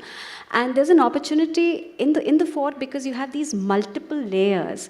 So first of all, as I said, there's a necessity to explain what these layers are and to communicate facets about each of these layers. And there's a wonderful opportunity for the barracks, for instance. At the moment, it's very nice that they're being used as museums. But I think if, for instance, they could be used as museums to explain one, how they're there in the first instance, as well as the role of the Indian Army. That makes the connections, both with the history of the fort as well as with people, so much clearer. So I think that's one really, that's something that we could perhaps aim to do. And the other thing I think is in the connections with the people of Shahjahanabad. So one of the things that I mentioned is that the fort, it's an urban fort. It was always connected to the city, and today it's like an island. So that's something, again, perhaps which we could, think of working on. Yeah. There's a point you make in your book where you cite some of the British officials saying when the fort was being demolished after 1858 rather, that a large part of the fort had already it was no longer what Shah Jahan had built, so it was in a bad condition. It had buildings were in a dilapidated state, and those were some of the portions that they were really demolishing. I think it's important to let's not be entirely dismissive of this statement, because there were what was demolished, a large part of it had actually come up in the late 18th and early 19th century. The place where the Salatin resided, very, very congested. You have a photograph in your book of the building in which Bahadur Shah was imprisoned, and that actually shows this kind of the structures which actually existed in parts of the fort which you call the public domain. So, and the other part which is actually irrecoverable, we don't even know what it looked like, was the women's, the interior of the palace and the women's quarters. But at the same time, if one was to leave out the Mehtab Bagh, the Hayat Bakhsh, and those gardens, the British weren't exactly inattentive to the design of the court. One, they required the fort for military purposes. So that was an important, it was not to be a residence of any imperial family, but it was important for, as a fort, which is one of the reasons why they made the esplanade, the clearing outside the fort. So, but it's military strengths was something that they were fairly attentive to. I think the survival of the imperial part, that is the Diwan-e-Khas, the Khas Mahal, the hammams, is perhaps also related to the way in which the British themselves used the fort. They needed those spaces. And in fact, it's interesting that the Diwan-e-Khas, which we always consider to be a place of grand darbars, was also an office, which I think you bring out its functions as an office of the emperor. So emperor, with a large amount of administrative work, paperwork, needs a space where that kind of work can be undertaken. So other than the days on which you would have the special darbar, it's actually used as an office, which is precisely what the British did when they took over the fort. The Diwan-e-Khas became the office of the military officials in the sort of principal military officials posted in Delhi. So perhaps, the point that I was trying to make was that maybe, instead of being entirely dismissive of some of these comments, of course they come from a different kind of understanding, but nevertheless, instead of being entirely dismissive, it might be worth looking at the statements of colonial officials in the late 50s, early 60s about the use of buildings, how they are using these buildings to be able to retrieve some of the history of the fort. Okay, so may I just quickly respond to this? Maybe we'll just ask Anuradha. Just in connection to what you are saying, that much of what was demolished during the British period was not of value. If we consider the transformations and the gradual evolution which took place, it is important to understand what were the periods of rise and decline. And it's a testimony to these kind of processes. And much of what was demolished was of great value. It was of great architectural and cultural value. So it is, as you say, it's important to take cognizance of what the opinion of some of the British officials of the mid-19th century was, but it's also important to recognize that there was retaliatory action, very, very problematic and sort of repressive retaliatory action, which took place, which resulted in the demolition of a great deal which was of immense historic and architectural value. And I think Anisha's book helps us understand that what was the degree of loss which took place. The interesting thing is that the World Heritage Site nomination recognizes that each of these layers is of great significance, and that it is problematic to be able to interpret some of the events which took place in the Red Fort, and that the site today is actually part of a shared military heritage even. So there are many sort of levels at which the World Heritage Site has to be understood. And in this context, I'd like to say that forts such as the Allahabad Fort and the Agra Fort also require the kind of analytical, rigorous architectural history which we thankfully have for the Red Fort today. A lot of very scientific investigations and excavations on the site. Anisha's book mentions quite a lot of elements which were discovered during earlier excavations, which is mentioned in the excavation reports, such as subterranean channels, etc., near the eastern wall, linked again with the hydrology. So these are all elements seemingly disconnected, but which help us to piece together a document which forms a very sound basis for the preparation of a conservation and management plan for the future.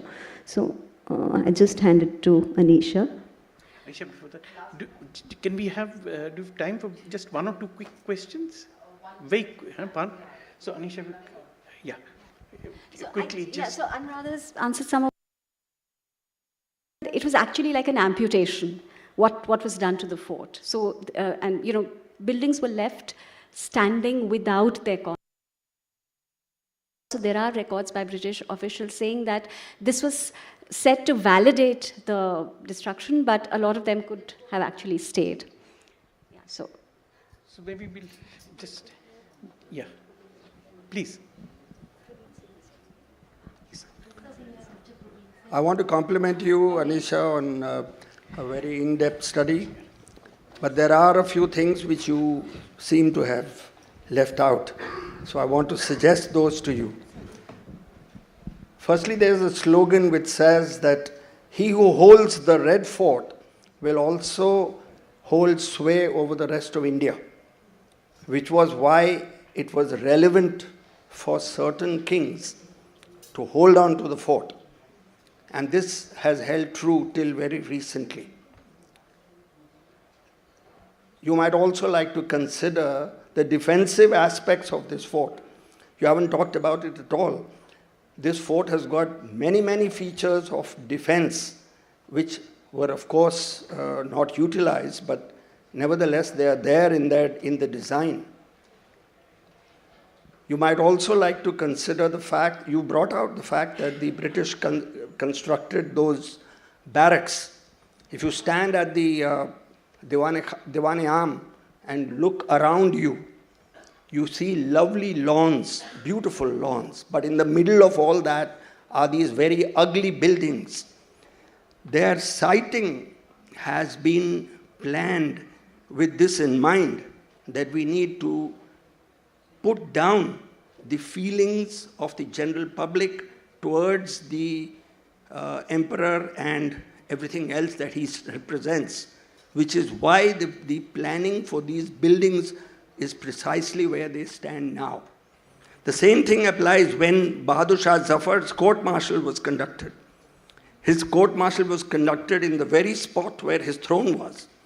And the constitution of the court indicated that they wanted to play him down. He called himself the emperor, and they wanted to demean him by putting him down by the very nature of the court, which was held right there within the fort, in the Diwan-e-Khas. All these facts you might like to consider as additions. Then the fact that few years back, there was a terrorist strike at the fort. What was the value of that strike? There was no purpose, no military purpose, except it was token that we can pull down the Indian flag, and that it is the Red Fort which represents so much for the Indians, and that was why the flag was being attacked at the Red Fort. These are all military values. You might like to consider adding them to your basic facts. Thank you. Thank you so much, sir. I'm sure that Anisha ji and Raj will consider some of these very valuable suggestions, points that you. Yeah. I haven't spoken about all aspects, but there are. So we now have Dr. Prabeen Singh from the Archaeological Survey of India, and we've had a discussion on conservation, and we'll request him to say something about, share with us some aspects of. Yes. I mean, specifically the problems of. Yeah, the challenges that you're facing in the Red Fort.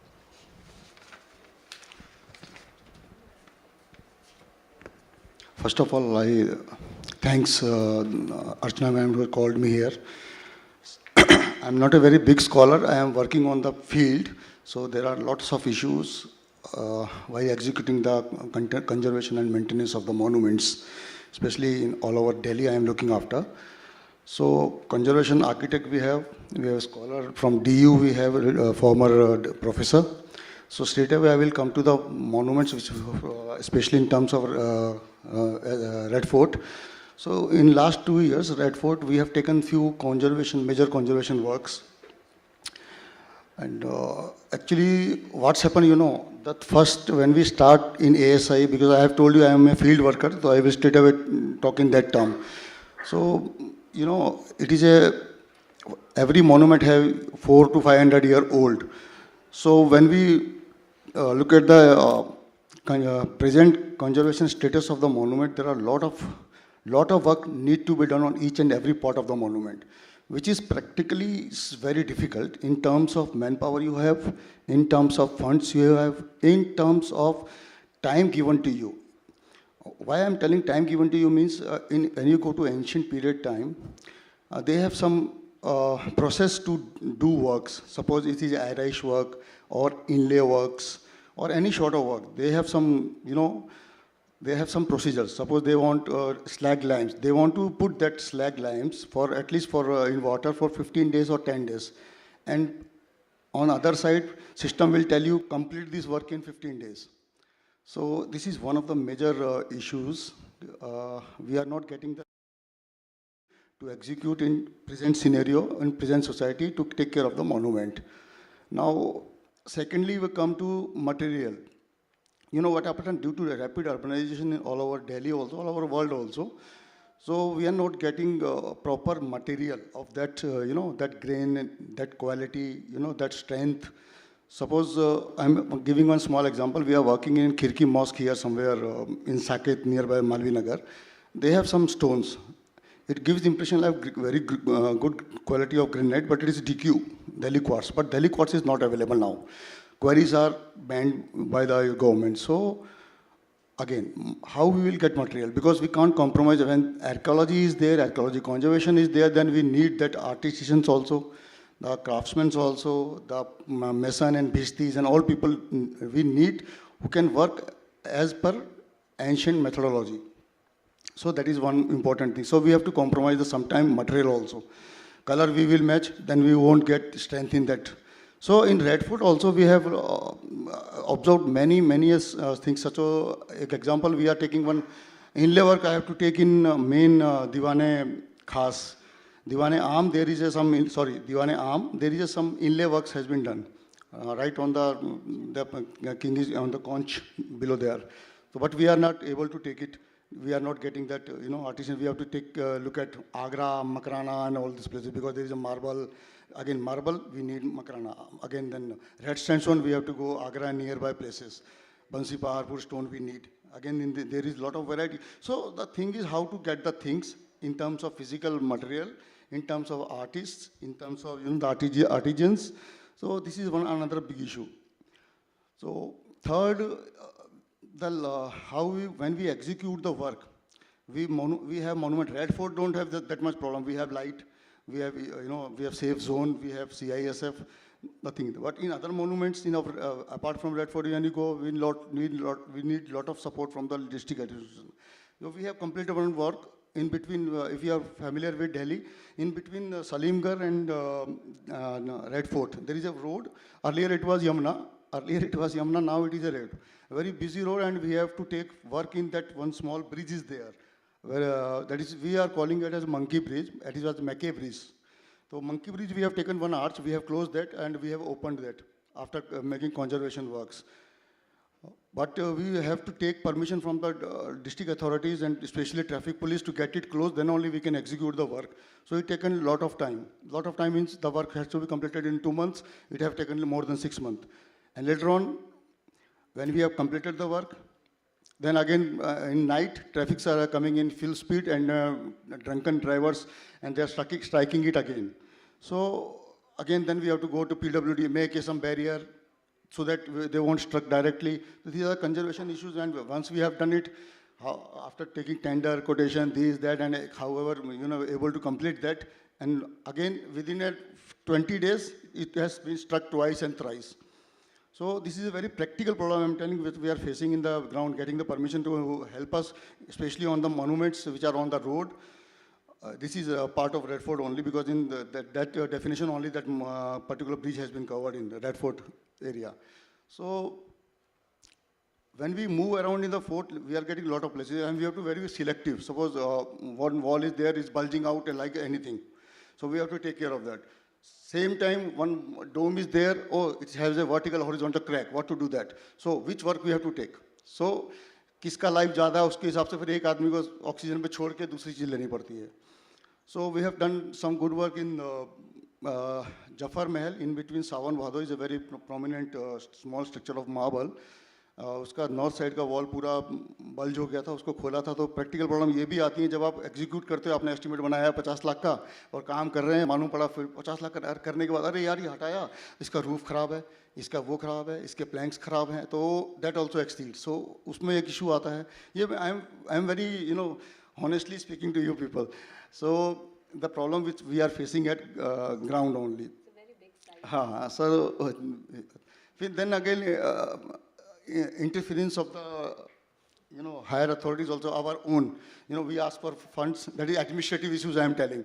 तो administration में होता है कि हमारा tender जाएगा, फिर उसको tender आने में बहुत टाइम लगेगा, फाइनेंस नहीं आएगा, फिर फाइनेंस आएगा, ऑब्जेक्शंस आएंगे, that is practical. I don't want to go in that critical way to my own department, but it's a fact I am telling कि बहुत issues होता है। फिर लोग जो सामने हैं, public है, या because they have stated what you people are doing. Apart from that, protocols हैं, गवर्नमेंट की अपनी पॉलिसीज़ हैं, उसके जो वर्क, उनके जो प्रोजेक्ट्स हैं, उस पर भी करना है। कभी हम लोगों को ट्राई कलर करना है, भाई illuminate करिए, नहीं, sorry to say, but I am telling because we have to divert our whole team there, So I am not criticizing government or my department, I am telling the practical problem on the field we are facing about. So illuminate करना है तो illuminate we are getting very less time. So we have to do divert whole team to that particular place. Then some event has to be done, VIP event. So they choose monuments. As per the provisions of our act, when this monument has been protected, there was clearly cut guidelines are there that you should not do this and you can do this. So when these things come to, we want to do some, big event. So protocols has to be there. Some president or prime minister or first man of some country will coming and doing this and that. Then again there is an issue. You can't say no in the system, but it again hamper the whole entire system of your working. Manpower should be diverted. आपका काम वहाँ चल रहा है, वहाँ रोकना पड़ेगा, यहाँ divert करना पड़ेगा. वो सब चीजें भी practically field में आती हैं. I think that's specifically with the Red Fort also because Red Fort, because Red Fort is in a pride of every Indian. So when we see our flag on that, when especially on 15 when it unfolds, so but we have to compromise somewhere. We can't help it out because you can say, sir, we can't do this. You can tell to your sir, but he cannot. Everyone will not able to say on every channel, I can't do that. So they will say, no, please do something. We have to sort it out. This is one thing. Then sometimes we have the monuments, we don't have electrification there. Water problem is there. So पानी नहीं है, बिजली नहीं है, किसी monument में. Red Fort में no doubt there is availability. Issues में problem नहीं है. लेकिन ये problem भी field में आती हैं कि आपके पास पानी का connection नहीं है या बिजली नहीं है तो फिर कैसे काम करेंगे. तो बाकी चीज़ें तो शायद मेरे को I'm very sorry that I was an impression that this is scheduled on Sunday. So I was sleeping. I am very sorry. So I rushed to, when I got the call from that place, honestly I'm telling, so when I got the call, it was 2:30, why you are not here? I forgot I was on Sunday. So I came rapidly. So there are some, I will take 1 or 2 minutes or more. So there are one more issues is this is the material we are using. So when you are making conservation of this one, then we use natural, the material which has been used in that time. So we have to go with the particular slag, that is, we have lime, we have to select a particular lime. Then sand, it is a fine, coarse, or what sort of adhesive, connecting material of the stone and bricks has been utilized that has to be searched out, whether it is, we have to brought it from outside Delhi or whatever it is. So it will also take time, sometimes with queries. We have to go on particular that query from where we can go get these stones. Then we have to use a lot of things, this belgiri, molasses and belgiri, some batasha, urad ki dal bhi hum log use karte hain, then marble dust की polishing अलग है, rice work में जो होता है तो coconut powder हमको चाहिए. तो ये जो टेक्निक्स से छोटी छोटी चीज़ें हैं जो मटेरियल हम लोग यूज़ करते हैं उसमें थोड़ा सा कई बार there are sometime we are facing lots of issue while taking executing the conservation works. So if I will get time, if the the people permit me, I will show you 5 to 6 minute slides what we have taken conservation work in this way. Whenever you permit. This is a in-house. I think it's a good interaction with the people. Pen drive. I have my pen drive. So have you given it to them? Not yet. I have just arrived. Sorry. Yeah, if somebody can come and take the pen drive from him.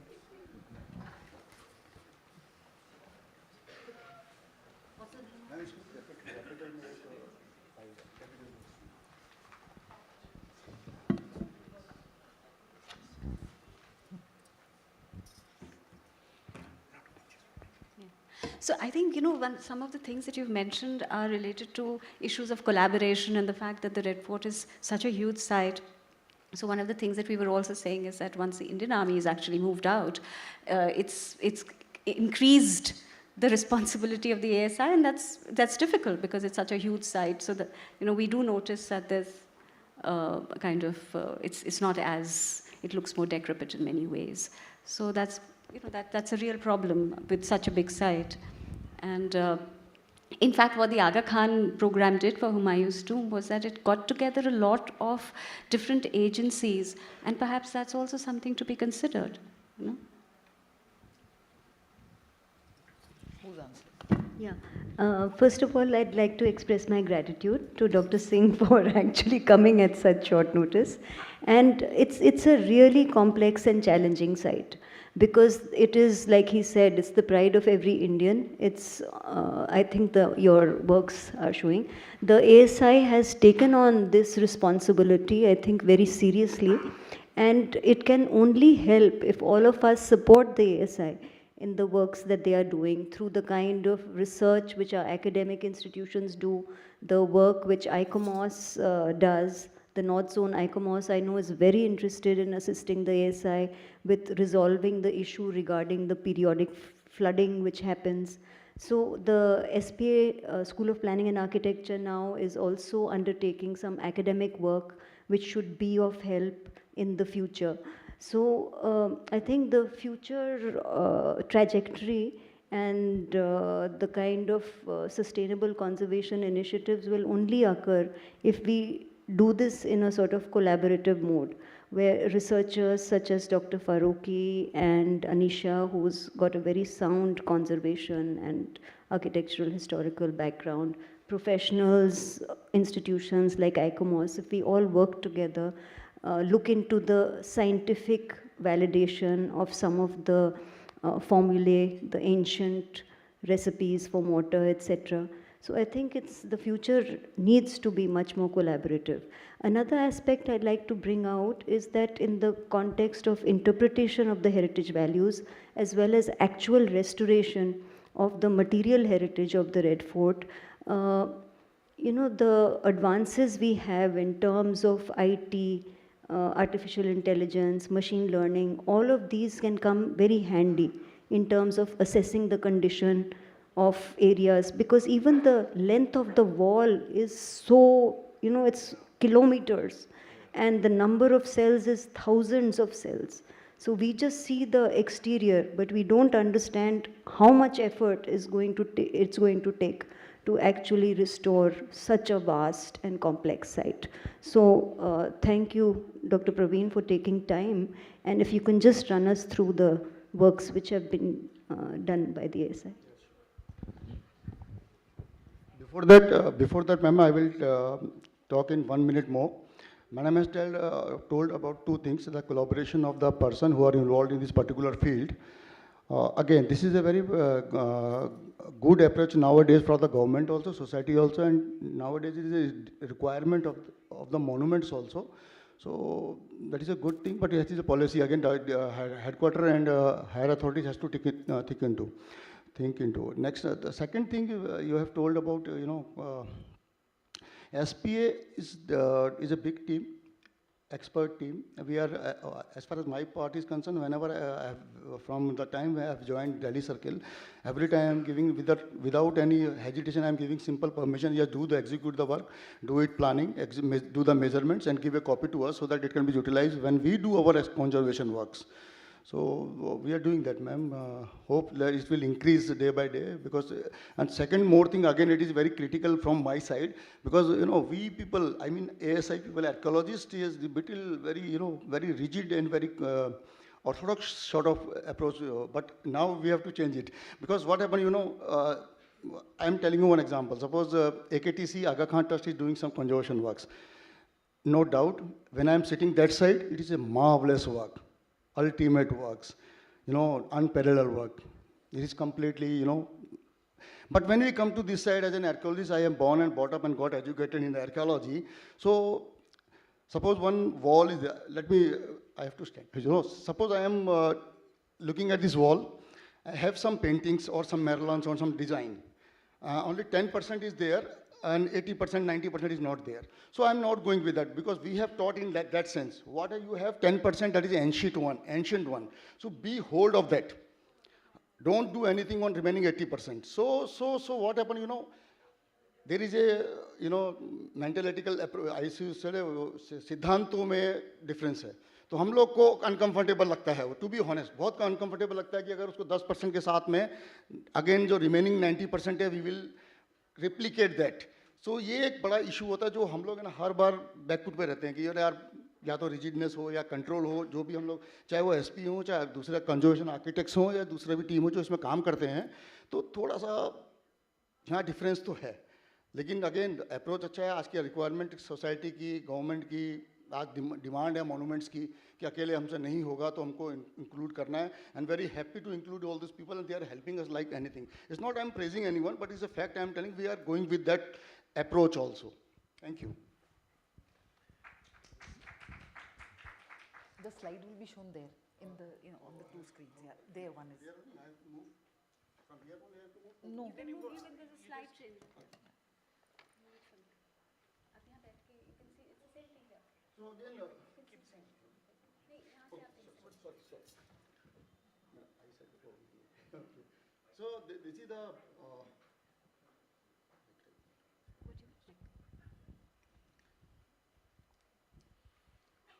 So I have some more slide in there, but I will skip some of the slide. So this is the just basically what I have discussed with you. This is the major conservation work we have taken in the recent 2 years. Restoration of fallen wall and half dome. I have told you. There is I have not told you. Sorry. This is in between again. It is in Salimgarh, other side of the Red Fort. It was a half dome structure, and that half was also collapsed due to rain and thundering and lightning activities. So we have completed that. Remained, only 1/4 was remaining. We have included that and we have completed up to half. So we have not completed.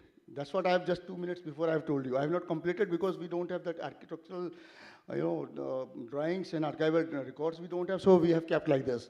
So one I can do quarter completion. I can complete it also. But we are not going with it. But again, because what happened in this particular, I will show you one photograph. What are the issues comes in while conserving this half dome of Salimgarh. So Jafar Mall, I have told you, we have worked in Jafar Mall, wall was bulged and then we were able to understand the whole, this roof is also in trouble. So we sorted out. Then again, conservation of arch bridge, I was telling about, everyone is going there and striking the wall what we have done. The arches has been damaged. So then restoration of Jali work of Khas Mela I have not told. This is a very important work in terms of, because it's a very finely carved white marble Jali. It was damaged from 60 to 70% it was damaged. Then people has to, laser scanning and micro scanning has been done. Then individual parts were there, then they shall be placed on the particular monument. It has been taken a lot of time. So this type of work is also, we can think what sort of problem we are facing while executing the work. It seems very easy, when it is highly ornate and you are doing, now you have completed, it's good. But it takes a lot of efforts. So again, this is painting on Chhatta Bazaar. I don't know how many people have visited Red Fort 3 to 4 years back and now. So when we have done this repair renovation work of this, our chemical division has taken care of that work. And every year what happened, on every 15th August, whole thing has been lime coated. They have whitewashed, all these things. So every year it has, coating, lot of layer has been developed on Chhatta Bazaar top, right on the center. So when it has been removed layer by layer, we came able to understand how many layer has been prepared and we got original painting out there.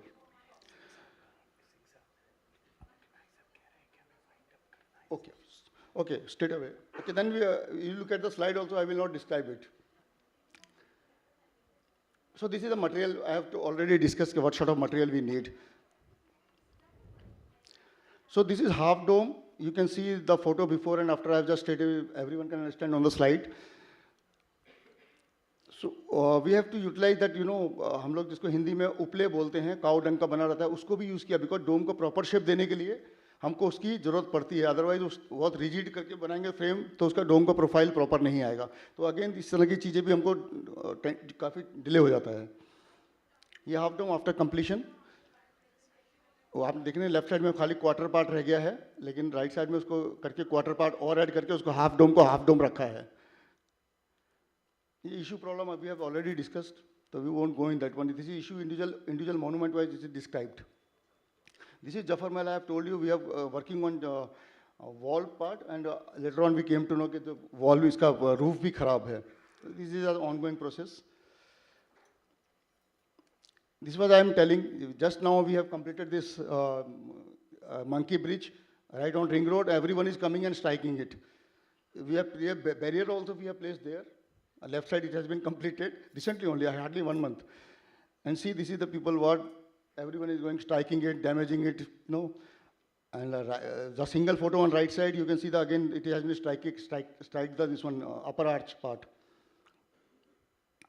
This was the Jaliwa I was telling about. It's some you can say pure white is there, then dark part is there. White one is new one which has been conserved as it is. This is Chhatta Bazar I was telling. Every time we are putting on, whitewashing it. And when we conserve it, we were able to find the original painting on the top of the Chhatta Bazar. Some short, small works. When we go on Ring Road, left-hand side, there was some damaged window shot of there. We have removed the old one, and this one the small parts. The huge structure, lower part has been some damaged. So only underpinning shot of work we are doing and removing that particular part and putting it there. So this is lime, and I have told you 15 days we have put lime and all this thing until all the material has to be added and do some final coat on the look like marble. So major hurdles I have already told. This is the one before 15th August there was flood came to that area, and whole area was like this. It is a front right on the top of this one right side photo. We are unfurling our floor by PM, and this is the solution. Sometimes we have to fight with this type of situations also. So this is Barapula Bridge. Recently, Honorable LG has taken care of this. This was fully enclosed. Again, this is a big problem while taking conservation works, which has not done many monuments which have been taken care. This is from, I'm just giving a reference for this. This is Barapula. Whole enclosement was removed, and now we are conserving it. After removing all this thing, work is in progress. Thank you very much. I'm sorry for taking more time. Thank you so much. Thank you to the entire panel. We'll just want to give you a token of appreciation and then a group photograph.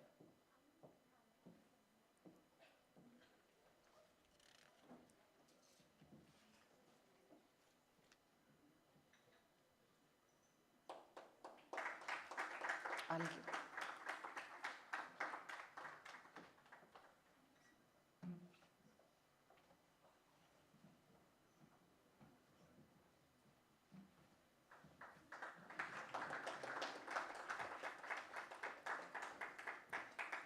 We'll stand for a group photograph. Stand here. Come closer.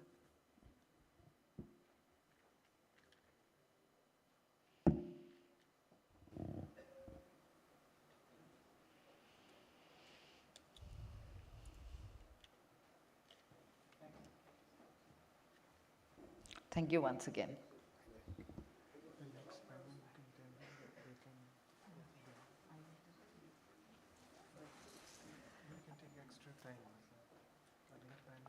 Because you last time. इसके बाद they can move up in case they. नहीं, ऊपर का panel तो ऊपर होगा. उसके बाद यहाँ बैंड होगा, so we have time, so they can do their full 1 hour. 1 hour, हाँ, 1 hour तो है ही वैसे. Okay, so now moving on to the last session of this place, the multipurpose hall. The next topic of discussion is military museums and heritage conservation. I would like to invite Dr. Peter Johnston, who's Director Narrative and Content, Imperial War Museum. Julian Ferrance from National Army Museum, United Kingdoms, Professor Raman D. Suri, architect and urban planner, and Dr. Kanika Singh, who's Director, Center for Writing and Communication, Ashoka University. I'll invite them on the stage, please.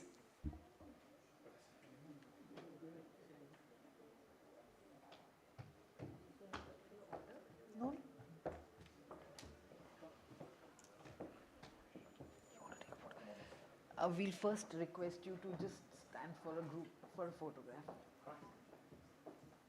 Yeah, just line up here for a group photograph.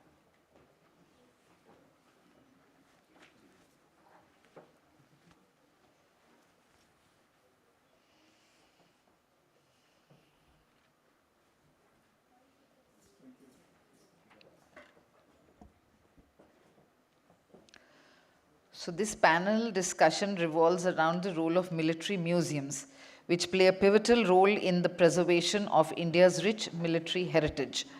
These institutions act as bridge between the public and historical narratives, which are instrumental in shaping our nation's collective memory and identity in the world, on the world stage. Our esteemed panelists, experts of leading institutions, shall explore the evolving significance of military museums and how they contribute to our understanding of military history on a global scale. Over to you, Dr. Kanika. Thank you very much.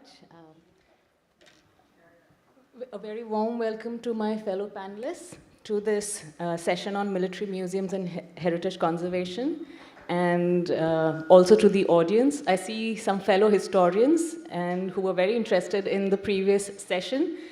We are expecting an equally enthusiastic participation in this one. Yeah. There will be some time for an interaction with the audience as well. And a large part of the session is a discussion on the key themes, challenges, areas of interest in military museums and heritage conservations. But first, we'll begin the session by a presentation by Professor Raman Suri. Please.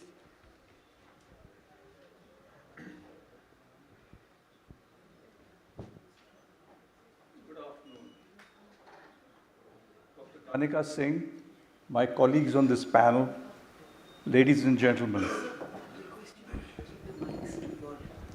My talk today is about preserving the heritage of our armed forces.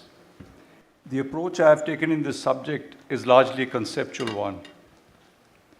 To my mind, there are four basic questions. What is the meaning of heritage? Why should it be conserved? What constitutes the heritage of the Indian Armed Forces? And finally, how can we conserve it? To begin with, it should be pointed out that history is not heritage. Though closely related, the terms have different meanings.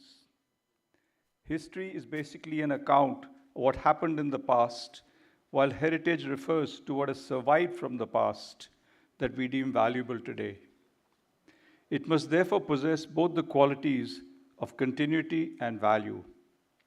The values themselves can be of different kinds, such as evidential, historic, aesthetic, and communal.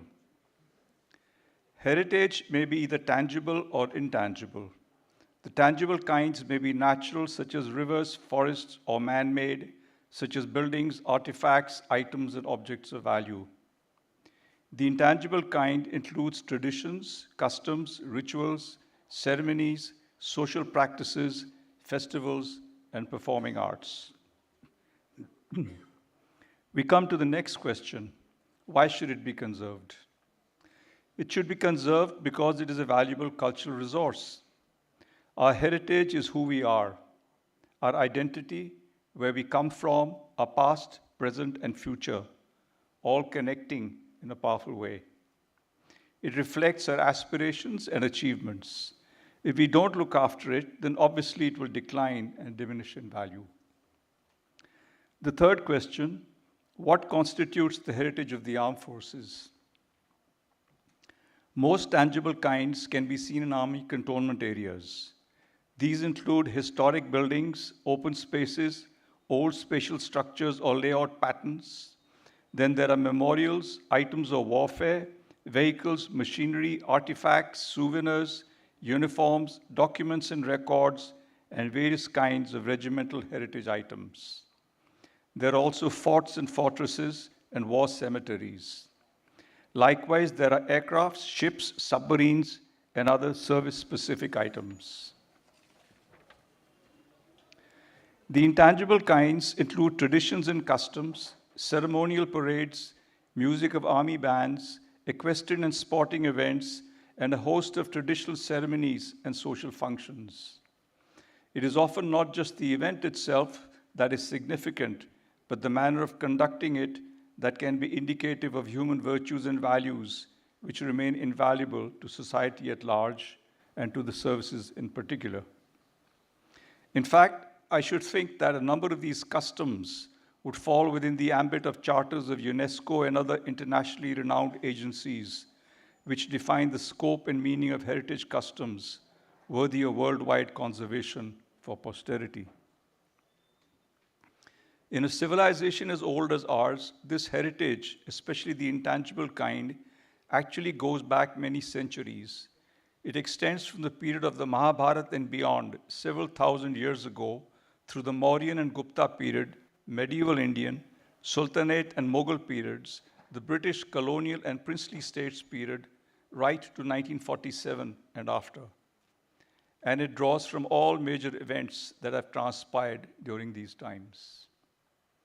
This takes us to the fourth and final question: how can this heritage be conserved? In short, it needs a bold policy and an overall framework for its conservation. While several individuals and institutions have done valuable conservation work, these efforts seem largely piecemeal. What is really required is a comprehensive framework for planning, development, and management of the history and heritage of our forces. Let us look at the existing situation for two items: official records and built form. In the case of official records, these are understood to be kept in multiple locations in different departments and organizations, such as the National Archives, MOD History Division, Navy and IAF History Divisions, and the concerned service headquarters. Some war histories have also been written by independent authors and are of a laudable quality and standard. Yet there seems to be a paucity of books and publications about heritage-specific themes or of thematically developed historical records. An overall planned system to properly identify, record, maintain, educate, research, and disseminate information about valuable historical items and traditions is highly desirable. Let us take another example, that of built heritage. Where buildings and sites are concerned, there is the ASI Act 2010, which applies at national level, and there are the corresponding state level acts. Apart from these, there is a provision to protect natural heritage, precincts, buildings, monuments, and artifacts under the Cantonments Act 2006. However, specific regulations to define and apply these provisions are lacking.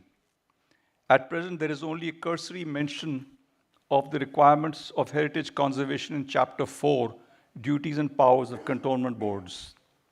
Further details on how to go about with this exercise need to be developed and provided. As regards war memorials, there are a number of these at different locations in the country. They are usually simple structures built by the forces to commemorate their fallen comrades. It is doubtful if they number more than about 200 in all. Their design, development, care, and maintenance needs due attention. Museums and memorials are important means to display our heritage to the visitors. However, the real issue remains how the heritage itself should be identified and conserved. For this purpose, it is suggested that a National Military Heritage Trust be created. One possibility is that such a trust functions under the overall guidance and control of the Chief of Integrated Defense Staff. The USI's Executive Council could act as its trustees. Its main function would be to record and to help maintain historic and heritage material. Appropriate legislation could be drawn up for this task. What is important are the objectives of such a trust. the following are proposed. A, development of criteria and a classification system for deciding which objects, items, and practices should be conserved. B, identification and documentation of the existing items and practices for inclusion in the classifications developed. C, powers to lease or purchase objects of art and artifacts of a heritage value to the forces. D, uniform guidelines for the conservation, preservation, and restoration of the listed items. E, education and training programs on history and heritage subjects to be conducted, along with research on contemporary practices in these fields. F, monitoring of conservation and maintenance programs of the listed articles and practices to ensure compliance with established standards. It is further suggested that in due course, a single central facility could be built or designated to house the foregoing essential functions of research, documentation, and archives, along with preservation, education, and display. Based on the foregoing objectives and the policies that are adopted, a comprehensive conservation development plan covering all types of military heritage could be prepared. I say development plan, not master plan, because to me, the master plan implies a fixed identity, whereas a development plan would be an ongoing process, a flexible process, as heritage is constantly being created and also recreated. This would help safeguard and maintain a valuable national resource that we have. Thank you.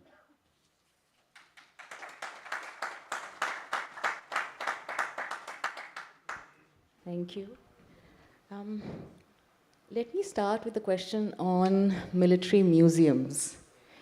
So there's a new definition of museums which ICOM came out with, and after much debate, so there's been a lot of fighting and argumentation and trading of charges about what is a museum.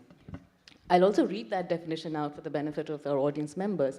My question to you both, Julian and Peter, is where do military museums see themselves, or how do they see themselves engaging with this definition? And this is the new definition which was released and officially accepted by ICOM. A museum is a not-for-profit, permanent institution in the service of society that researches, collects, conserves, interprets, and exhibits tangible and intangible heritage. Further, it is open to public, accessible, and inclusive.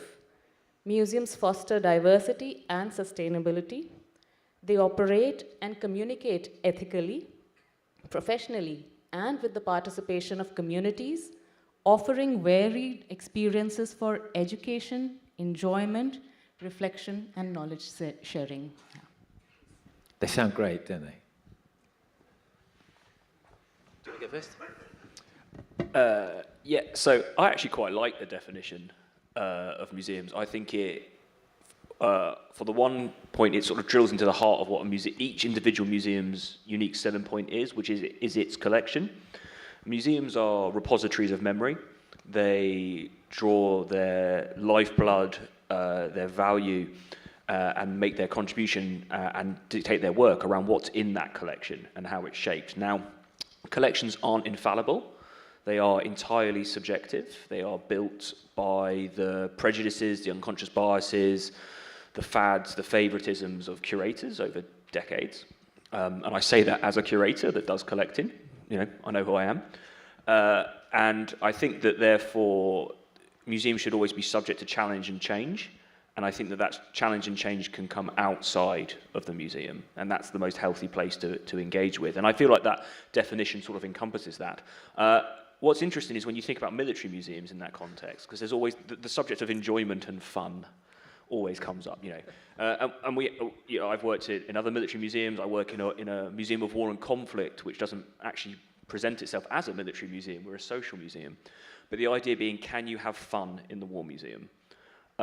And I would say yes, I believe you can. You can behave in an appropriate way, and as long as you're not being disrespectful, you can still create opportunities for fun and enjoyment, because fun and enjoyment enable further learning.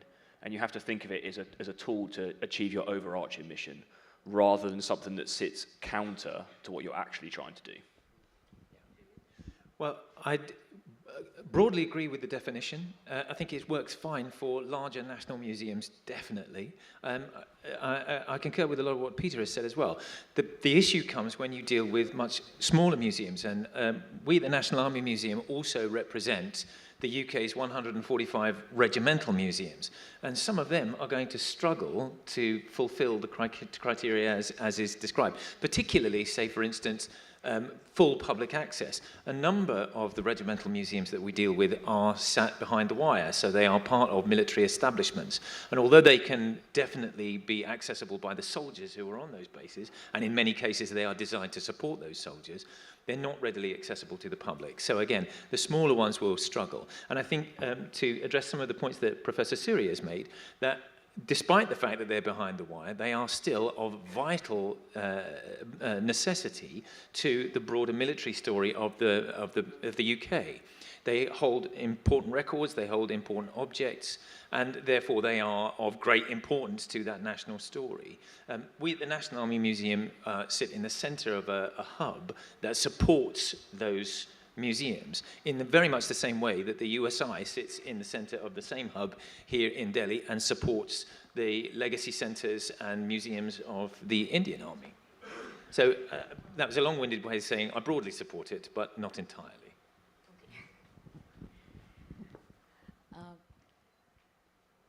So in this, if I weave together the points made by Peter, Julian, and Professor Suri here, so representation of military tradition, military heritage in museums in particular, and its preservation, conservation, and its promotion as a knowledge, to share knowledge.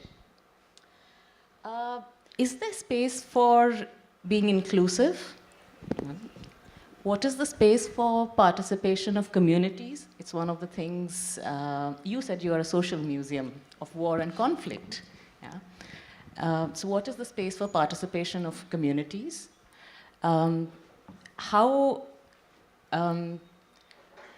What is the space for ensuring that those who have been traditionally marginalized in the space are also included?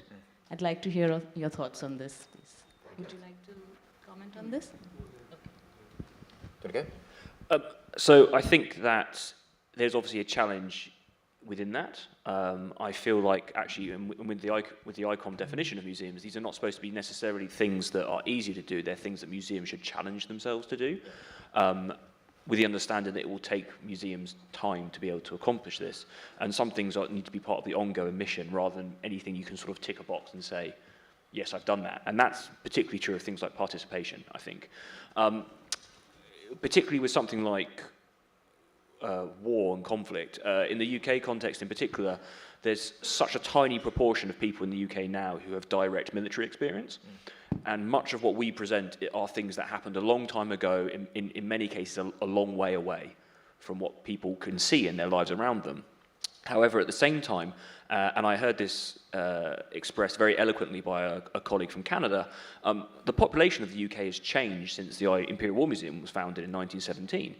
And therefore, we were always founded to be a museum where anybody could come and say, this thing I did, like here's something that connects my story or my lived experience to the history of conflict. Now, as society has changed, we need to change with it. We can't continue to occupy the same ground as we always did.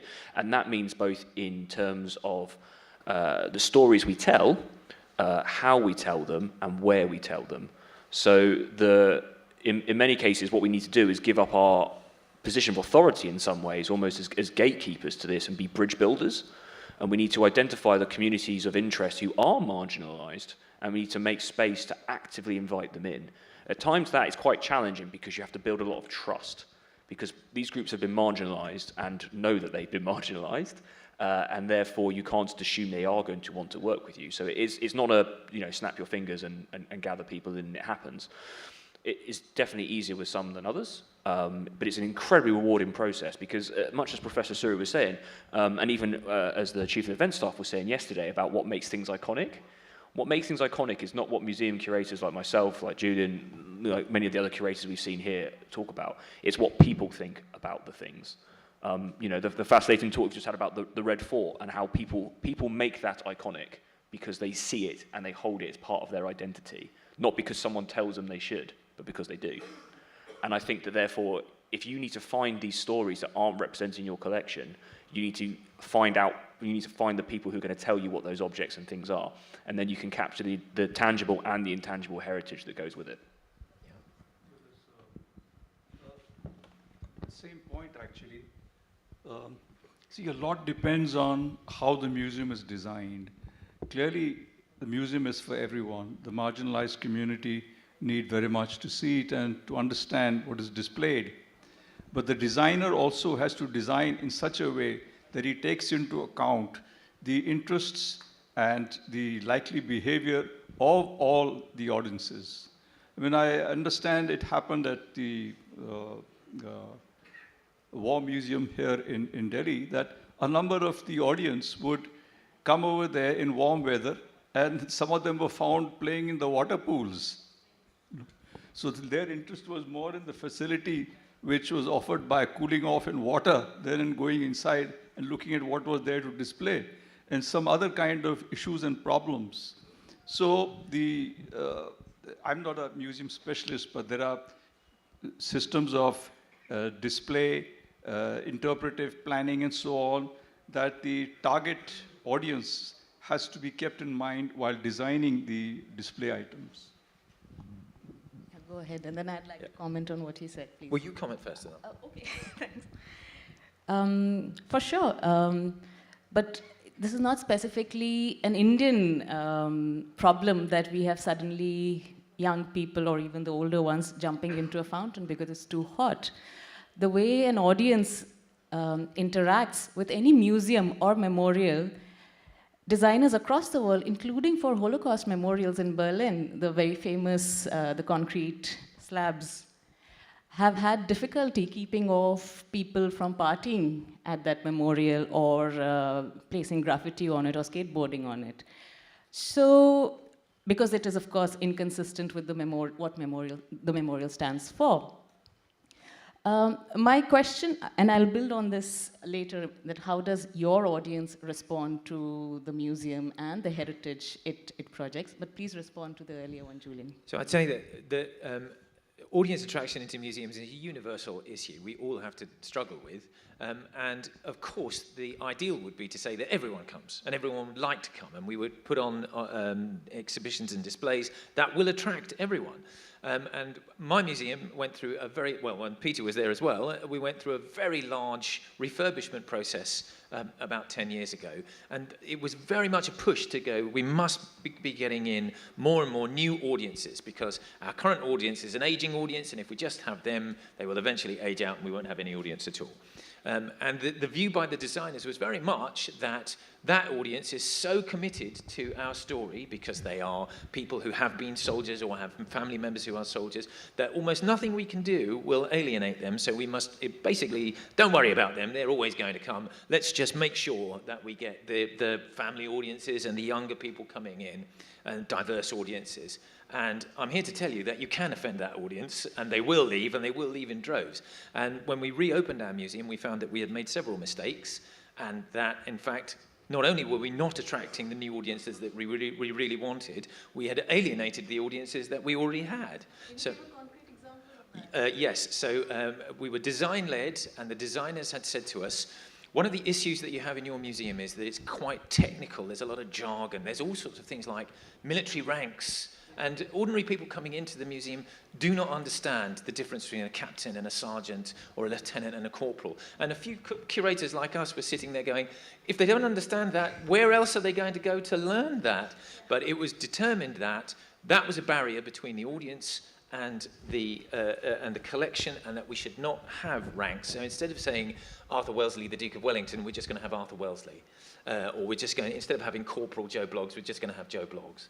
And that was a big mistake, because obviously when the audience that had been familiar with the National Army Museum came back and discovered that those ranks had been removed, they were offended. And rightly so. If a person has earned his rank, he wants to be able to see it on the wall. So yes, that was a design-led error that we were convinced to adopt, and that we rapidly had to reverse our position on. So then what exactly do you think is, or what is the existing relationship of military museums with tourism, or what could it be? So, I mean, that's a really interesting question, and actually this pivots slightly back to your previous comment about patterns of behavior and some inadvertent actions by the public when you open to the public that you possibly could predict or might not predict, and things might happen. You know, things. I remember when Pokemon Go became very popular, people wandering in and out of the museum trying to play Pokemon Go, which nobody saw coming, obviously, when we designed it. But coming back to your question about tourism, there is an enduring fascination with war and conflict, and I think that that's because war and conflict allows people to think about ordinary people who accomplish extraordinary things. And you can talk about that without glorifying conflict, and you can talk about how it showcases humanity at its very worst, but also its very best in some cases. And I think what people can respond to is that there are people within that. War is driven by people. It's organized by states, but it's driven by people. And I think that, therefore, when it comes to visiting battlefields and things like that, and museums, there's a fundamental difference between museums that are on battlefields and museums that are not. And the First World War, in particular, and Imperial War Museum, National Army Museums, the RAF Museum, the National Museum of the Royal Navy, are really good examples of this, because fundamentally the main events that we cover happened far away from Britain, and therefore we need to transport people in terms of place as well as time. Whereas if you go to the Somme, if you go to Ypres, if you go to Neuve-Chapelle, if you go to Gallipoli, you are the terrain itself is the witness to the events that you're there to see, and you don't have to create that in the same sort of way. That, however, I think creates a different kinds of sort of sense of a memorial character, and actually significantly, IWM, for example, is not a memorial. We were specifically not a memorial when we were created.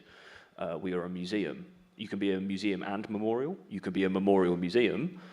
But when we were founded in particular, our choice was that we would be a repository of memory. We would collect and interpret people's roles in at that point, the First World War, but we would not memorialize it in that sort of way. And that enables you to, that I think allows you to operate in a certain way in the future. You can be more challenging and interrogative, particularly of problematic history, which allows you to potentially be more inclusive in the present. I mean, history is argument, and we have new arguments about an established past. And if you can interrogate that more, you can ultimately be more inclusive with particularly marginalized communities. But at the same time, if you're not on a battlefield itself, people often don't have that same level of motivation to come and see you. Yeah. I was interested to ask your experience about, see, military museums can be of wide variety. Are there some particular kinds which the public seem more interested to see, where you find there's a greater response, a greater number of people wanting to come and associate with them, either historical, traditional, modern, ammunition, guns of some kind? Yes, so across the UK we have 145 about regimental and corps museums, and some of them are extremely large and border on being proto-nationals, and some of them are tiny and in local authority museums and have a couple of cases. I'd say probably the most popular one amongst the regimental museums is definitely the Tank Museum. People like to go and see tanks. And it doesn't matter if the tank's just sitting in a big hall all next to each other, or if most impressively, if they're driving around on a field somewhere, then that's going to be a big draw. They also find that they're a particularly big draw if it's raining, because they're in a county that draws a lot of tourism, and if they can't get on the beach, they're looking for something else to do, then they're going to go to the Tank Museum. So yes, museums that have already, that cover the story of regiments that have captured the imagination already, certainly will draw more. So For instance, there's a museum called Airborne Assault, which looks at the role of paratroopers since the Second World War. That's going to always be of interest. It's also in another larger Imperial War Museum offshoot that's going to draw more people in as well. If you are in a very traditional, very small, county-based museum that's looking at a story that probably finished in 1958, because that was when the regiment was amalgamated, you're going to struggle a lot more for that kind of, for getting more audiences in. And all museums now in the UK need to get audiences in. There are no free rides anymore. In the past, museums have been supported by the Ministry of Defence exclusively, and that means that if nobody came in through the door, they were still going to be able to get paid and they would still be able to keep their museum open. But that situation is no longer really the case. We all need to be able to convince people to come through the door and actually come and hear the stories that we need to tell. That is actually provides a really interesting point, because in an increasingly digital age as well, in hyper-digital and with a born digital generation, beyond that, museums still continue to be assessed on their physical footfall. But how museums approach that and how they tackle that as a subject matter, I think, is dependent on each museum. For a long time, digital activity by military museums in particular was seen as being a way to drive physical visitors. And if you weren't driving physical visitors, it wasn't worth the effort. But actually, in fact, as the Imperial War Museum has found, as the Tank Museum particularly has found, by having a very compelling, strong digital offer off platforms such as YouTube in particular, for both ourselves at IWM and the Tank Museum, you'll be reaching people who, in all likelihood, will never come to your museum. But you can also reach an audience from, Mumbai to Manchester, to Massachusetts, to further afield. And if you're engaging people in the digital sphere, then really all you're doing is keeping up with modern technology, because you're still engaging people in the story that you want to tell. And I think that increasingly there's a much closer alignment between acknowledging digital presence and physical footfall that I certainly think maybe 10 years ago there probably wasn't. I'd also say that some museums are now looking at the digital offer as being their lifeline. Smaller museums that think that they may lose their place and might no longer be able to keep open have created online versions of themselves, which is easy to do when you still have a museum, which means that even if those museums close, those stories are still being told and are still accessible. I'm just wondering if it's a good idea, in your experience, to combine military museums with other type of attractions, with other kind of museums.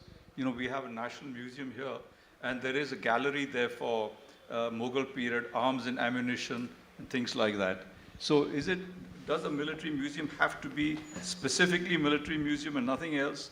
Can you combine it successfully with other kinds of museums? From my own experience, within the National Army Museum about 15 years ago, we created a temporary exhibition which was going to look at children and having a children's experience. And the way that we thought we would do that is to create a temporary kids' creche. So basically, it was ball ponds with pictures on the wall of soldiers from our collection that would be interesting to children. That was so incredibly popular that we still have that kids' creche there 15 years later. We can't get rid of it because it brings in a huge number of people. It's also an income stream. And for a lot of the people that come into the National Army Museum, they view it as a kids' creche with an inconveniently large museum tacked on the side of it. Exactly. It's a great revenue generator. Exactly. Yeah, I mean, kind of for your own research, I'd be interested as to what you think about combining museums that sometimes have counter processes or purposes. When you're a social museum and you talk about a national story, which is ultimately what these are national stories, then there's a natural fit where it could work. But I suppose what the classic historian's answer, mine would be, it depends on what it is that you're presenting and where you find it. So, for example, you could have a single military museum that embodies all three surfaces. In one case, could you do that within a national museum context? Potentially. Could you do it within an event-specific context? Again, potentially. But you're looking at rapidly evolving away, and if you lose a clarity of purpose and vision as a museum, you become confusing as an offer, and if your public offer is confusing, you will most likely struggle. So there are several things that tied up here. Museums as public spaces, according to the definition, having a specific objective, or at least some of these objectives, meeting some of them. Museums, but if you, museums also as places which need to generate revenue, so they need to do certain things to be able to do that. Also the idea of preserving heritage and a message which addresses either a national audience, if it's a national museum, or the Imperial War Museum, for instance. I was just wondering, so the armed forces, if I understand military heritage to be, if I draw a simple connection, that is the heritage of the armed forces, especially in a modern nation state, then that makes a military museum, whether in the capital or in one of the states, very closely associated with the idea of a national heritage. Yeah? What is the space of local heritage in it? The local heritage, and I mean both in your context as well as in the Indian context, that the local heritage may not always be consistent or even agreeing with or even emulating or feeling proud about the national heritage, or vice versa. How do, in your scheme of things, when we are working to, when you say that we should work towards preserving military heritage, and you have a plan for it, and what in your experience, what are the instances, how do we deal with them? Would you like to go first? It depends how you convey your understanding of local traditions and military traditions to the public. Not to make it too technical. If one were to talk about, strictly military history, people may not understand. But let's take an example, the Battle of Kurukshetra. How do you convey what happened over there through a museum to the public? I think people would be interested to know. But if you simply were to put up there tanks, an aeroplane, a few guns, okay, it's nice, they'll walk through it once or twice, but they will not probably have the same amount of, they will not be able to relate as well to it as they would to the historical items. You meant the Battle of Kurukshetra in the Mahabharata context? Okay, I'll come back to that. That's a very interesting point, please. We have a much simpler job because we're dealing with a network of museums that are based on the regiments that come from those areas. And the regimental experience is pretty similar. I mean, yes, there's going to be, we're not going to deal with them because they're cavalry and we're infantry, and that's always going to be an issue. But I mean, largely that's overcome. But generally speaking, those regimental museums, they speak the same languages, they understand what they're talking about, they've lived through the same experiences, and in many cases, they're talking about the same conflicts. And from having the National Museum in the centre, we're able to set up regional networks that help to assist those. So we at a national centre can offer universal training programs, we can offer advisory services, and we can go out and help to convene those regional networks. Now, I understand the point that you're making, that actually you need to look at those individual local stories. They can do that, but they're also extremely well plugged in into the national networks as well. And I suspect that's, we are in a unique, not a unique, but we are in a privileged position because we are operating with a cap badge system, a regimental system. And so are you. So you are in a similar situation as well. So I would say that that's where we are. Yeah, we see there's a difference between your context and ours. It would seem that in your case, a number of military museums are open to the public. Yes, a number. But that is not the case here. Yes. Firstly, because most of our military museums are located in cantonment areas. Yeah. They are restricted movement areas. If I were to knock on the door of a regimental museum and say, I'd like to come in and have a look at it, they would probably tell me, go get permission from military intelligence. Yeah. So it is not open to public. And therefore, a different methodology, a different technique has to be used, how to bring the subject to the people. Yeah. Yeah, I mean, I was very impressed yesterday. One of our colleagues said to me, this is a question about access. And I think that's entirely right. It's a question about access to heritage. But also, I think what you can show is that even if you're doing a local story, you can look at how it has a global impact. We, in particular, Imperial War Museum, we think we tell a global story. We tell it through a British lens, in a British context. We tell ultimately a global story that connects people to world events. And I think that enables you to do it. However, we also operate in a very congested ecosystem in the UK context. There's no sole owner of military heritage within the UK. There are pretenders, I would say, but there's no unified sole owner. But also the idea about how you would centralise it in one place is particularly interesting. I mean, we have 5 sites. They do mostly different things. Our collection is split across them. But at the same time, there's a question about, in a military context, what is the best environment in which to encounter some of these things? Is it to encounter aeroplanes on the ground, or is it in a hangar? Where do you encounter naval heritage, where it's on a ship? Not necessarily in a place landlocked or anything like that. So I think there's some really interesting questions to be asked about the best place you can do this. The problem is, of course, when you're a cap badge system, and you've seen this in the UK, Julian, as you know, if the regiment moves, sometimes the museum gets left behind. And if you lose your regiment and your local connection, that becomes more challenging for you moving forward. I'm not 100% certain there's a single good answer to that conundrum, but it is a conundrum. I mean, you're absolutely right. If you're looking at the corps, like, for instance, the Royal Army Medical Corps Museum is still at Kehoe, even though the Royal Army Medical Corps themselves have moved up to Lichfield. But, of course, that's not going to impact on the Hampshire Museum, which is in Hampshire, and is going to be dealing with genealogy from Hampshire soldiers' families and so forth. But, yes, that is definitely an issue. Got it. Got it. Thanks, Rana. So we have time. I was just checking on that. No, but all the 3 panelists seem to have either I didn't articulate my question very well, or you seem to have very effectively skirted the issue. Oh no, you're on to us. So let me tell you what I had in mind in the UK context and in the Indian context. So I am rewatching Derry Girls, and the Irish resistance has been very much on my mind. So that's what I meant when I said local versus national. Oh, I see, yeah. So that in a way is about, so that's a fantastic question, and that is a particularly difficult and challenging issue, as much as anything for both, well, certainly for the Imperial War Museum was targeted by the IRA during the Troubles. So was the NAM. So, you know, we are acquainted with this history very well. And you do have some Irish collection. We certainly do.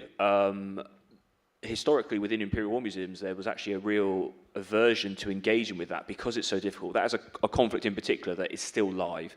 The absence of violence in that conflict is not necessarily the same as peace, and I think that needs to be remained. And actually, it was only recently that Imperial War Museums confronted that particular issue, but because it's so contested and because it's very much bound up in a whole host of other factors about how you interpret that, it's actually completely fascinating.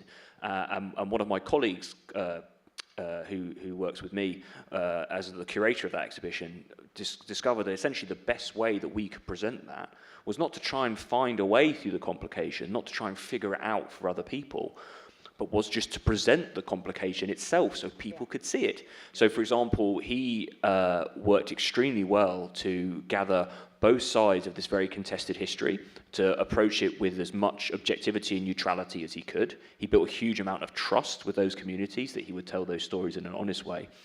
And we will present in the exhibition in particular, there's a very unique aspect of it where we talk about this one event that happened in Belfast. And on literally opposing walls, so it's very literal, we have the different sides of this debate that describe this one event in a completely polar opposite way. And the whole point of that is that we don't tell people what to think. We use audio, which is rich with the people's dialects and language themselves. It's their experiences. We convene those just to show people that this is very complicated. And therefore, we ourselves don't always have the answer. And you never surrender the privilege you have of working in a museum, but sometimes you have to surrender the power particularly about being more inclusive. Yeah, thanks for that. Professor Suri, a similar thing in the Indian context. And let me highlight the case of Punjab. It's an area of interest for me. But also, we know that Punjab is a very proud contributor to India's military history. But in contemporary times, it also has a very complex relationship with the Indian nation state. So this is the conflict I meant. What are your thoughts on it? I think it's very difficult to have a formula for what should be done in context like that. One would have to see the local conditions the pulse of the situation, as it were. And I would think both are equally important. It's how you mix them together. How you, first of all, find out what it is the people would like to see. Attract them. Probably the local would be more interesting to them to begin with. And then, because this is an iterative process, it's looking at how people react to what you display and adjusting your display with it. And then you find out how much of what they want to see is relevant to your objectives and your theme, and keep on introducing that and improving on it. A question about the point you raised, and you also touched upon in your presentation, the Battle of Kurukshetra and your reference to Mahabharata. So before I knew of USI's work, I would have, or in the general discussions in these 2 days, I would have assumed that military heritage is specifically very, very contemporary, very modern. But there have been frequent references from among the speakers that it is also medieval, it is also ancient. And specifically in the Indian case, there has been a reference to the Mahabharata.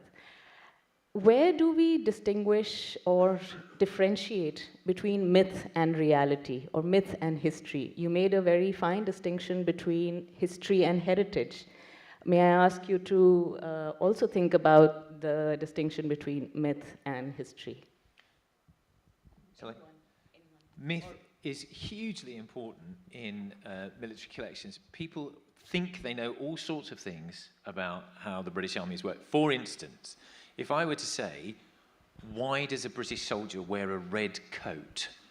What would everyone's instant reaction be? Why do we wear the red coat? Somebody tell me why. Why does a British soldier wear a red coat? Yes, sir. It hides the colour of the blood. That's, if you ask people in Britain, why do British soldiers wear red coats? It hides the colour of the blood. No, if you've been hit in the chest with a cannonball, the last thing on your mind is the laundry bill. Nobody cares about that.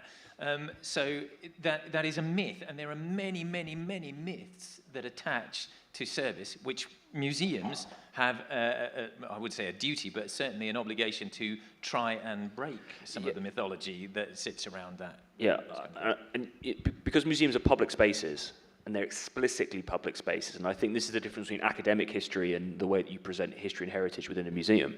You have to engage with that. Museums occupy sort of this grey space between objective truth and popular perception.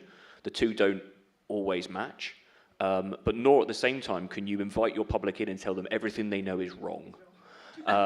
You can maybe show them why they're not quite correct, but you can't say, hey, come and learn about this. By the way, you're stupid because you think all these wrong things. That's not going to work.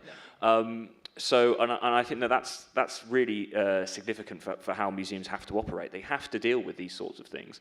But you raised an interesting point about the ancient, the medieval, and the modern.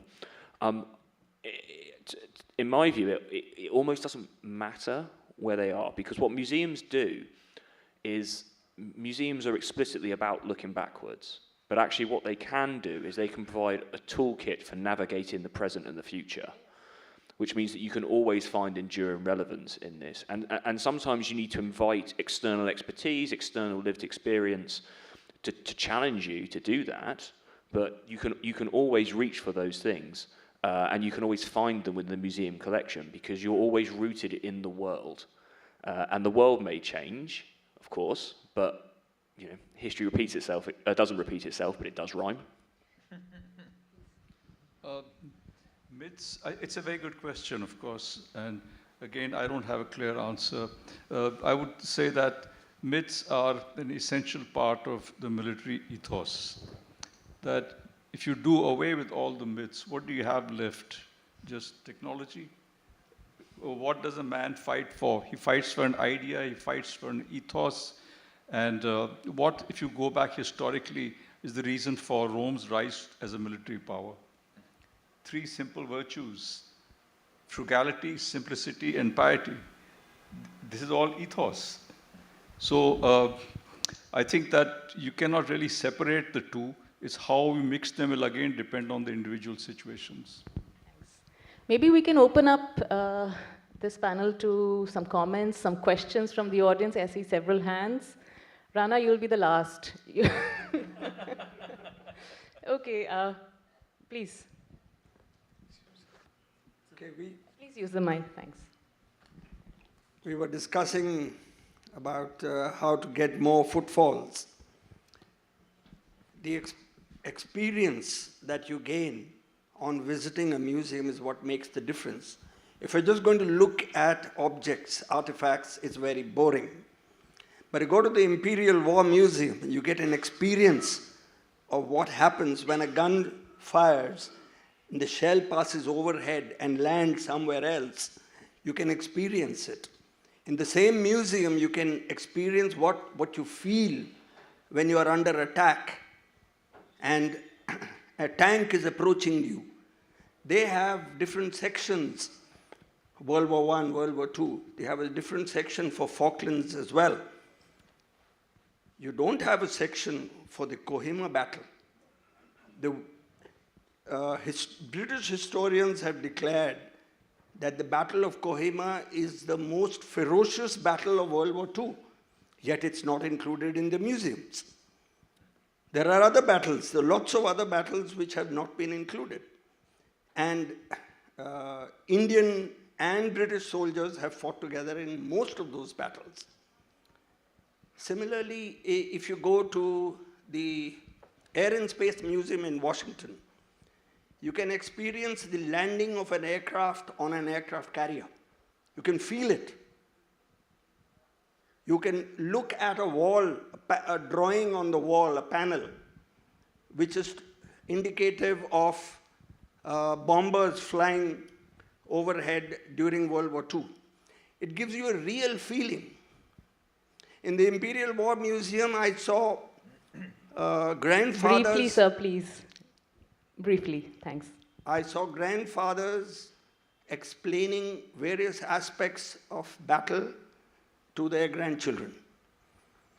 Now, if I wanted to explain any aspect of battle to my grandson, and I don't have the access to a museum, then I find it very difficult to explain the larger picture of war to him.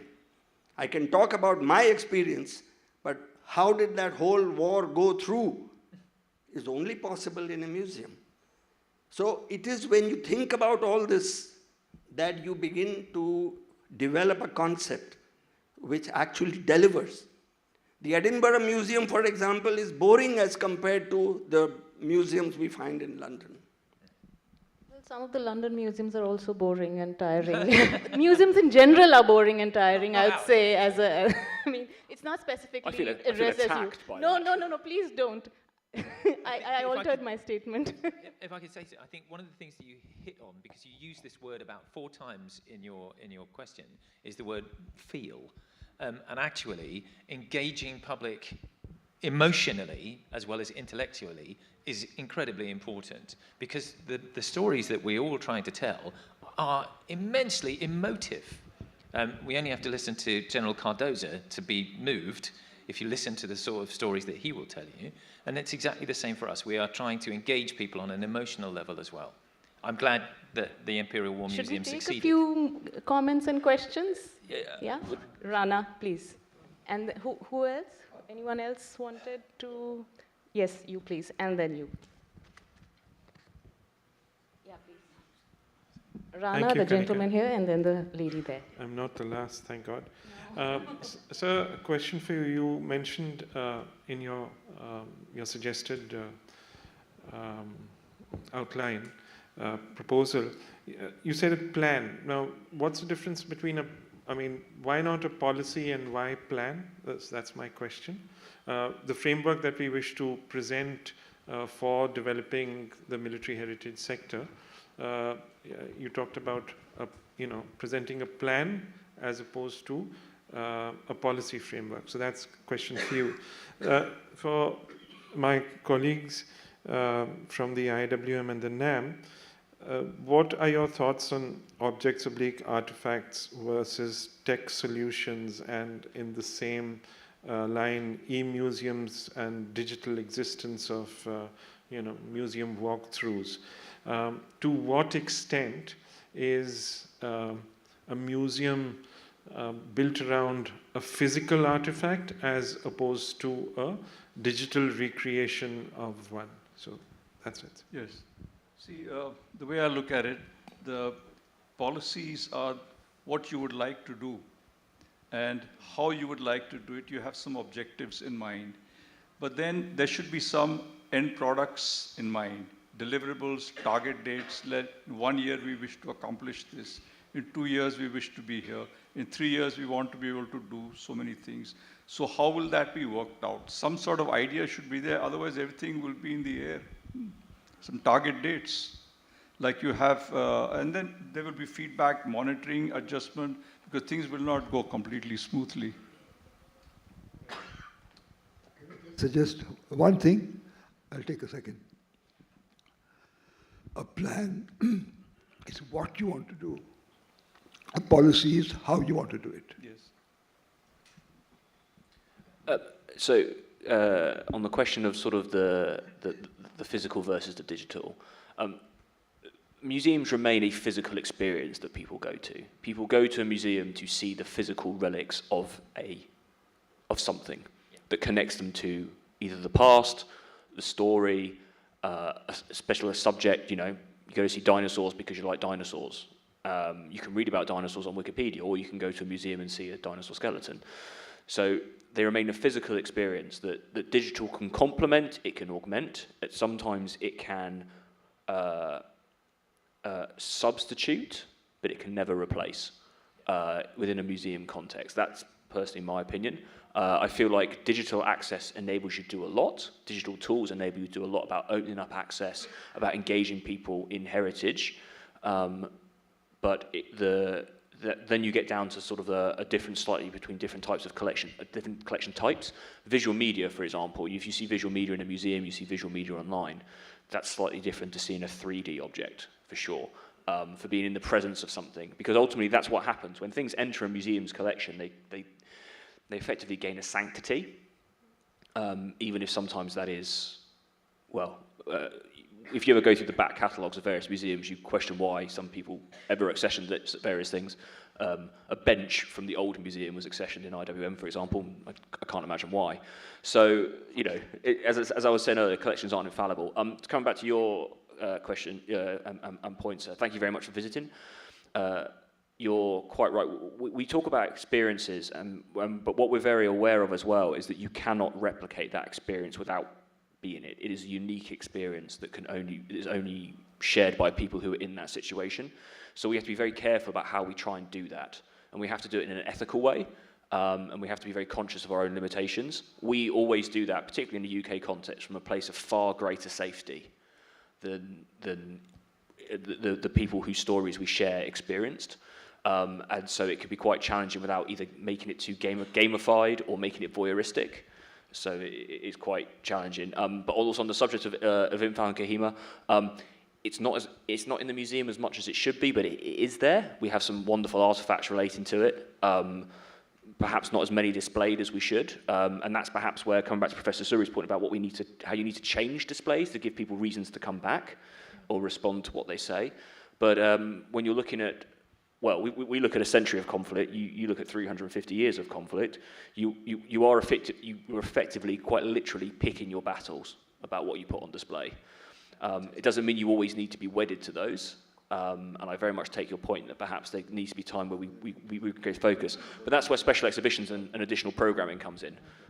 We have an exhibition coming up in 2027 about Indian soldiers fighting in Britain's wars, not from the perspective of this is what British people thought about it, but from what they thought about it. So we can look to address some of those things for sure through additional specialist activity like that. Yeah. Go on. All I was going to say was the point that you make about interactives, Rana, you can have incredibly effective digital interactives, electronic interactives. You'd better have a good maintenance plan with them because they will break inevitably. The primary duty of museums is to preserve our heritage. That's the point. You can't tell your story without the objects. But I'll go as far as into heresy as to say there's no point in having those objects if they don't tell the story. So, or you don't let people see them. Oh, yeah, well, exactly that too, yes. The objects that we have help us tell the stories of British, in my case, soldiers, airmen and sailors, and the people in the wider Commonwealth and Imperial armies that fought under the British flag. That's the point, is to tell those stories, and we preserve the objects to allow us to do that. Thank you. Julian, just very quickly and light-heartedly, but to join the dots and finish the myth about the red cloth. I think I know the answer, but if it wasn't for the dry cleaning bill... Why are we in red coats? Yeah. Because when the Army of Parliament was being put together, the new model army was the first formalised army that Britain ever had. Parliament wanted to put them into a uniform. They happened to be sitting on a lot of cheap red cloth. It was in parliamentary warehouses in London. If they'd had a lot of cheap blue cloth, we could have been the thin azure line ever since. Thank you.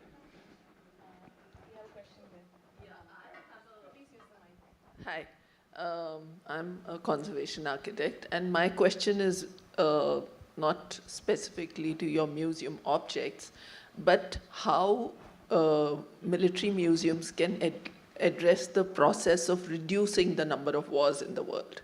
And I think we need to understand how to change the mindset. And in India, most of the military cantonments we have are very large. And they actually need to respond to the ecological aspects of those cantonments. Some of them have trees like camphor planted like maybe 70, 80 years ago. And there is so much more to the heritage which is related to military, but it has to be interpreted in relation to the people who are going to use it today. Because what we find is this single-minded approach of using military heritage only to talk about battles, wars, and, literally blood and death, rather than to find a way to use the military heritage to get peace in the world and to look at the spaces which were used for, military establishments to be put to some use which is like, which educates human beings to be more human. I should think there are at least two questions there, if not three. One is about how the military heritage or what exists in cantonments can be used to bring peace. That's a different matter. It's a socio-political issue. As far as the heritage itself is concerned, I touched on it in my introductory speech that there are different kinds of heritage. It's not just museums or buildings. There are also spatial patterns.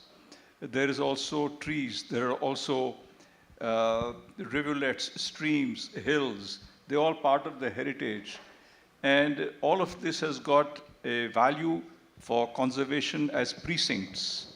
We are very much behind in the conservation of precincts. I should think in Maharashtra they have made some regulations. In Ahmedabad there's quite a few regulations. I don't see much happening in North India. And this is an important part of history, as conservation architects will appreciate. But this problem is going to get even more complex now, because when we talk about, as government has announced, the separation of civil and military areas in cantonments. So what impact will that have on the heritage which you have over there? Can you really divide heritage into this is civilian and that is military?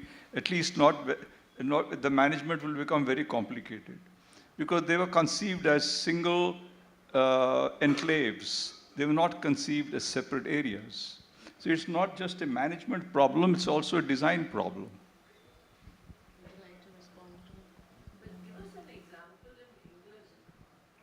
Well, there aren't that many. So military establishments in the past were built so Victorian barracks were inside towns. Generally speaking, most soldiers are now quartered outside and in much larger structures away from towns. There are a few things like regimental headquarters that might still stay within towns, but they're not really impacting massively upon the local ecology or any of that sort of you have a point. No, only to say that in the UK context, until 2019, the majority of the UK army, in particular, had always been stationed overseas. So we were effectively somebody else's problem. So we have cantonments, and we have amazing waterworks, and the technology, the way technology was used to run a whole. Well, the cantonment was literally a mini city. Yes, and exactly the same thing as of garrisons in Germany, for example, even in the later 20th century. What's interesting is since the army left Germany, in that context, the casernes have been turned into a whole manner of things. They've been turned to science parks, the new Rathaus in the town of Celle in Niedersachsen. It was an old British Army barracks. One is a school, the old headquarters of the British forces, the British Army of the Rhine, 1 BR Corps. They are other things have been turned to Bundeswehr barracks, the German Defence Force as well. I think from the UK context, the most interesting context I can think of is in northeast France and in Belgium, where the past is very visible, but it's sometimes a challenge about having the past constrain the future.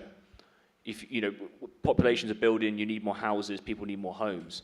Are you going to preserve every square foot of field because there was a battle on it? Or are you going to honour those people and commemorate that in different ways, but also serve the needs of people in the present? I say this as someone who once led a battlefield tour on a site, on an industrial estate, on an astroturf, trying to convince people about the very significant historic event that had happened there. So, there are different ways of approaching it. All right, they have started to dismantle the furniture outside. I think it's time for us to wrap up. Thank you very much, my fellow panelists and the audiences. Thanks.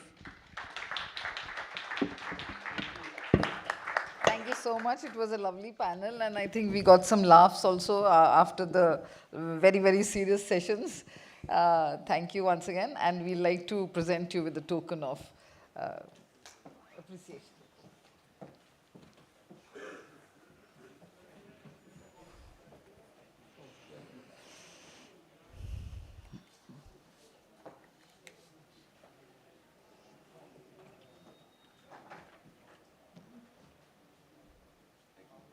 Thank you. And can we have a photograph, no? Yeah, all four. Photograph, no?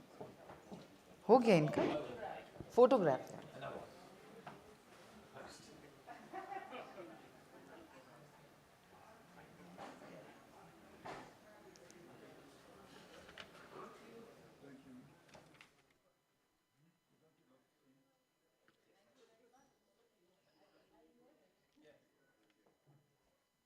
Thank you so much.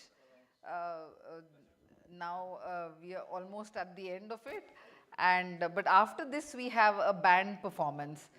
You're going to witness a very interesting Air Force band performance here itself. So stay put.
Bharat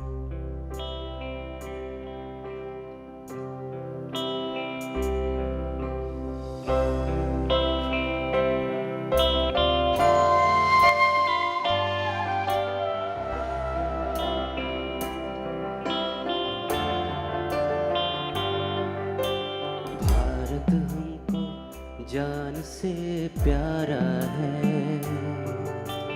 सबसे न्यारा गुलिस्ता हमारा है। भारत हमको जान से प्यारा है, सबसे न्यारा गुलिस्ता हमारा है।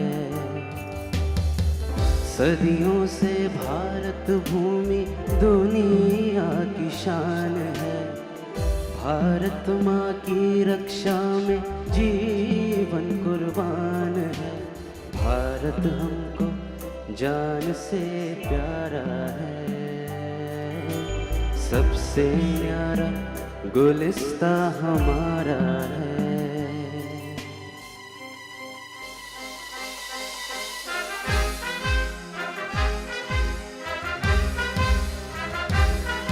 उजड़े नहीं अपना चमन, टूटे नहीं अपना वतन, गुमराह ना कर दे कोई, बर्बाद ना कर दे कोई। मंदिर यहाँ, मस्जिद यहाँ, हिंदू यहाँ, मुस्लिम यहाँ, मिलते रहे हम प्यार से। जागो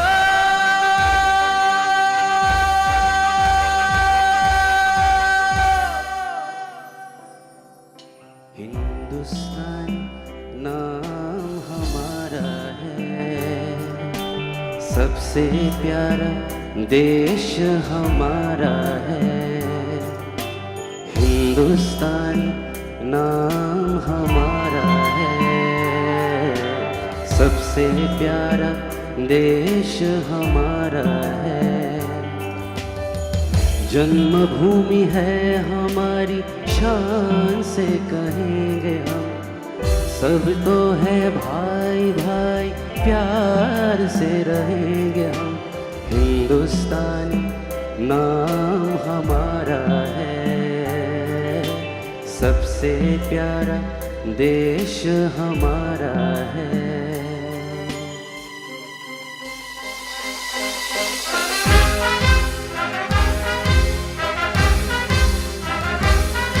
आसाम से गुजरात तक, बंगाल से महाराष्ट्र तक, जाति कई धुन एक है, भाषा कई सुर एक है। कश्मीर से मद्रास तक कह दो सभी हम एक है, आवाज दो हम एक है। जागो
When marimba rhythm starts to play, dance with me, make me sway.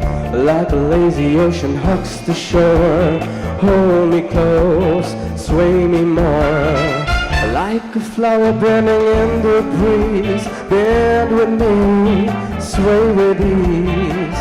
When we dance you have a way with me, stay with me, sway with me. Other dancers may be on the floor, dear, but my eyes will see only you. Only you have the magic technique. When we sway, I go weak. I can hear the sounds of violence long before it begins. Make me thrill as only you know how. Sway me smooth, sway me now.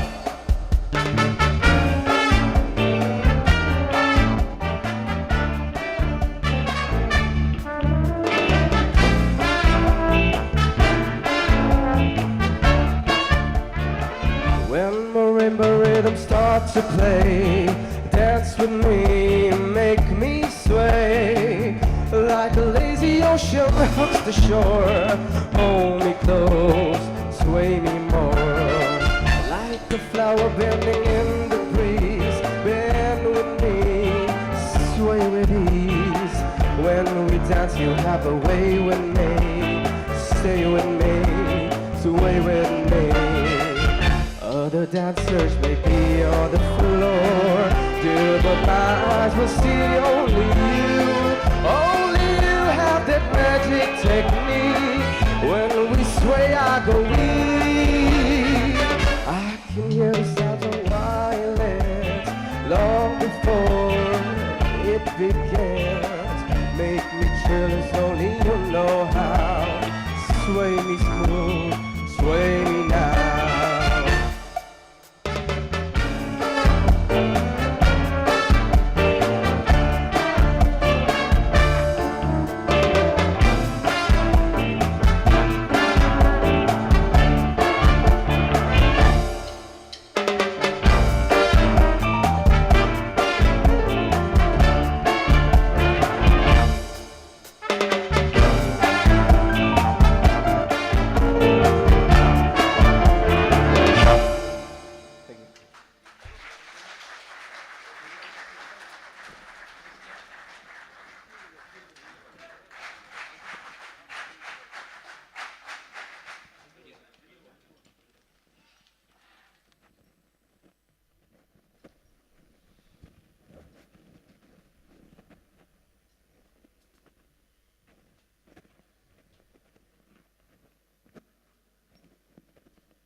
है मेरी ज़मीं अफसोस नहीं जो तेरे लिए 100 दर्द से महफूज रहे तेरी आन सदा चाहे जान मेरी ये रहे न रहे ओ मेरी ज़मीं महबूब मेरी मेरी नस नस में तेरा इश्क बहे फीका न पड़े कभी रंग तेरा जिस्मों से निकल के खून कहे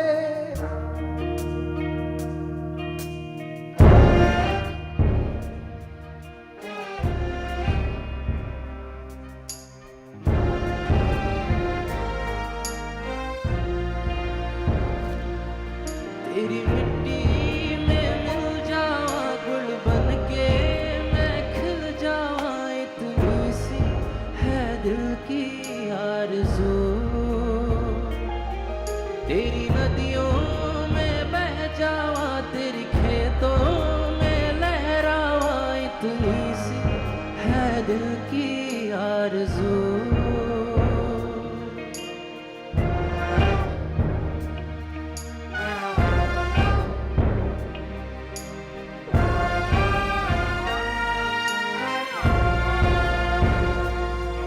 सरसों से भरे खलिहान मेरे जहाँ झूम के भंगड़ा पा न सका आबाद रहे वो गाँव मेरा जहाँ लौट के वापस जा न सका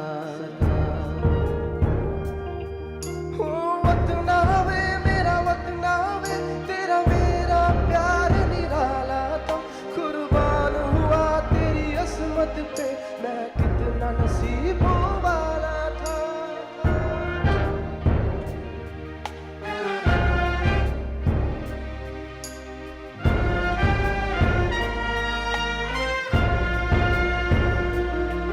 तेरी मिट्टी में मिल जावा गुल बन के मैं खिल जावा इतनी सी है दिल की आरज़ू तेरी नदियों में बह जावा तेरी खेतों में लहरावा इतनी सी है दिल की आरज़ू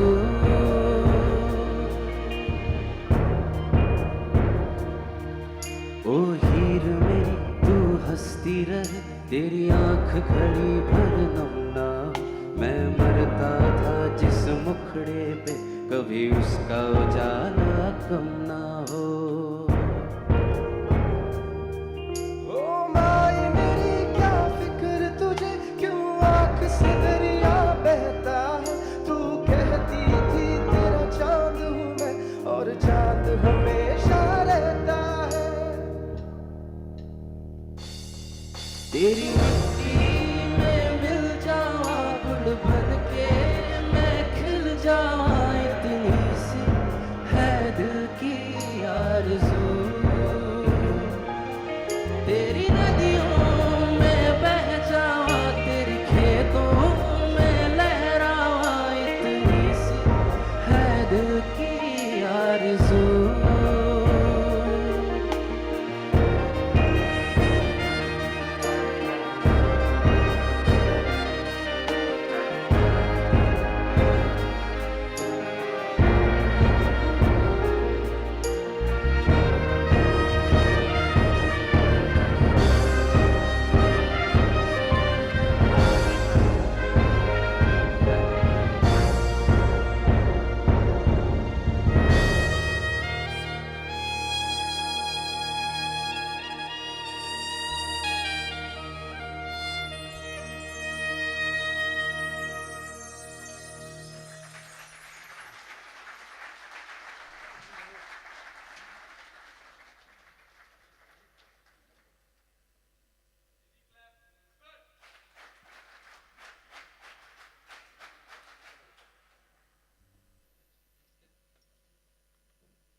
with this outstanding performance, we have come to the end of our two-day festival. I'd like to thank the Indian Air Force for their band, which has just been too amazing. Thank you so much, everyone. Yeah.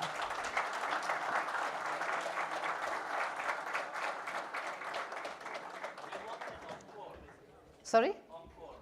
Yeah. Another one. So we are, I think, running short of time, I think, to wind up. So otherwise, surely we promise, next time we come back with a bigger performance, yeah, and more of it.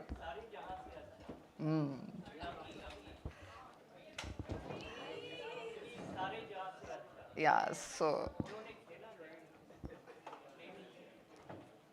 sorry for that. I think apologies for that. Maybe, yeah, next time, surely. As we head into our valedictory session, we have guests, special guests, former Foreign Secretary and Ambassador Shyam Saran, who's Padma Bhushan, and he's here with us. Then Lieutenant General Vipul Singhal, AVSM SM. DG USI, Major General BK Sharma, Air Marshal Sachdev, and Squadron Leader Rana Chinna. They are our special guests for the valedictory session. So let me just tell my audience a little about our guests by the time the stage winds up. Everyone, I don't need to introduce Ambassador Shyam Saran. He doesn't need any introduction for that matter. He's been our Foreign Secretary. He has been ambassador also.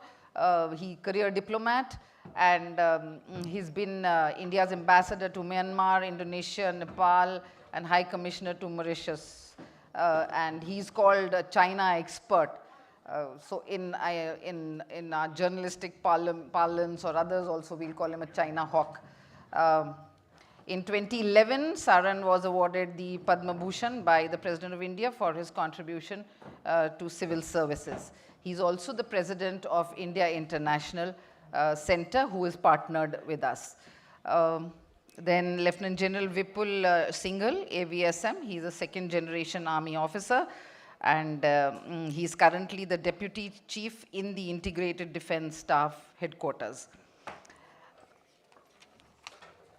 Next guest is Major General BK Sharma, AVSM SM.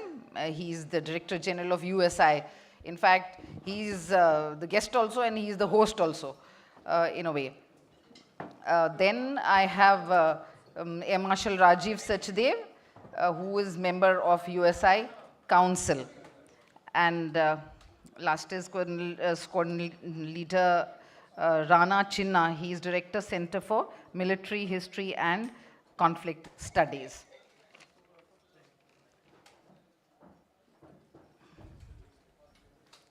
So this is going to be, I think, very nostalgic. The 2 days that we spent here, lot of interactions, lot of ideas, exchange, and I would want to speak from my heart. I think I've got attached to these 2 days to IIC and to USI and to this military festival. As we come to the end of the 2-day Indian Military Heritage Festival organized by USI, I can vouch that these 2 days have been the most intellectually enriching 2 days.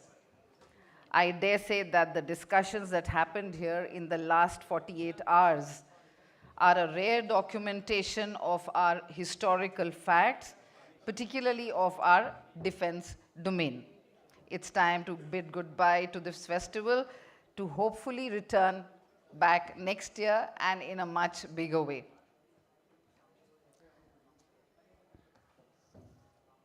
So till the time we settle, just a couple of minutes more.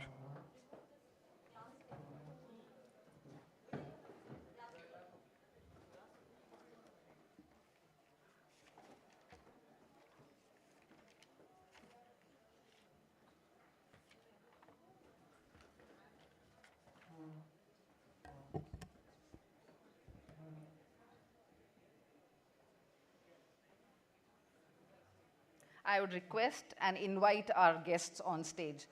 Ambassador Saran, then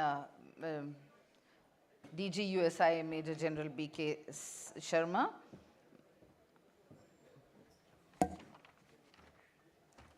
Lieutenant General Vupal Singhal, AVSMSM, M. Marshal Sachdeva, and Squadron Leader Rana Chinna.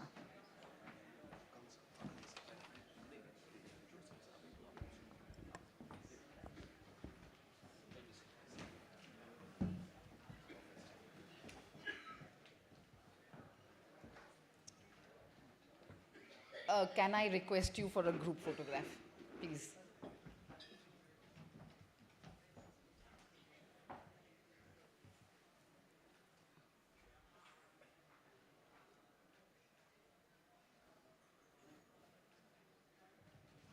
I would now request DG USI Major General B.K. Sharma to address the gathering. General Sharma.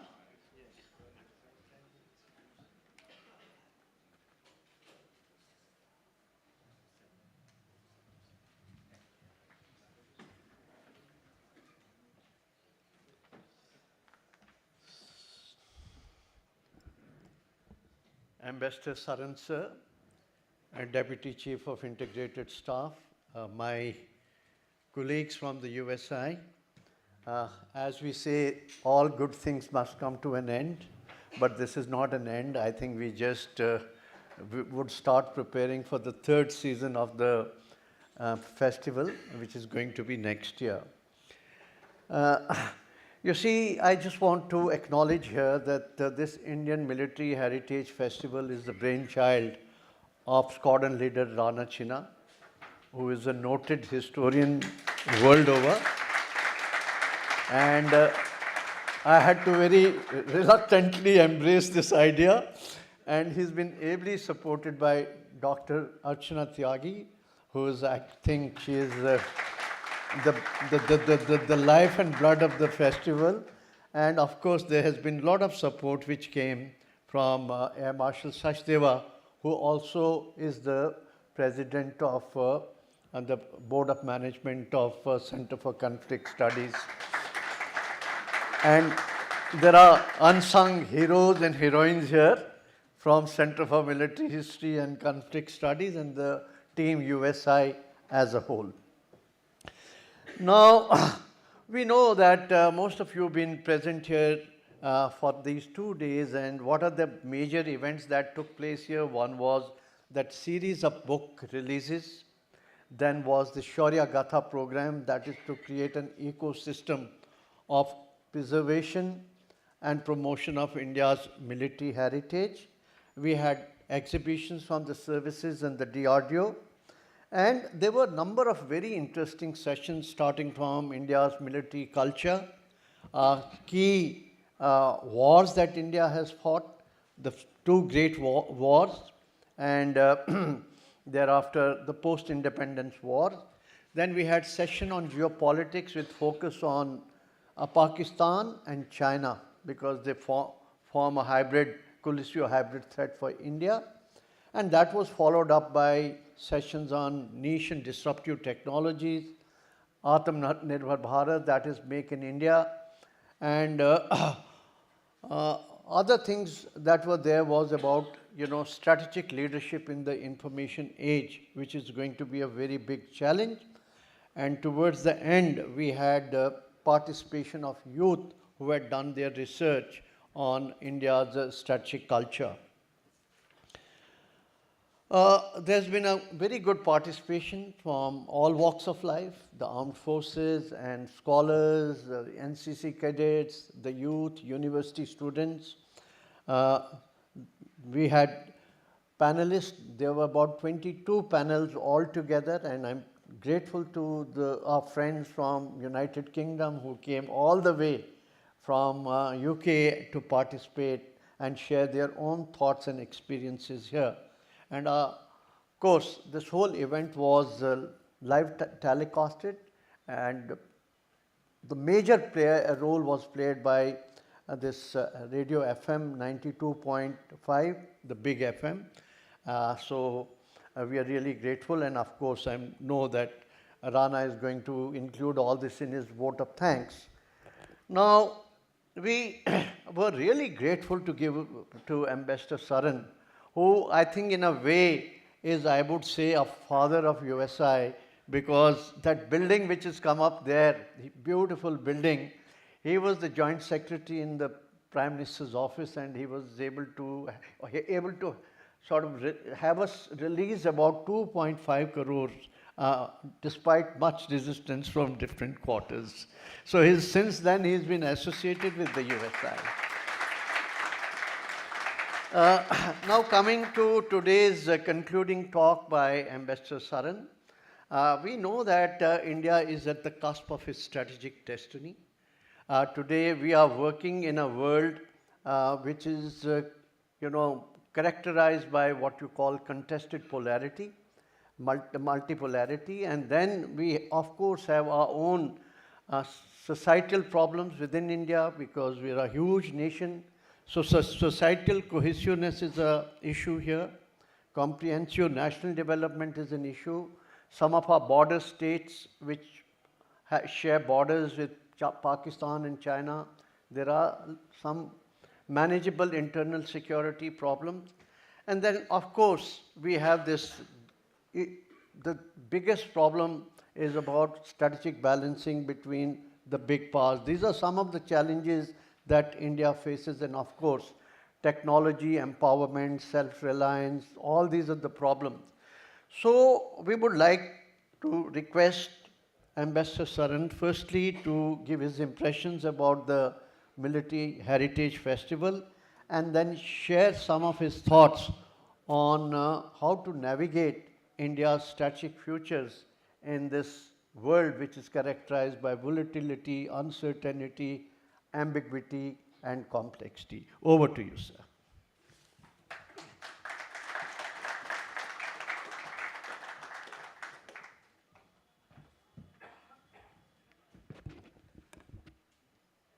Thank you very much, General Sharma, Director General of USI.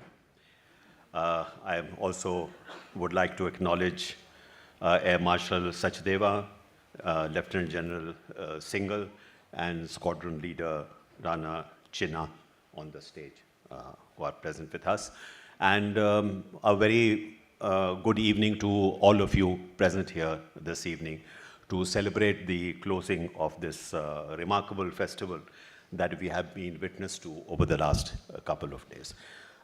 Really, what a sumptuous feast it has been, with very soul-stirring music, which we just heard, very colorful exhibitions, stimulating discussions on a whole range of topics, and in particular events which celebrate the various glorious traditions of the Indian armed forces. Our spirits have really been lifted, and it is such a wonderful idea to expose our general society to this wonderful heritage of our armed forces, because after all, this is not just military heritage, it is our national heritage. It's very much part and parcel of our national heritage.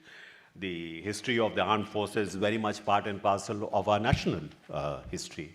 And therefore, certainly it was time for us to get out of our narrow corridors and closed rooms to really expose the rest of not only the country but to the world. This glorious tradition, which in some way has been kept locked up in almirahs and in dusty rooms. I think it was about time that it saw the light of day, and I'm very, very grateful to the USI and to its Center of Military History and Conflict Studies for having conceptualized this initiative and brought it to us. And I'm very happy. As President of the India International Center, we have had the privilege of collaborating together with the USI to have this festival on our premises. So thank you very much for this wonderful experience. General Sharma talked about how I should be speaking about navigating the international a very, very fraught international landscape. I think you have heard enough of that over the last 2 days. We have had several panel discussions, looking at what the world is looking like at this point of time. Let me just say that, we in India feel that we are today in a good place. We have perhaps what people call a kind of a geopolitical sweet spot, which if we can leverage to our advantage, I have no doubt that we have a very bright future ahead. Let me also talk about my association with the USI. I'm very proud to be a life member of the USI because of my very close association with General Rodriguez, who was the army chief when the USI in its present building was being conceptualized. There has been over the last several years, certainly in my experience as a professional diplomat, how much actually synergy there can be between Ministry of External Affairs and our armed forces in terms of promotion of India's external interests. So let me just, before I end, just mention to you that in 2004, 2005, I was India's Foreign Secretary. And if you recall, at that time, we had the tsunami. And a lot of our neighboring countries in Southeast Asia very badly impacted by that natural disaster. And one of the countries which was first off the block, in a sense, to deliver very urgently needed relief supplies, materials to our neighboring countries and even to Southeast Asian countries like Thailand and Indonesia was in fact the Indian Navy. Before other navies had actually got into the act, the Indian Navy had already started doing that. Believe me, it was not easy because we ourselves had been impacted by the tsunami. Our Andaman and Nicobar Islands, some of our coastal areas were very badly impacted. And yet, our naval forces under Admiral Arun Prakash did a yeoman service in that respect. We worked very closely together, the Indian Navy and the Ministry of External Affairs, and that kind of a very close coordination and collaboration really made a huge impact, because within a week I had calls from my counterparts in the United States, in Japan, in Australia, who were also mounting their own relief effort, and they wanted to work very closely with us. By the way, that is the birth of the Quad, the quadrilateral grouping that we talk about. For nearly 2 weeks, every day I used to have a kind of a coordination session with my counterparts in these 4 countries, and then I would have meeting together with our naval headquarters to coordinate how we could do the best job in terms of delivery of supplies. And it was because of the experience that our partners had, that here was a country which had, in fact, the capability of being able to, deliver relief, over such long distances in such a highly professional manner. This was something which impressed a lot of our neighboring countries. So just to give you an example of how working together, our External Affairs Ministry and our defense forces, there is such a lot of a synergy between the two that we can really do a very good job in doing that. So in that sense, all the panel discussions that you have had over the last couple of days, where we have looked at so many interesting things which are happening in the world. We have a Trump presidency again. We don't know what that means for us. We have wars taking place in Europe. There is a war taking place next door here in West Asia and the Gulf. So we are living in a very disturbed kind of a world. And therefore, it is I would say that in this very disturbed world, India is a kind of a zone of stability and a zone of forward movement, and therefore it can play a very, very important role. In that sense, I think, as I mentioned, a great future awaits us. So thank you once again, General, for you inviting me to deliver the closing remarks. And I wish you all the very best, all of you present here, and we look forward to the next military festival next year. Thank you very much for your attention.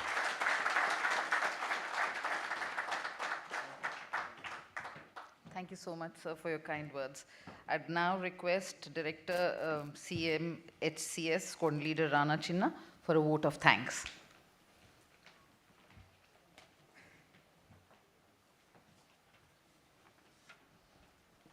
Thank you, ma'am.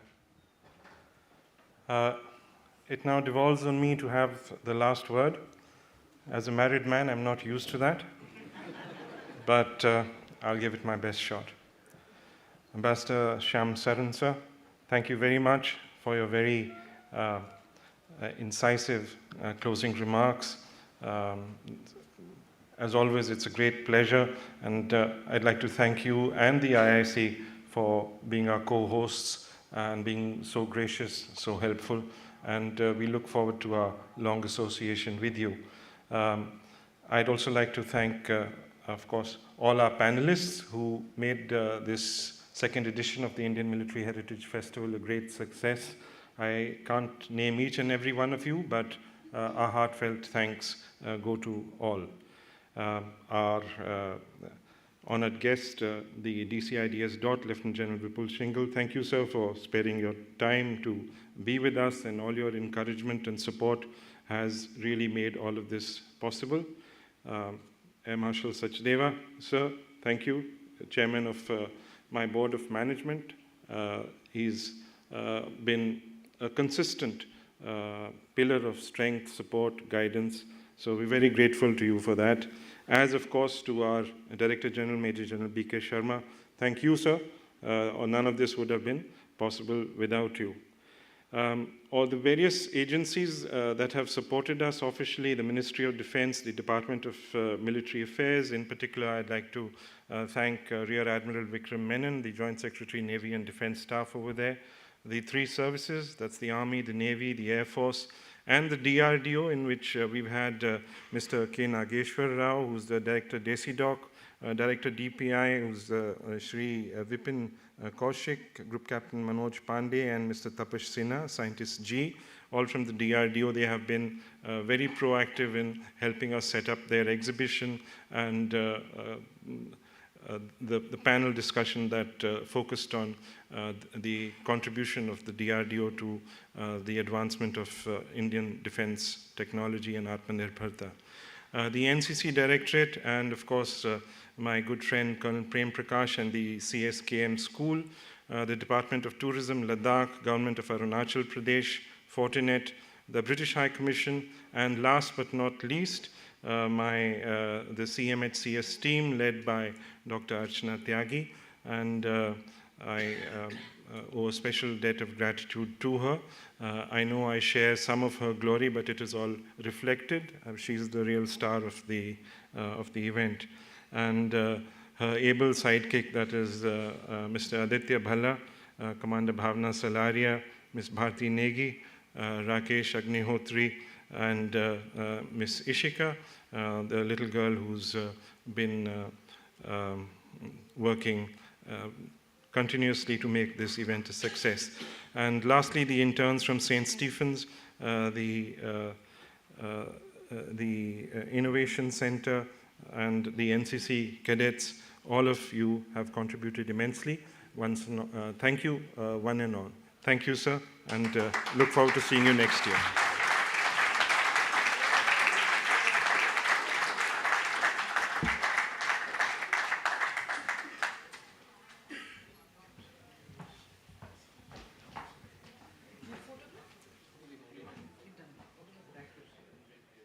Thank you, everyone. Thank you so much, and we finally come to a close of a very grand event. Thank you, everyone, for being here.